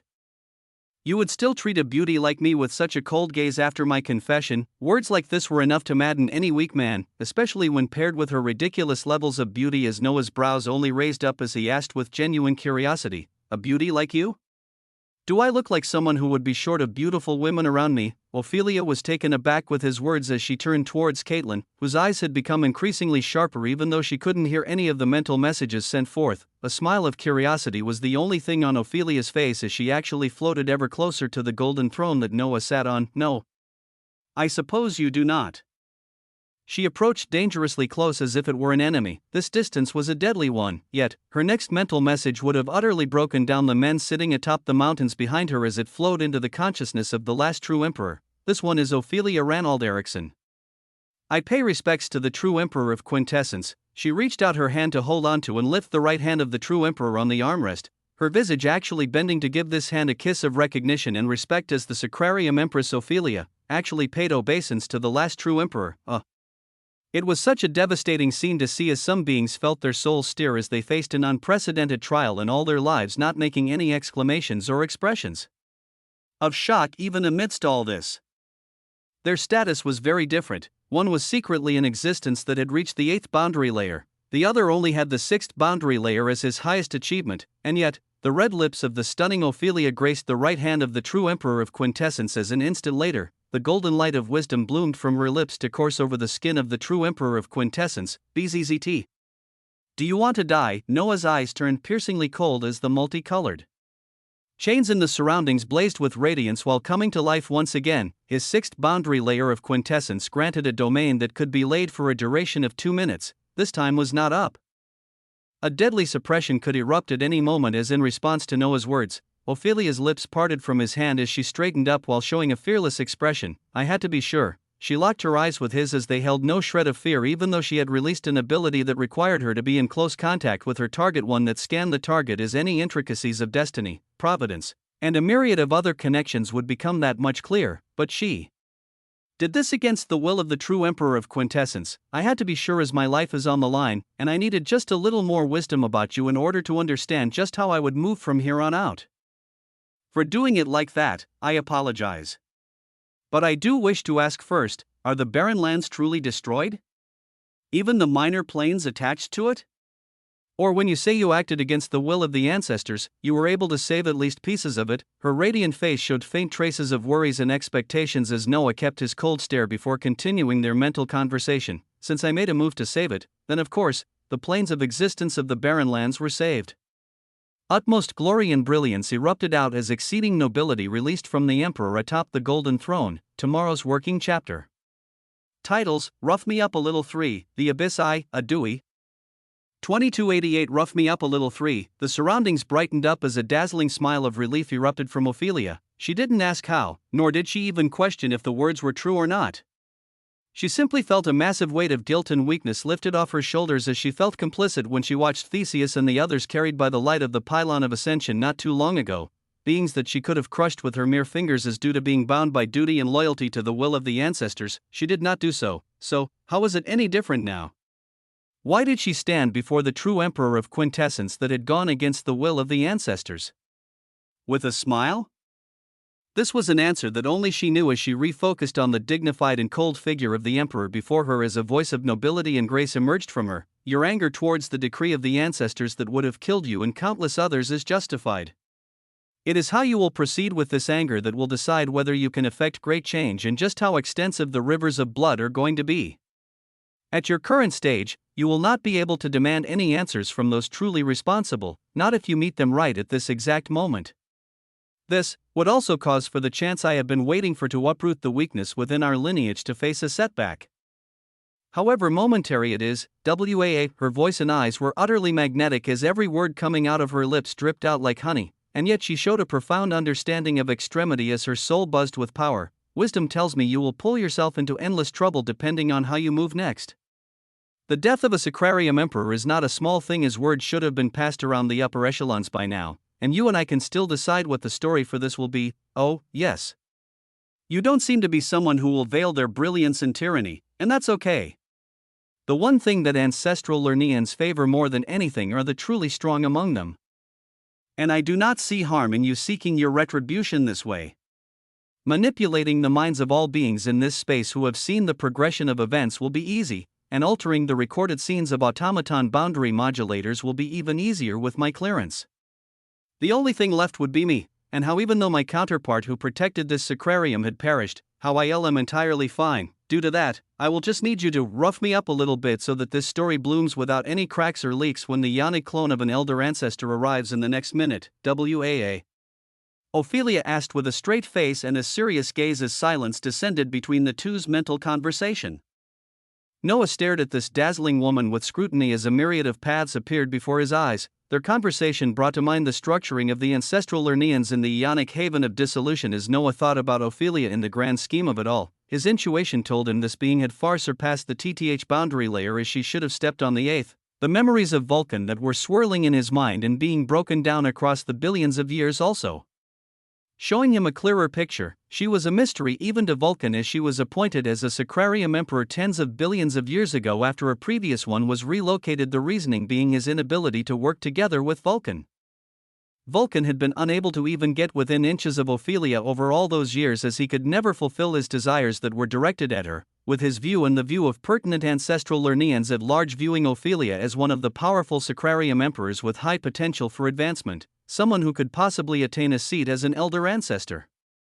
This was the ranking of ancestral Lernians as they went from ancestral descendants, ancestral descendant commanders, Sacrarium emperors, elder ancestors, and then above all of them, were the true pillars of this whole civilization, the apex Ionic lifeforms, for one to advance from a designation of a Sacrarium emperor to an elder ancestor. They had to step into the eighth boundary layer of a concept and begin elevating the rest of their boundaries on this stage as well. An example of such a being was none other than Theseus's father, ancestor Rodwig, an existence that wielded a decent amount of influence as he was among the ancestral Lernians who led expeditions across the most dangerous locations within the Ionic haven of dissolution. Most beings of their stature would have grown sufficiently strong enough in the manipulation of their Ionic soul as they could condense Ionic soul clones that expressed a great deal of their power while their main bodies defended their sacrariums. they were also the beings who had access to declare different levels of emergencies with the automaton boundary modulators. With the most recent one being the code Crimson that was just declared, it meant that something that could affect the direction of the lineage was found, as any movable forces of a certain level had to be dispatched. A being such as Ancestor Rodwig would be arriving within the next few seconds, as even among elder ancestors, their power ranged greatly, as it could be a being who had achieved multiple boundaries at the 8th boundary layer, or even a pristine elder ancestor that had boundaries exceeding such a layer. Powerhouses of the ancestral Lernians, beings just below the stage that defined the strength of a civilization. Waves of quintessence surged within Noah's mind as a direction was gradually decided. He sensed great opportunity and destiny with Sacrarium Emperor Ophelia, as well as whatever event had caused a code Crimson to be declared. He could feel quintessence buzzing, as if something grand was waiting for him to discover in the Ionic haven of dissolution. Are you able to do it? Just somewhat significant injuries to my aspects of existence, and I can seamlessly enact a play, and we can have more time before going on an uncertain path of blood. 2289 rough me up a little. For the being before him was a unique one, as their introduction was that of a possible ally, and they were now asking for a beating in order to shift what happened here to a new perspective. It was another pathway to take, as the Ionic haven of dissolution was explored as Noah made his choice. Can you not bring yourself to do it? I won't put any defenses up, as you can. Boom, a horrific pressure bloomed as the dormant quintessential hegemony of the Emperor blazed to life and flashed on Ophelia, a wave of crimson light flashing on Noah's right hand as it surged out to smash towards her figure and knock it across the dazzling space. Dim purple pillars fractured on her path as she smashed back towards her mountain, her vibrant dark hair becoming slightly disheveled as crimson gold blood covered various spots on her robe. She marveled at the ruthlessness of the last true emperor as she rose from her crater and licked the blood on her lips, a golden sea of light beginning to surge from her and wrap around the mountain she was on and everything else, as before those under her could even express their disbelief and shock. They were drowned in this golden sea as all their barriers were penetrated. The same occurred for the second mountain, as the vibrant authority of wisdom released had fantastical utilization, instantly coming to cover everything in the surroundings as Ophelia expressed just a little of her might. The radiant allure of a planar domain erupted within this massive golden sea as enormous wings of light began to circulate in a fantastical fashion, piercing golden eyes opening on the center of these golden wings as if they could see everything. In the midst of this all, Ophelia patted her bloodstained robe as, after affirming the injuries to her soul, a silver gold bracelet around her hand flashed with a spatial light that she controlled to release something towards the center of the released planar domains. It was a corpse, and a fairly unique one at that, as one could see dim crimson halos of light wrapping around its limbs and head, their structure much more glorious than the ones Noah had seen on Desiderius, as it was the corpse of a noblesse. Forming an Ionic soul clone to hunt noblesse came out to be a fruitful venture, as wisdom foretold. Ophelia's voice rang out as Noah watched on closely, a massive force smashing onto the corpse of the noblesse and causing it to explode into chunks that spread out all around. The golden sea of wisdom then began to recede, as when it did, all those bathed by it blinked in confusion and looked around them, their positions different as they were moved all across this space. Commander Lanka being among the first to gaze around as he spoke out. Has the noblesse fallen? To think Sacrarium Emperor Vulcan would actually fall to his sneak attack. Sacrarium Emperor. Disheveled figures could be seen strewn all around as fantastically. This was memory alteration at such a critical level as even the soul record of this being would show the altered memory. This was just a glimpse of the power that Ophelia could release as she forcefully altered the Ionic souls of even commanders who had reached the 6th boundary layer with ease, with her gaze. As her automaton boundary modulator released a light thereafter that was reflected on all other modulators here. Then, everything calmed. The golden sea entirely receded as vibrant celestial wings of light with massive eyes at the center turned dim, some of them becoming ripped as only the heavy discussions of loss were left behind. And not too long after this settling calm, BZZT, an utterly heavy and majestic will swept over the crimson Sacrarium antechamber and actually across the vast Abecedarian Sacrarium as it soon came to focus in this space, honing in on the decimated planar domains within as well as the strewn signature of the noblesse lineage. As after seeing the relative calm, the will focused on Ophelia as a booming voice echoed out while pure light materialized at the center of the crimson Sacrarium antechamber. What happened here? How did Vulcan fall? The voice contained a trace of sternness while directed towards Ophelia, her gaze becoming steely cold as she looked at the amalgamation of light while speaking out calmly. Ancestor Jeremiah, WAA, a particularly powerful Ionic soul clone of an elder ancestor, had arrived as he released waves of soul pressure that caused the surroundings to vibrate. The way that Ophelia addressed him absolutely did not place the importance and power of this being into the picture as his silver gold hair blazed, his robed figure about to turn angry when stared closely at Ophelia's body and felt her waves of power. You managed to break through? You have touched upon the 8th boundary layer. His eyes showed genuine surprise as Ophelia only nodded her head faintly, her voice emanating outwards as she moved her hands to collect the strewn body parts across this space. A noblice proficient in assassination slipped past our defenses. By the time he made a move, it was too late for Vulcan. Its erroneous information of my power caused its death as I was able to contain the damage here. A new reality was woven. Attacks from noblesse on sacrariums were a common thing, as it was the reason why forces were constantly stationed across them, where even the Abecedarian sacrarium had faced multiple attacks in the last few million years. They just had never succeeded in killing a sacrarium emperor, as even at such a reality, the newly arriving ancestor Jeremiah smiled as he nodded. A heavy loss on Vulcan that will be hard to replace, but great news for your advancement, as it means the Abecedarian Sacrarium entered the list of one of the more secure sacrariums with you here, with a second sacrarium emperor not even needing to be appointed, as even finding a viable one would have been arduous. The silver gold hair on this being flashed as he gazed around some more, his will coming to land on Noah's enthroned visage as his eyes flashed sharply. Ophelia's words rang out again at this moment. The arrogant one on the throne is the last true emperor to come out of the barren lands. I need to finish debriefing him to clearly understand what happened, but he is one of the more talented ones to come up recently, as his eruption of his planar domain barely bought a nanosecond delay for me to quickly eradicate the noblesse commander. Light flourished, the eyes of two existences that could be distinguished as elder ancestors of the ancestral Lernaean lineage came to lock their gazes upon the emperor still seated on his throne. 2290 The Abyss. Luna stared at the scene before her with complete disbelief. Her supposed son-in-law had bulldozed his way across every being that he came across, but surely he could not also bulldoze his way out of the terrifying creature that had appeared before them. Luna could feel an extremely different sense of power and a type of apathy and malice stemming from the body of ancestor Jeremiah. The silver gold hair on the head of this being floated majestically as his powerful gaze came to land on the throne near her. Arrogance indeed, but even arrogance needs to have a stopping point. Ancestor Jeremiah's words came out powerfully as he continued soon after. A high level of arrogance to match the talent? Then he can join those making their way to the endless abyssal thalassic caverns of nullity after being briefed. Rodwig will seek an answer as to why his son died, as he had made great contributions today with what they've found.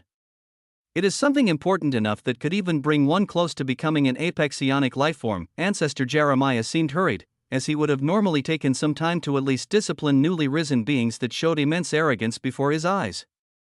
But something too critical occurred, as he was among the few that could also spare one of their bodies towards the terrifying location that Ancestor Rodwig had found. Seeing the things flowing in the direction that she intended, Ophelia released a slight smile, as she had played multiple different cards today, and now she sealed the deal. Not to worry.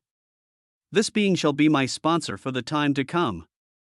I will look after him, as he will also become one of my people. A clear connection was established as the expression on Ancestor Jeremiah became a little darker.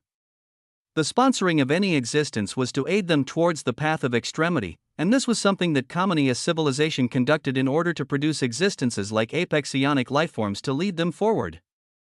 But Jeremiah truly didn't have the time to look at all this closely after confirming what had happened here by using his authority to check the automaton boundary modulators of the disheveled descendants here. His visage began to fade. Very well. You can create a fairly powerful ionic soul clone now. You can use it to lead this new sponsor of yours and any other Lernaeans that have reached the 6th boundary layer to the coordinates sent forth by Rodwig. Even if we lose a sacrarium or two due to the looser defenses, the boons will be worth it, as nearly all seers are feeling the waves of extremity react to this event. And the vile noblesse and even the Quasarians have already discovered the same location, as we must hurry. Hurry to the abyss. The atmosphere was dreary and filled with immense darkness. Commander Luther felt like he had been falling for an extremely long time, as even his senses were fooled while falling within this massive abyssal space, and when he finally landed, boom, his body smashed down with a heavy force as he grunted while adjusting himself. But the adjusting was never even initiated, as the moment he landed, he felt terrifying waves of authority pressing on his ionic soul from all sides as if it was being squeezed. His visage trembled as he adjusted, finding himself utilizing a large percentage of his power just to remain standing and keep his balance, as he could barely release his will around him. He had to use his eyes as when his head rose up with great effort, he saw the scene around him as his heart trembled. He saw a vast desert with utterly black sand stretching out before him, rising dunes and mountainous areas being seen from a distance as everything shone with a radiant stellar glow. The surroundings were filled with even thicker concentrations of essence as Luther's soul was drawn towards an area not too far from him that held a shimmering lake surrounded by black desert sand, this lake swirling with black gold liquid light as it pulsed with waves of extremity. It pulsed with the fantastical light of ionic treasures of extremity as within it, swaying desert lilies, marigold, and a myriad of other herbs pulsing with dense lights of the ionic treasures of extremity clustered together. And even further from this black gold lake, Luther's eyes could barely make out a massive obsidian film of light in the far distance as similar lights of ionic treasures of extremity flickered around it. But his heart was set on the nearest black gold lake he could see as his soul told him if he could devour the ionic treasures of extremity he saw, he could finally exceed the seventh boundary layer and proceed forward. So he took the steps towards this pulsating grandeur before him, or, he tried, BZZN. He felt as if the abyss around him constricted just to focus on him any time he wanted to move as the pressure weighing down on his soul was massive. And it made moving extremely difficult as the stout figure of Luther began to sweat. He gritted his teeth as he barely managed to take a single step, his body even losing the capability to float as the atmosphere around here was too strange. Just what could cause an existence that had achieved the seventh boundary layer to feel such a weight on their soul as even after a few seconds, he only took another few steps as he felt like it would take forever to reach the lake of obsidian gold grandeur. Boom! Boom! This was when the figures of those who were right behind him appeared as coming down with ferocity. The visage of Ancestor Rodwig appeared along with multiple other commander-level figures at the same stage as Luther. They all felt and saw the same things as after seeing the light of ionic treasures of extremity atop a dazzling black gold lake. They also tried to adapt to the surroundings as those who had only achieved a single boundary at 7th boundary layer took agonizingly slow steps, while those that had multiple boundaries at the TTH boundary layer had an easier time to move. But none of them made much headway towards the ionic treasures of extremity as in the next moment, Luther's eyes widened as he felt the aura of someone pass right beside him with large strides, BZZT, swirling with grand white gold light as the illusory shape of a sword blazed around his body protectively. Ancestor Rodwig made a move as unlike them who took slow agonizing steps. His figure moved in large strides as he overcame the shocking soul pressure in this area, his eyes luminous and expectant as he very quickly went towards the black gold lake. 2291 The Abyss. 2. Others who had achieved the 7th boundary layer struggled just to take a single step, while Ancestor Rodwig moved freely as his voice surged out while he went deeper in. The pressure of extremity in this area is denser than anything we've come across, where you won't make much progress moving across it unless you have reached extremely far towards extremity. If the boundaries you have are also of a higher ranking at the innate level or higher, you should be able to move even faster as it is a great place to refine one's ionic soul. His eyes were releasing beams of glorious light as he surged forward with a torrential pace of a moving mountain. He was Rodwig.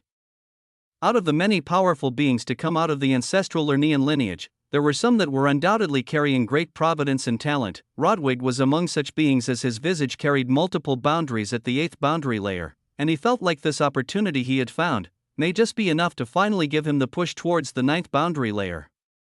A chance for him to gain candidacy to become an apex ionic lifeform, HOO. His body blazed with a terrifying sword light as he arrived before the respondent black gold lake in no time, his figure leaning down to feel the water as he scooped some to drink, his eyes lighting up even further. Good stuff. His soul was jubilant at the sight before him as even the lake that the ionic treasures of extremity floated in was useful for existences up to the 6th boundary layer. Rodwig did not know what exactly this region was that they had stumbled into within the endless abyssal thalassic caverns of nullity, but he would take full advantage of it as like a raging storm. He reached out towards the cluster of ionic treasures of extremity. At the same time, far behind him were other ancestral Lerneans were wading across the radiant black desert sand. Boom! Boom! Multiple explosions of new arrivals sounded out as when the black light settled, the gazes of many Lerneans turned ugly. They turned around to see the fantastical visage of a lineage they had clashed with a few times, but had nowhere near as much of a history of bloodshed as the noblesse. It was the lineage of quasarians, lifeforms whose bodies were made up of innumerable quasars to their very cellular structure, beings that carried immense power and mystery. They were humanoid in appearance, with their skin releasing a splendor's stellar light of quasars that constantly spun in a myriad of directions to draw in the essence of their surroundings as this would be transformed into something their own bodies could assimilate. Their lineage held terrifying prowess as at this moment, a group of 6 arrived while being led by a fairly young-looking man. A man whose figure was wrapped in a halcyon battle armor, his hair formed from countless obsidian quasars flowing close to his shoulders as he grasped onto a spear tightly. He very quickly gazed at those around them and Rodwig's figure far in the distance as everything was understood quickly, his eyes flashing as his stellar body released a burst of power while his body began to coil like a spring. Pass the word that what the augurs predicted has been found. Any lineages you meet in here, kill. W.O. A pulse of shocking gravitational light burst out as those around him affirmed his command, the figure of this young man shooting out at this moment as if the pressure in the surroundings everyone faced didn't exist for him.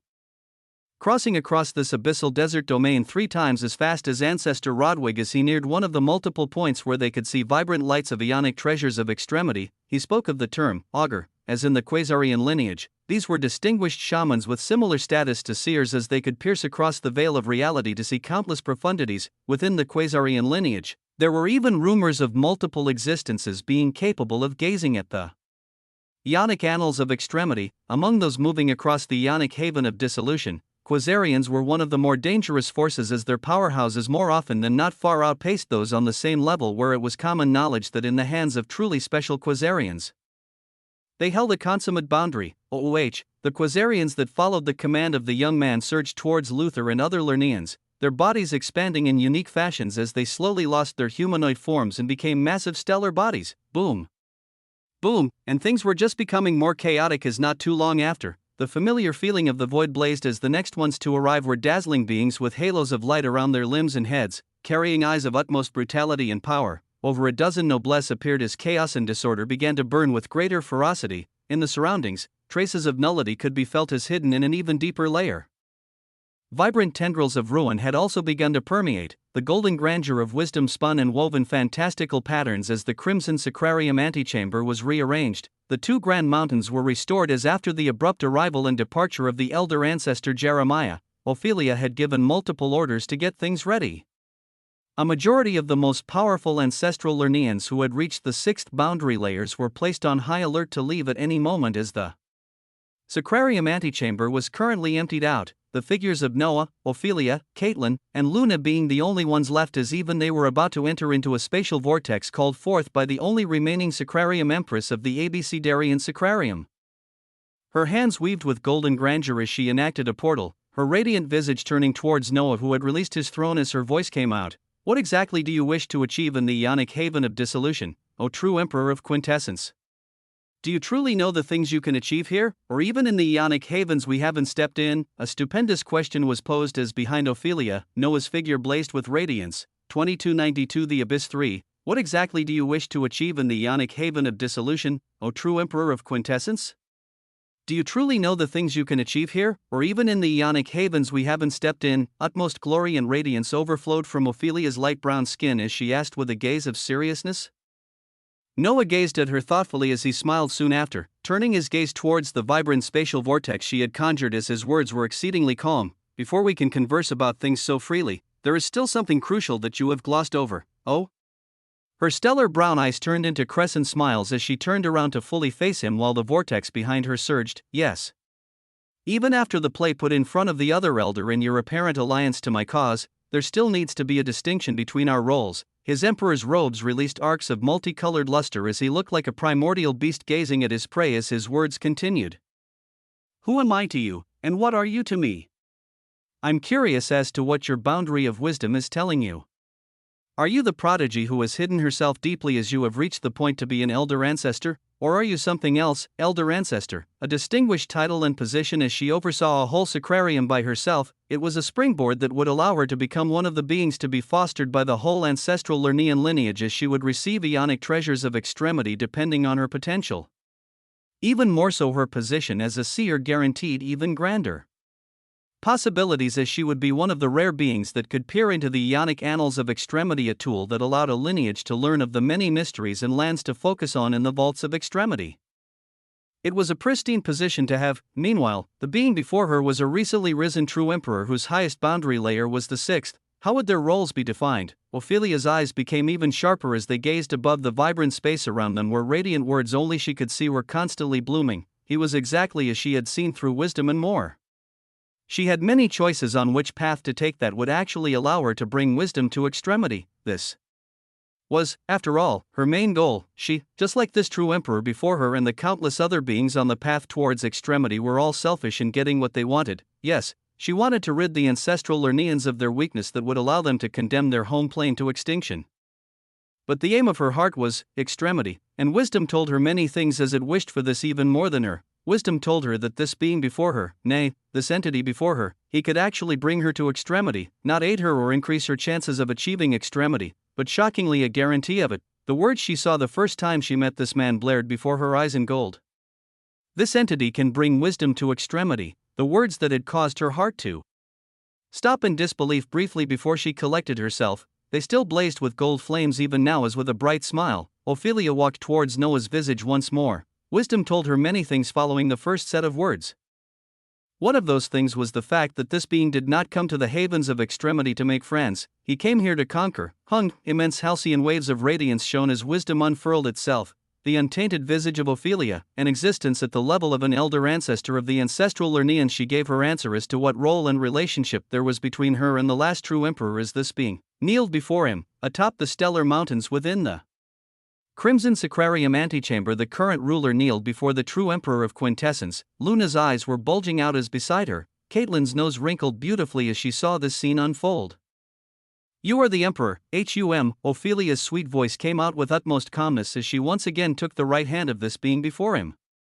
She didn't kiss it this time around as she brought its palm towards her bountiful chest, the brilliant golden light having its source here. "And I am merely your vassal." Even though she could be considered an elder ancestor of the Lernian lineage, even though her boundary layers exceeded his by 2, even though she was the sole ruler of the Abecedarian Sacrarium. She placed his right hand before her chest as the golden light was wisdom unfurling itself from her very own heart and soul. And she laid it all bare before him. "You have my soul." A fantastical scene played out within the Abecedarian Sacrarium as its ruler offered her very soul to distinguish the relationship they had, and the being she had offered her soul to was truly a tyrant as his stellar hand radiating power swooped down and clenched on the vibrant soul without any hesitation. The essence of quintessence, loot, and blood surged to leave the brand of conquest on this being's willingly exposed soul as a relationship of a master and vassal was formed. In a kneeling position above 2 stellar mountains, Ophelia felt her very own boundary of wisdom actually cheering at her subjugation as she sighed internally, her head tilting up to see the entity she had bound herself to as she felt a unique sensation permeate across her soul.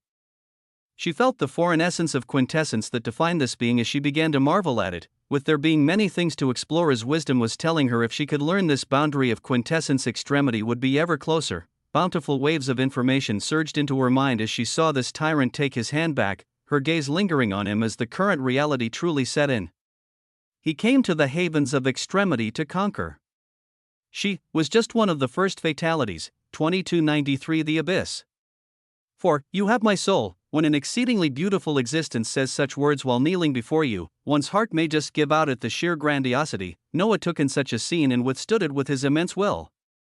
His voice ringing out as before him, it wasn't an elder ancestor that bent the knee but one of his people. "This will be the only time you ever have to kneel before me." His eyes released beams of glory as his hand moved from her bountiful chest and motioned for her to be pulled up by a calm gravitational force, the complex look on her face prevalent as Noah continued, "You are one of my people from now on, and beings with such a designation normally don't have to do anything.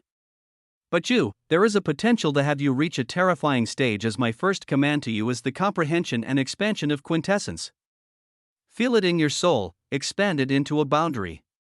Its mere first boundary layer will likely allow you to bring wisdom from the 8th and at the very least into the 9th boundary layer." Boom, at the very least, it meant that in the future, even grander possibilities could come to fruition. Ophelia knew this being had obscene power, but she didn't think the mere first boundary layer of what defined him would be this ridiculous. She just had to grasp what quintessence was as when it came to this, wisdom instantly stirred as yet another message appeared before her. The fastest path to attaining quintessence is to feel it from its source. Joint cultivation with the true emperor of quintessence will expand this boundary for you right away.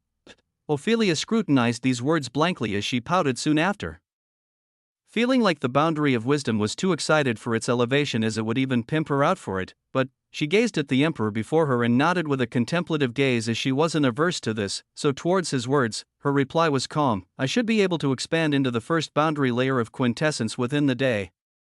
Wisdom has shown the means to make it possible, she spoke as her figure moved closer towards the spatial vortex she had conjured up, disappearing into it with a smile as she beckoned towards Noah, Caitlin, and Luna. The three disappeared into it soon after as they left the Crimson Sacrarium antechamber to appear in an entirely new location. They had moved from the depths of the Abecedarian Sacrarium into its fringes as they appeared in a stellar region as the very peak of this sacrarium, spinning multicolored rivers of reality forming walls around them neatly as above them. The thick barrier that covered the vast Abecedarian Sacrarium could be felt. Below them, the stellar bodies and rivers of reality stretched down endlessly as countless lifeforms could be felt moving about, and not too far away from them, a massive black gold creature that looked like a primordial stingray could be seen, an entire citadel built atop its back as auras of the most powerful ancestral Lernians that would be setting off for the endless abyssal thalassic caverns of nullity were already on it. This is the Abecedarian Observatory, where you can see the endless radiance of this sacrarium below us. The sacrarium that now belongs to you. She faced him with a dazzling smile and presented an entire sacrarium to him as Noah truly took a different route today. He could have done things like before where he silently infiltrated into the Abecedarian Sacrarium as he turned most of its forces into his vassals while working his way up, eventually reaching Ophelia and Vulcan while staying low-key. But he had done the opposite of this as he came for the rulers first, and within an hour of his entrance into the Ionic haven of dissolution, one of the dominions of the ancestral Lernians had fallen into his hands silently.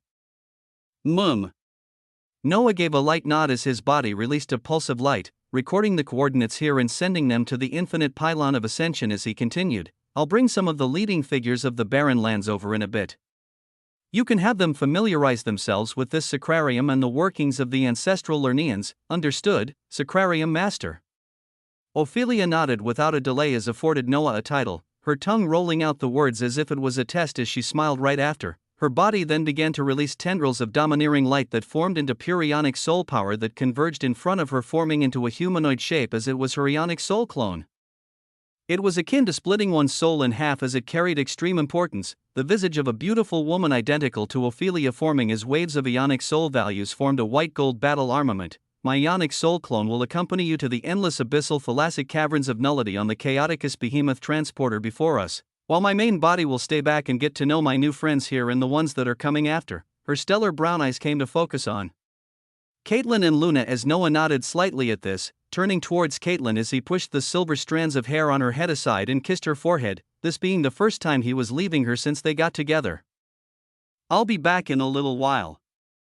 Explore the Abecedarian Sacrarium and wait for another one of my clones to arrive soon. Caitlin nodded with a light smile as Noah then turned towards Luna and nodded. Mother-in-law. Luna still watched everything happening with disbelief as she could only nod back naturally, watching as Noah's figure turned into a streak of light towards the massive Chaoticus behemoth transporter in the distance as Ophelia's Ionic soul clone followed closely beside him. Chaoticus behemoth beasts were massive in stature as they required an existence at least of the seventh boundary layer to tame them, their massive figures being able to cross the skies and space of the Ionic haven of dissolution with relative ease while providing a masking effect towards the many natural creatures and entities in these vibrant lands.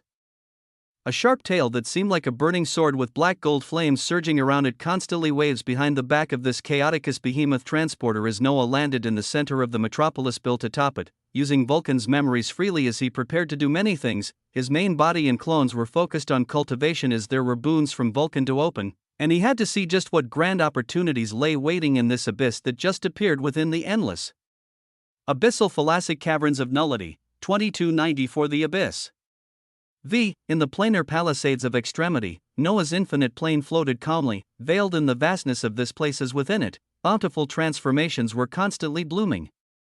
His people were within the Ionic haven boundary space as they tried to feel the concepts expanded towards extremity, little Henry being the only one so far as it was easy for him when it surged within his quintessential Kainos Emperor lineage. This child of destiny now bubbled with great power as his Ionic soul was getting refined, the first layer of blood being achieved as he now resonated his soul to very quickly attain quintessence and loot. The dimensional rulers were a step behind as unless they had help from Noah in unique methods of cultivation or a rapid increase in their Ionic soul values, expanding the boundaries would be nearly impossible. an overly strong soul was required to stretch and expand concepts into something else as if they weren't someone like Noah or connected directly to him.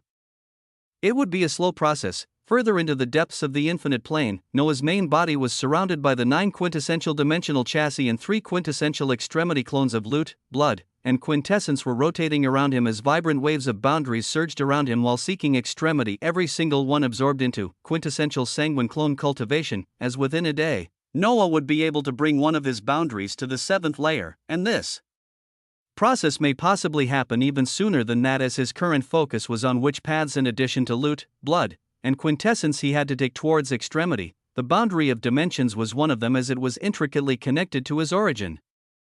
And there was the possibility of the fusion of mana and nullity that he had to succeed in bringing together, or even possibly fusing mana with other states of verisimilitude like ruin. Mana dynamics was another focus, along with which types of natural laws would be expanded next. His heart surging towards entropy, as the very nature of reality was constantly heading into more and more disorder.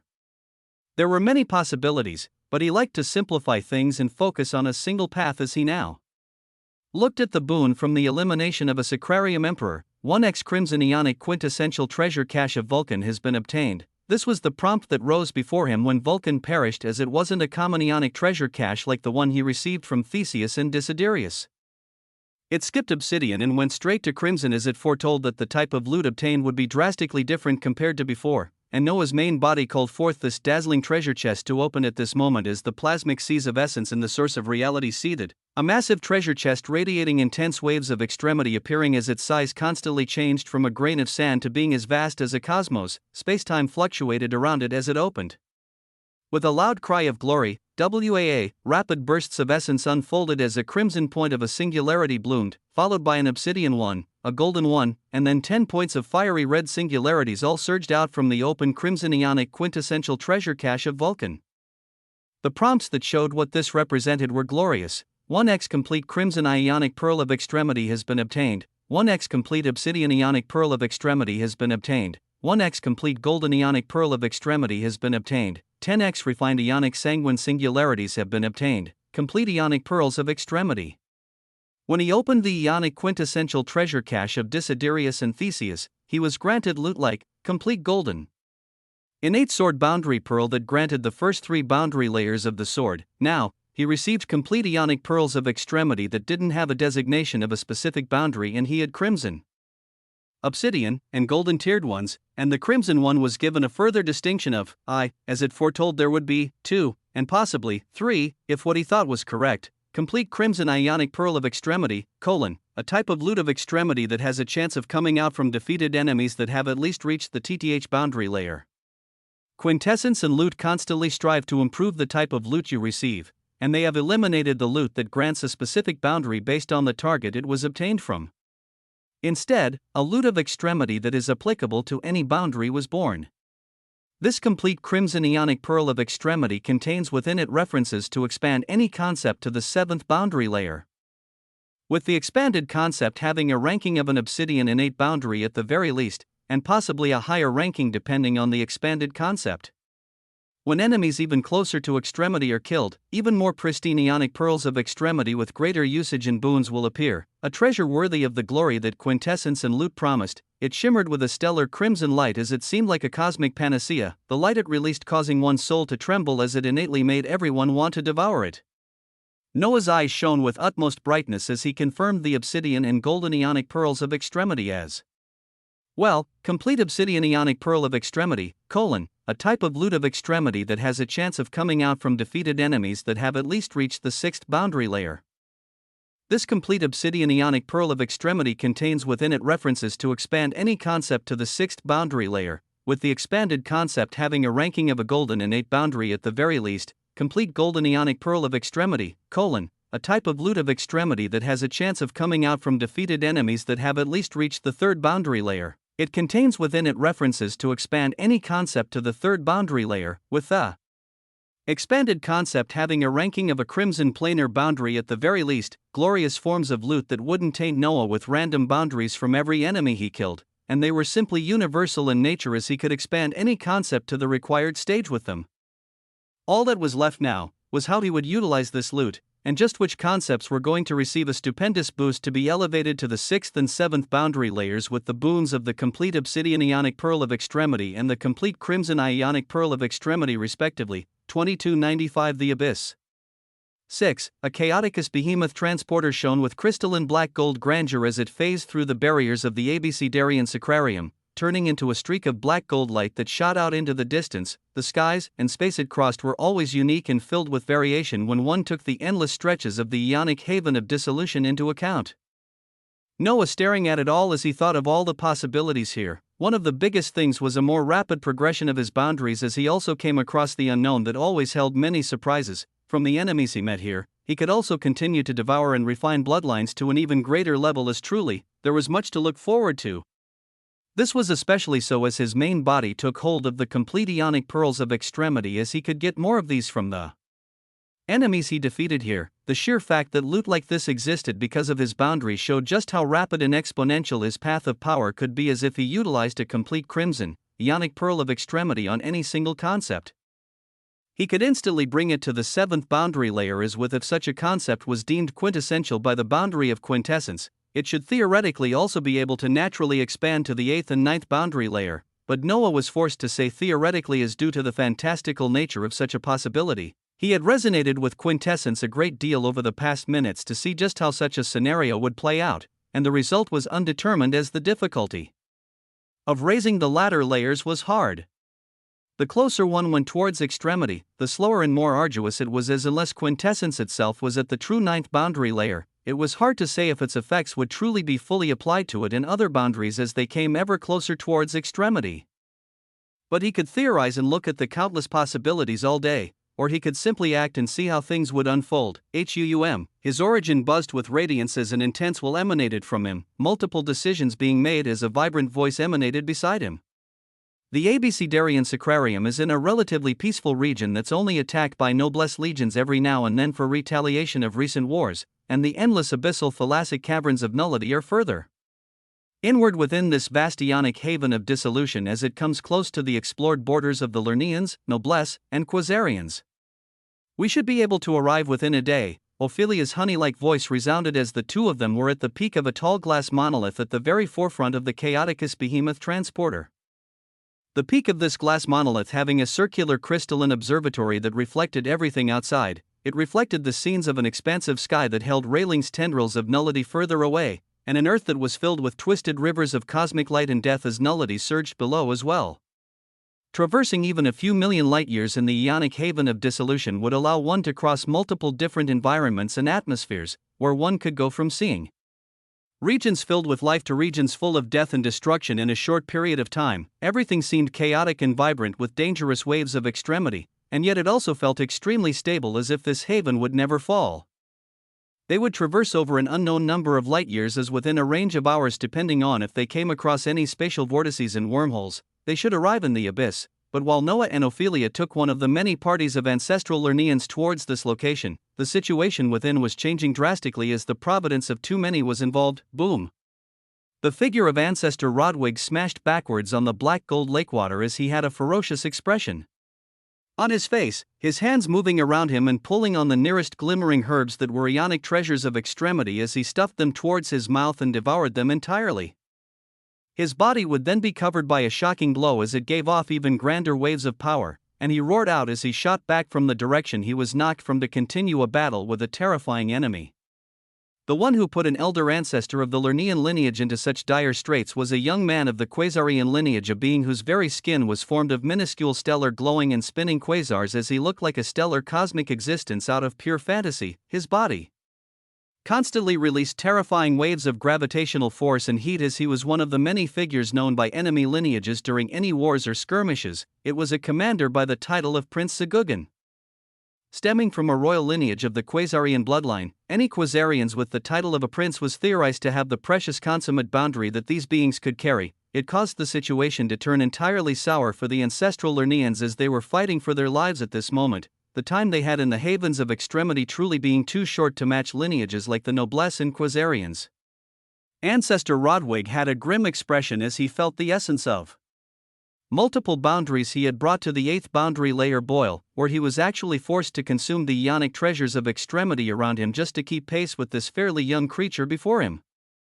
Based on his description and stature, Rodwig instantly knew from their intelligence that this was one of the more active princes of the Quasarian lineage near their border, the one termed Prince Segugan, and this being looked at him with a gaze of utter power and disdain as after their initial clash and the increasing chaos as noblesse also joined the fray, this being had enough, bzzzt. His body contracted and expanded in its beautiful humanoid form as stellar black flames rose from it, the aura of an eighth boundary layer from the body of this being rising at it maddeningly began to give off waves of grandeur at the ninth boundary layer. It caused ancestor Rodwig's ionic soul clone to become ashen as even in such a chaotic scene. Roar, a bellowing roar that shook the very space they were in was released far from this location as all beings here instantly felt their hearts lurch and constrict. The air of primal chaos and age erupted out as from depths of the abyss. A massive shadow was cast as aside from clusters of ionic treasures of extremity, unknown entities were making themselves apparent in this region. It was bound to add even more disorder to an already chaotic situation, and the true Emperor of Quintessence was on his way here at this moment. 2296 Ionic Quintessential Mana Soul. When there were clusters of ionic treasures of extremity stretched out across the ionic haven of dissolution, who said that they had to have been serenely growing isolated and accumulating the essence of extremity in nature, who said that entities could not be around ionic treasures of extremity, and if there were entities near an ionic treasure of extremity and it wasn't plucked or devoured, it could only mean that even if they devoured it, it wouldn't have any uses for them. They had simply exceeded the stage where they could be helped by the level of ionic treasures of extremity that others considered rare and pristine. The truly cognizant beings among those who had jumped onto the expanding black abyss within the endless abyssal thalassic caverns of nullity had thought processes along these lines as they saw a massive shadow cover them. A shadow that stared at them further away and momentarily stopped all battles with its sheer massive stature being one part that caused them all dread as the other, was the amalgamation of waves of extremity that were at the ninth boundary layer at the very least covering all of its scales.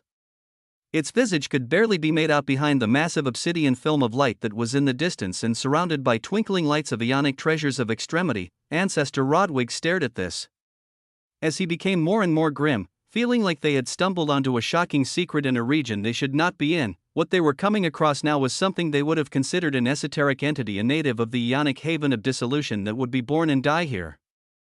Maybe even a variation of a chaoticus behemoth beast, but none of these seemed to truly fit the criterion. They knew that there were more powerful chaoticus beasts out there whose bodies were radiating nullity, but from afar, Ancestor Rodwig could swear he was feeling the dreadful waves of ruin from the roars of the colossal beasts that roared towards them, but it remained behind the obsidian film of light that rose upwards like a curtain of grandeur, a curtain that held floating ionic treasures of extremity, and as soon as all beings here realized this, their bodies lit up powerfully again as they resumed their battles and struggled to get the nearest treasures around them.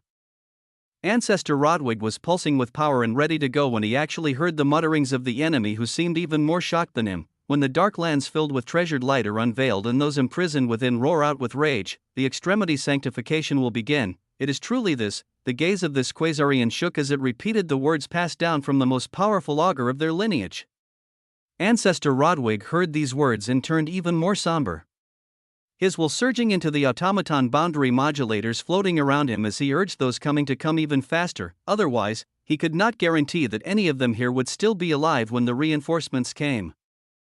There were even the dangerous words that Prince Segugan had spoken eerily that he recorded word for word and sent them through the automaton boundary modulator, words that spoke of extremity sanctification. The havens of extremity were endlessly vast, with Noah feeling this truly for the first time as hours passed while the chaoticus behemoth transporter crossed a myriad of different regions in the ionic haven of dissolution. Some matched the memories he had attained from Vulcan and Theseus, others seemed entirely foreign. He had crossed lands that had rivers of reality shift to become jagged mountains of nullity, and skies turned from being filled with typhoons of nullity to being filled with hazy golden clouds that rained down waves of potent essence. Some areas showed fractured planes of existence with deathly gray rivers of reality and strewn cosmos, more than likely domains that didn't survive the ravages of time or were destroyed in the hands of others. A myriad of chaoticus beasts roamed the vast stretches of the regions they crossed as in the skies. Beasts that took to the air were kept away by the pulsing aura of the chaoticus behemoth transporter as they followed a path established and known by the ancestral Lerneans that didn't Have too many dangers. Even at this very moment, they neared the position of another sacrarium close to this path as Noah only saw it at a distance, with the boundary of loot being among the few things urging him to go towards the unknown abyss that seemed to hold great opportunity. Beside him, Ophelia's ionic soul clone had been discussing with him dense amounts of information, introducing the regions they passed as well as the structure of the ancestral Lerneans and anything that covered gaps within Noah's memories. As she talked, Noah could feel a hint of hesitation from her as she seemingly couldn't bring herself to do something. He smiled lightly as he had his guesses, seeing that they were not far from the coordinates of the abyss as he asked, "What is causing hesitation to rise within you? Someone of your stature must be displaying this purposefully for me to see and bring up." He knew how terrifying a seer like her was as she had robust clusters of information at her fingertips. With her being one of the more terrifying elder ancestors purely due to access she had and its foresight as everything she did had to have meaning and plans, she chuckled at his words as she spoke with exasperation. "It's just that, I know the method to very quickly achieve the first boundary layer of quintessence and rapidly improve my power as you mentioned, but wasn't sure if you would be willing as we had just met. So I spent the last few hours speaking with you and increasing our familiarity." Oh, Noah let out a knowing smile as it didn't need to be said explicitly for one to know what she spoke of. 2297 Ionic Quintessential Mana Soul. 2. Frankly, Noah could have chosen to give her the recently achieved complete golden Ionic Pearl of Extremity as it would have expanded a boundary she chose to the third boundary layer.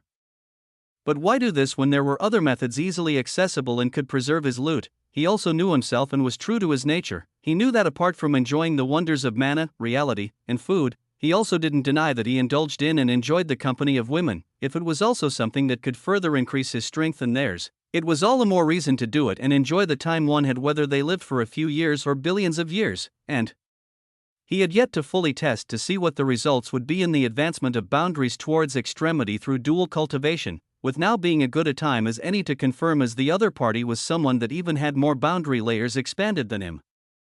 Any process of dual cultivation should actually help him more than her, but all of this had to be studied intricately. Ophelia showed a pouting expression towards Noah's knowing smile as her light brown skin glimmered with even more radiance. "These aren't things someone like me can speak about freely.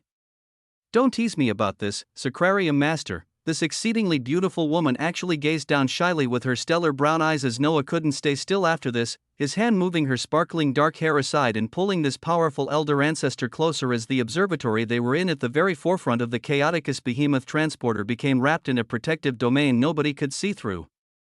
Noah's strong voice being the only thing resonating out at this moment. "Then, let us get to know each other." Ophelia, WAA, the true emperor of quintessence descended to devour the fruit before him as its boons were yet to be known.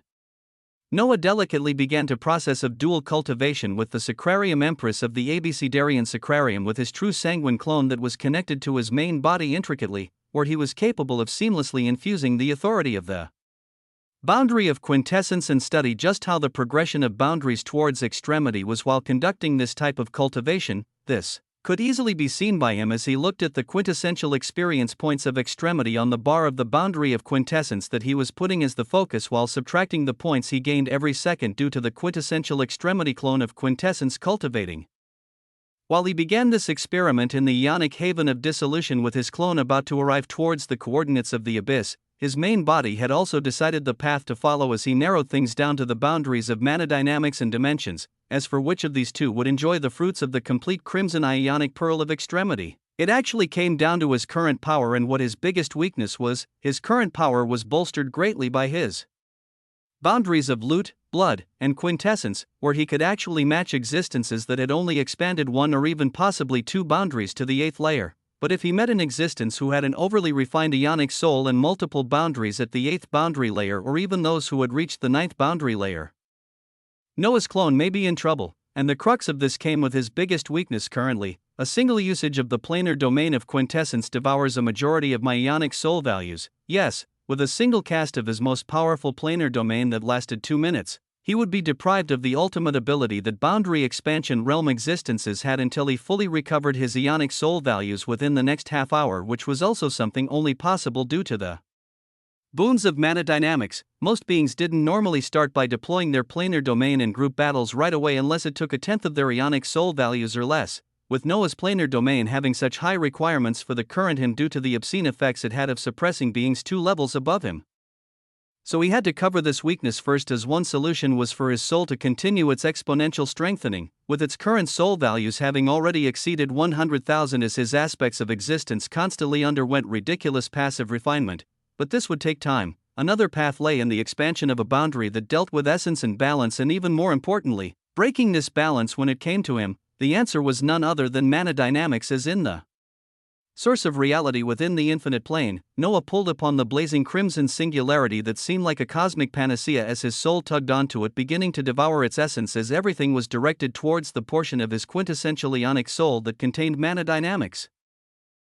Radiance lit up within his soul. The vast area that was akin to an endless sea holding mana dynamics felt a surge of extremity as it began to bubble with grandiosity, a surge of a gorgeous cerulean blue beginning to bathe Noah's soul at this moment. Mana, something inextricably linked to his soul, as when Noah looked at him elevating it to an unbelievable level, he couldn't help but gaze at it with high expectations. What would it give him now after all the wonders he could already do with it? The first layer of mana dynamics involved boons for both him and the infinite plane, so there was a lot of speculation on what its future layers would contain, as this was not just something Noah was expanding, but something that governed the infinite plane as well. Boom! Noah's soul felt an explosive expansion and refinement of his soul once again as the true layers of mana dynamics without any added effects of quintessence began to surge at this moment. The second boundary layer of mana dynamics has been achieved. The third boundary layer of mana dynamics has been achieved. The fourth boundary layer of mana dynamics has been achieved. W.O.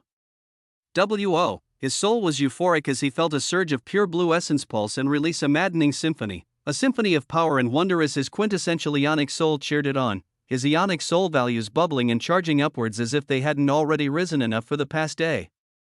He closed his eyes to feel all this wonder as his many clones reacted to this transformation, their bodies becoming covered by tendrils of pristine cerulean mana as it felt like extremely pure and condensed essence of extremity. In the faraway lands of the ionic haven of dissolution, Noah's true sanguine clone was studying the effects of dual cultivation on the progression of extremity when this clone also erupted with a surge of mana, surprising Ophelia before him as she felt the first boundary layer of quintessence she was seeking instantly appear before her, and another boundary that seemed as vast as a stellar blue sea also flashing before her eyes as she felt like with her connection to the Emperor above her, she could also achieve this. It didn't seem any lesser than quintessence as wisdom pushed her body ever closer to Noah for her to attain this as well. Pure wonder was occurring all around as mana dynamics broke the shackles of the fourth, fifth, and sixth boundary layers in a matter of moments as currently, it knocked on the door to the seventh boundary layer in order to propel the true Emperor of quintessence to the highest boundary layer he had achieved yet, 2298 Ionic Quintessential Mana Soul. 3. He felt utmost grandness coursing through him. The further he traveled on the path of power, the more exquisite and profound sensations he felt as the path towards extremity. That was something so uniquely connected to the core of a being that the slightest change was magnified to a tremendous degree on one's soul, and at this moment as he stepped towards a boundary layer that was ever closer to extremity, he felt his quintessential ionic soul quiver and undergo a sort of tribulation as the essence of extremity from the boundary of mana dynamics surged into it.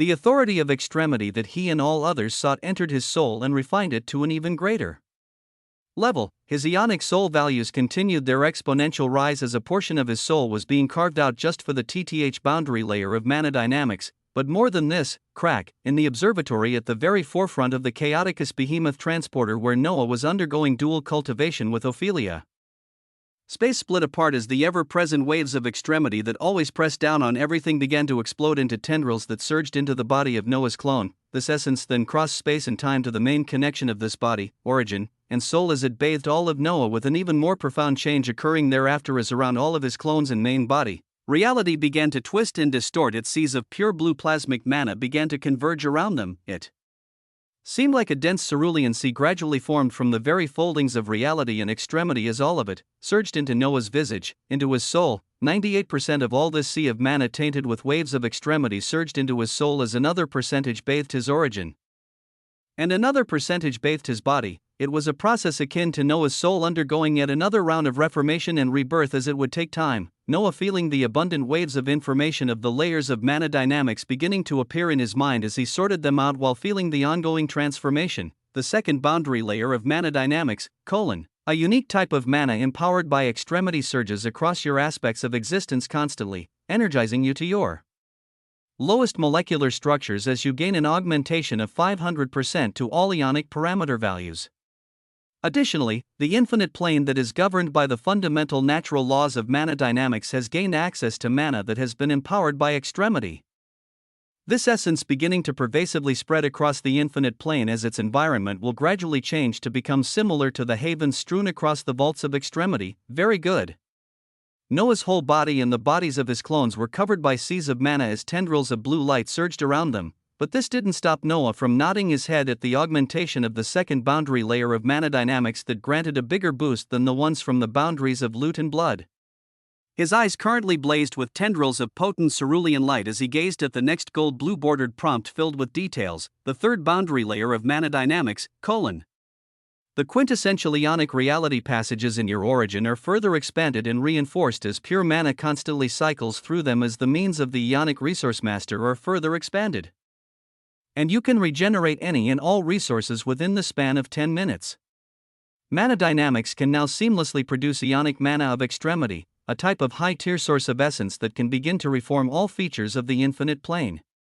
The defensive and offensive features are reinforced the most as ionic mana constructs of extremity can now be designed and stationed across the outer barrier of the infinite plane, the fourth boundary layer of mana dynamics, : as the first fundamental natural law to be expanded towards extremity, its source has expanded to an unnatural degree and completely eclipsed other natural laws.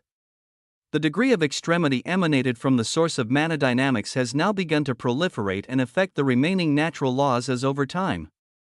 They will passively be expanded towards extremity in order to maintain a balance of nature. The third boundary layer of mana dynamics was stupendous as it further cut down the time Noah could fully recover his ionic soul values and any other resources from 30 minutes to 10, but the fourth boundary didn't personally grant him any particular boons right away, not right away. But this single boundary granted him stupendous unmentioned boons as a moment after, a myriad of other prompts rose before his eyes as the whole of the infinite plane churned. The fundamental natural law of entropy has begun its expansion towards extremity. The fundamental natural law of providence has begun its expansion towards extremity.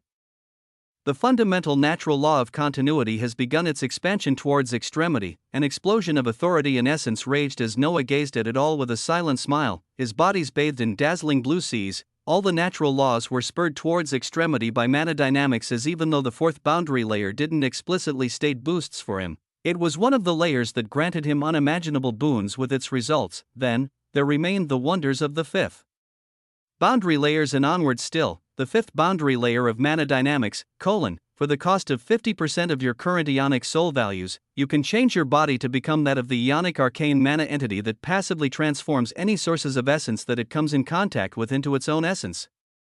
No energy will be lost as it will only be changed into a different form, allowing for the attainment of complete extremity nullification for 3 nanoseconds, as any concept of extremity at the ninth boundary layer and below will not be able to damage you.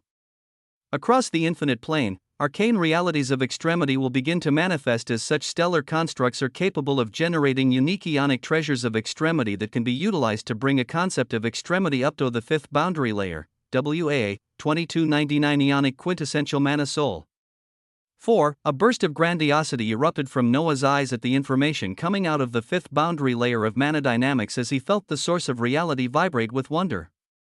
He resonated and connected with it as he instantly felt the changes occurring across the infinite plane, his will being drawn to the ionic haven boundary space where Owen and other dimensional rulers were seeking extremity along with many others. Here, he saw the brilliant eruption of a dazzling stellar blue light as a vast river of a cerulean reality formed from a singularity, multiple more clusters of singularities blooming with radiant blue lights and coiling to form a grotto haven of cerulean wonder that released the bountiful authority of extremity. Within these formed arcane realities of extremity, ionic treasures of extremity would passively bloom due to nothing but the fundamental natural law of this infinite plane.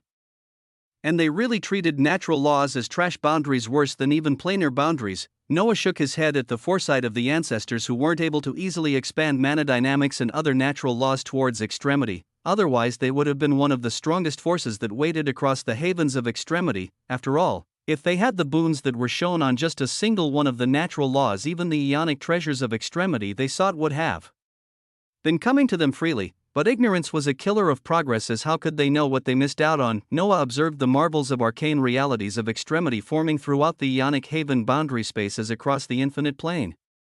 Some were even forming above within the 9 dimensions and around the massive cosmos stretched throughout. Noah would have to study these new realities after their formation, and just how long it took for them to condense Ionic treasures of extremity is for now. His gaze came back to the waves of information that mana dynamics provided. The boon for him was entering a state of indestructibility for 3 nanoseconds by gaining complete extremity nullification 1.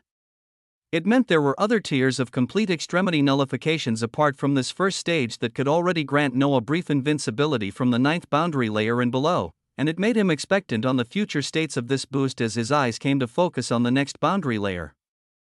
The ever so important 6th boundary layer that came with a planar domain. While he began reading it, Noah's eyes lit up as he saw the Ionic arcane mana entity was expanded upon, as it wasn't just something he could use defensively now. The 6th boundary layer of mana dynamics, a grandiose arcane planar domain of mana can be laid down at the cost of 10% of your Ionic soul values every nanosecond. With this domain laid out, you can call forth your Ionic arcane mana entity indefinitely as long as the domain is active. In the Ionic arcane mana entity state, while under the arcane planar domain of mana, you can also draw in and transform the essence around you constantly to release an output 2x that of your all Ionic parameter values. The cost to call forth other planar domains while this arcane planar domain of mana is in place will come at no cost to your Ionic soul values as the Ionic mana of extremity begins to course through you freely. Furthermore, the Ionic Haven boundary space of the infinite plane begins a fundamental change as areas of blessed Ionic havens of mana dynamics form, with existences spending at least 24 hours in these domains with sufficiently strong Ionic souls that can handle the surge of extremity, being capable of attaining the first boundary layer of mana dynamics. Progression towards the next layers of mana dynamics up until the highest layer achieved by you will also be 10 times faster in these domains. His blood felt like bubbling magma as it became extremely heavy, becoming wrapped with a new source of mana that was now being termed the Ionic mana of extremity. This was something that would passively occur even without the activation of the 6th boundary layer, with fantastical possibilities waiting in store for it when Noah actually called this planar boundary forth. It was a stupendous boon, as this wasn't even the last. This whole time, his soul was being bathed with mana that he now knew to be Ionic mana of extremity. As for what its boons were and how greatly it differed from normal mana, he had yet fully ascertained. Seas of blue constantly surged into his soul mainly, but they also painted over his body in origin as the result of it was shown now. The 7th boundary layer of mana dynamics, as you reach even greater heights of this concept towards extremity, its usage and means become even more clear to you. This boundary layer grants the transformation of your Ionic soul to an Ionic quintessential mana soul born to seek extremity. The Ionic quintessential mana soul disdainfully gazes at the resource cost of abilities that pulled on its past self as it tells you to let Ionic mana of extremity bear a portion of the weight for all abilities cast that require Ionic soul values. You have an infinite amount of mana, so let it be put to use. 90% of all the required Ionic soul values required to cast anything will be paid for by the Ionic mana of extremity. Any abilities cast by you from here on out with your Ionic quintessential mana soul will be subtly altered as you also gain access to Ionic mana of extremity manipulation, an ability that allows you to release pure mana into any constructs you may imagine, with slight limitations. The effect of this boundary is mainly applicable to the true Emperor of Quintessence and will be redesigned when other beings are given access to expand mana dynamics to this level. An explosion of a type of mana so pristine that nobody should be able to use exploded out. Noah's soul surged with shock and euphoria as the color blue exploded madly with all of his bodies. 2300 arrival. An indescribable sensation coursed through him. In his body, his quintessential Ionic soul had gone to bathe everything to the level of his very cells down to the last atom, with countless wisps of his soul permeating through and connecting everything. This was a stage in transformation all beings underwent while they went ever closer towards extremity. Their souls would gradually connect with every single aspect of their existence as they became more and more in control and proficient in its manipulation. They could more easily alter the reality around them and manipulate their souls to establish their own versions of reality through the concepts they expanded towards extremity. When one went from the 8th and into the 9th boundary layer, their closeness towards extremity granted them a transformation of the soul in relation to the rest of their aspects of existence as everything became one. The transformation Noah was experiencing from the effects of the seventh boundary layer of mana dynamics as his soul was turned into an ionic quintessential mana soul was actually equivalent to other existences normally reaching the ninth boundary layer as the countless wisps of his soul all across his aspects of existence, entirely and completely integrated into his body and origin, hung, seas of glorious ionic mana of extremity surged all around him as they kept the incandescent blue. But it was tinged with a brightness and ancientness that could burn the eyes of weaker beings. It all surged around his body as his soul completely integrated and became connected to every part of him, or if he just willed any part of him to move he would mobilize all the strength of his soul to erupt instantly. He could move in nanoseconds and gaze at things at an unimaginably slow pace, but he felt like he could see things even slower at this moment as weaker beings below his level may not even be able to see how he moved. This change to his soul was truly fundamental and quintessential as his will expanded outwards powerfully, covering the vastness of the dimensions, realities, and cosmos within the infinite plane. Even without utilizing his connection to this construct, it spread out across its boundaries to even wade across the planar palisades of extremity that the infinite plane was floating in. He could cover a ridiculously vast distance with his soul as he felt like. The moment he wanted to, he could appear and make a move in any of this vastness that he covered. Near the endless abyssal thalassic caverns of nullity, the changes Noah went through also erupted. Around the true sanguine clone that was dual cultivating with Ophelia, the eruption of essence being too much for this elder ancestor as she was pushed away with an explosive force towards the other end of the observatory. Noah's soul reacted fast as wisps of his will instantly stopped her from smashing into the crystal and glass, the radiant glow around Ophelia being even more brilliant than ever as she waved her hands while pouting in protest. Time out, time out. Let me consolidate everything first. A white gold robe came to drape over her as she had experienced shocking changes with the burst of power just now, her soul very clearly feeling the radiant multicolored waves of quintessence coursing through her along with the wonder of a second crimson innate boundary of mana dynamics, 2 crimson innate boundaries. She felt them clearly transform her soul as the first boundary of quintessence caused all her other boundaries to churn. Any boundary that she had below the sixth boundary layer being forcefully advanced one extra layer. As for her single boundary that she had focused on to reach the eighth boundary layer, she also felt its stagnant progress erupt upward and surge towards extremity once more. She knew that she was barely 1/100th of the way across the eighth layer, and yet its progress exploded at this moment to climb over halfway to the ninth boundary layer. This alone was unbelievable as she heard Noah's voice ring out while ionic mana of extremity transformed into a cerulean gold emperor's robes around him. The first layer of quintessence will automatically elevate any boundaries below the sixth boundary layer one additional layer. But for anything exceeding the seventh layer and upwards, only half of this effect is achieved as when quintessence itself reaches these layers, the full effect will be applied. Noah's voice carried a golden trace of wisdom as from this cultivation session, he had also obtained the first boundary layer of the obsidian innate boundary of wisdom. He confirmed the effects of quintessence on the later layers past 6 as even for mana dynamics, Noah only felt it progress halfway past the seventh boundary layer. Half of the effect would be achieved unless quintessence itself arrived at the sought-after layer. If it reached the ninth boundary layer, it could expand the additional layers of boundaries up to this level.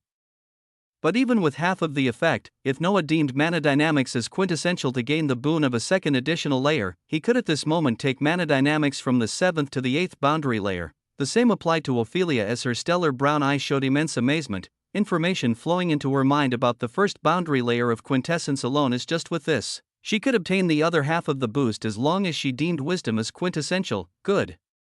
Let's keep going. Her soul was about to make a move to achieve something she thought was millions or billions of years away when all of a sudden, her gaze changed as she gazed out from the observatory. Noah's soul that had expanded outwards to cover vast regions nearby had already seen everything occurring out there as he voiced out with a smile, "Have your main body consolidate everything and deem wisdom as quintessential. You should achieve the ninth layer by then. As for now, we seem to have encountered guests, yes." As they appeared near the endless abyssal thalassic caverns of nullity, their surroundings became filled with tendrils of cloudy skies of nullity and glacial mountains below them. The temperature dropped to shocking levels as even existences who had merely achieved the first or second boundary layers would be frozen in body, origin, and soul within moments in this region. Since the eruption of the multicolored light of the ionic treasures of extremity and their discovery by multiple lineages, Noah's force wasn't the only one heading here. There were many from the ancestral Lerneans that may have already arrived to reinforce Ancestor Rodwig and the others, and of course, the forces of the Noblesse and Quasarians that have also discovered this would also be here with even more of them coming. As they came closer, they would naturally run into other forces as. At this moment, a massive teardrop-shaped obsidian interstellar vessel that was a streak of dark light heading towards the endless abyssal thalassic caverns of nullity stopped its advancement. It stopped and turned its ominous gaze towards the chaoticus behemoth transporter they were on as within an instant, it began floating over towards their direction. Undoubtedly, these existences wanted to eliminate the enemy forces before they were even able to reach the location filled with clusters of ionic treasures of extremity.